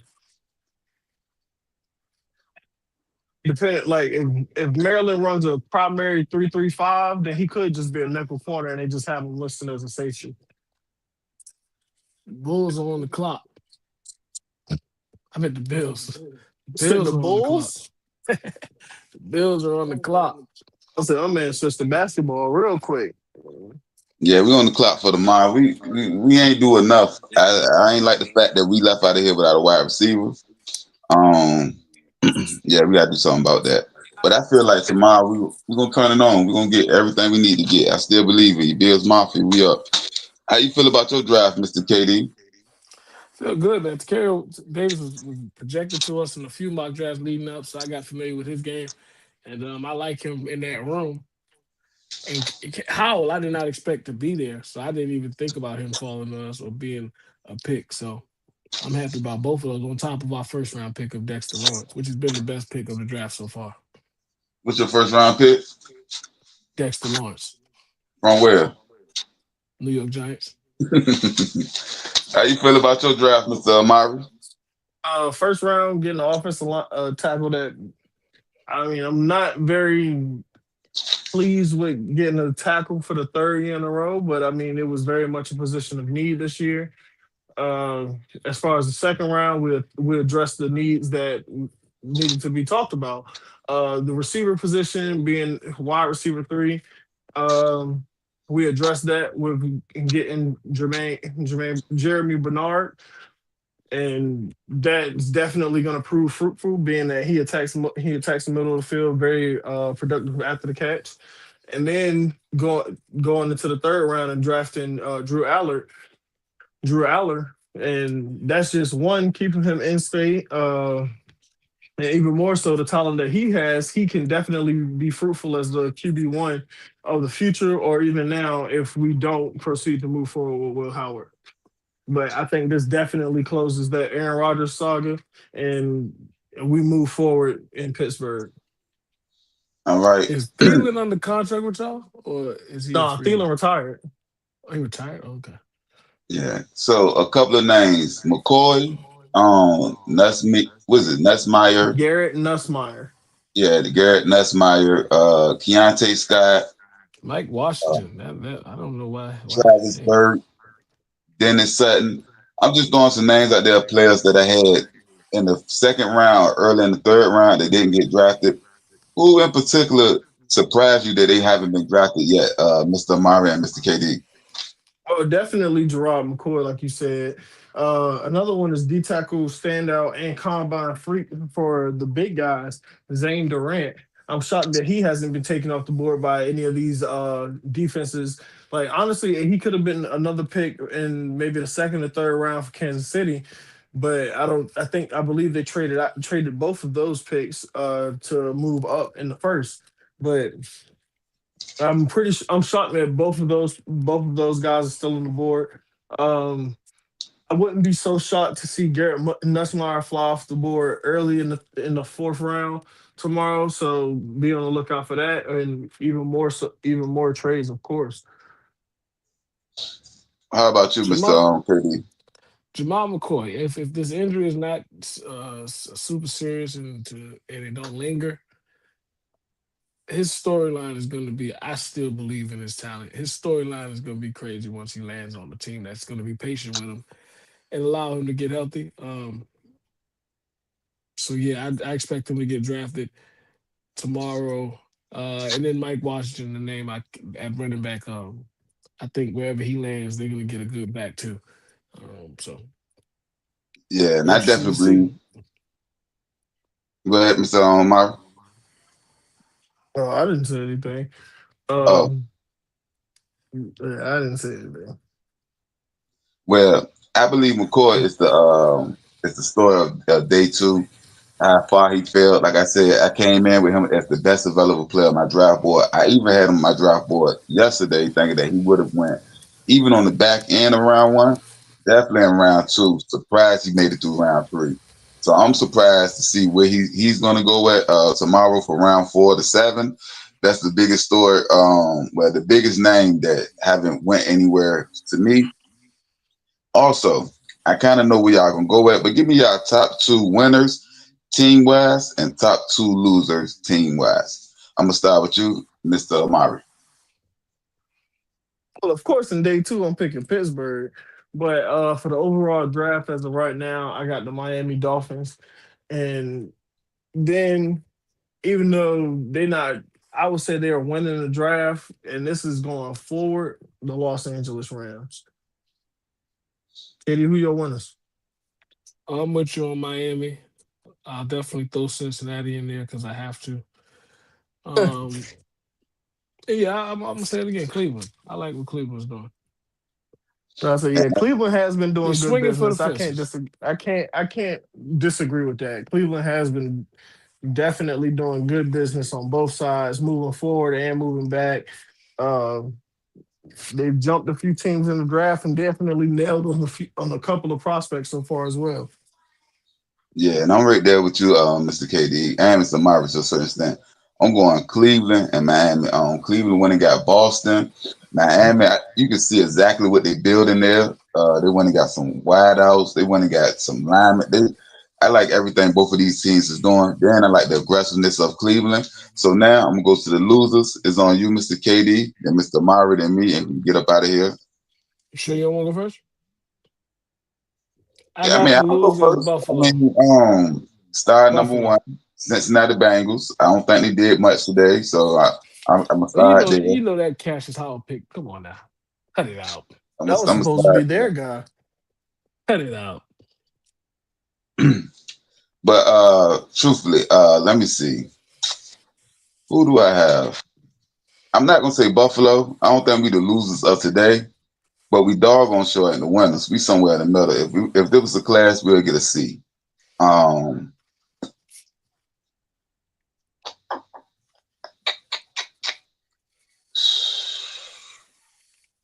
almost all the, I can say all the teams. A lot of the teams did exactly what they came here to do. So go ahead and go, Mr. KD, because I gotta look through my notes to see exactly who I want to go with the No, loser. the reason I call Buffalo a loser is one because you're on this panel, and two because Say because one, because you on this panel, that is Yeah, just disrespectful. two because the I'm counting both days. Y'all were you traded out of the first round 3 times To pick to nobody in the gain second, really. more picks for these days. The next day comes and you still haven't made a move that has solidified your direction. So that's why it's a loss because we've been through 2 days of the draft. We only have one left, and we still don't know what is Buffalo's plan throughout this draft. So that's why it's a loser because it looks like it's starting to look like it's not a plan. So that's why I would name y'all as a loser. And the running back market, man, it's not headed the right way, man. it ain't It's even a Oh, not. mark. you saying the loser is the running back market? Yeah, it's not headed the right way, man. They're gonna. It's gonna be hard to demand a certain amount of money. It was hard for Saquon. It was hard for Derrick Henry. It's gonna get harder. Yeah, yeah. I definitely can see what you mean right there. But I definitely agree with you on one loser being the Buffalo Bills. Like you traded out of the first round to, I mean, in my opinion, you didn't really get true value with the picks that you made in the second and third. And the second loser, uh, yeah, I guess I would have to agree with you with the running back market. I mean, It's, it's, we've seen this, two running backs go off the board. Well, three running backs go off the board so far, and they just all fallen even more so. It's like nobody's interested in any of the running backs, even when teams are in need of running back. So yeah, because most of these teams came and did what they're supposed to do. That's why it's hard to pick these losers. I'm thinking Jaguars, Chargers, and I'm flipping the coin between them two, and it might go to Jaguars. I think the Chargers did all right. I was headed down there with the Vikings, but then at the very end, they went and got them two big linemen and showed me what they really about. So I gotta respect what they was doing. They went and got defense. They went and got their line. I'm definitely going Buffalo. And this goes back to what's the movie Glory Road, Mr. KD? What do you say? Activity without accomplishments. That's exactly what Buffalo did for the last 2 days. A whole bunch of jigging and jabbing, a whole bunch of activity, and ain't going anywhere. Old school So chicken and jiving. yeah, so that's my two. That's my two for real, for real. And I want to thank everybody for being here with us on this 4-hour marathon. I need y'all to remember one thing: we ain't gonna play. We out.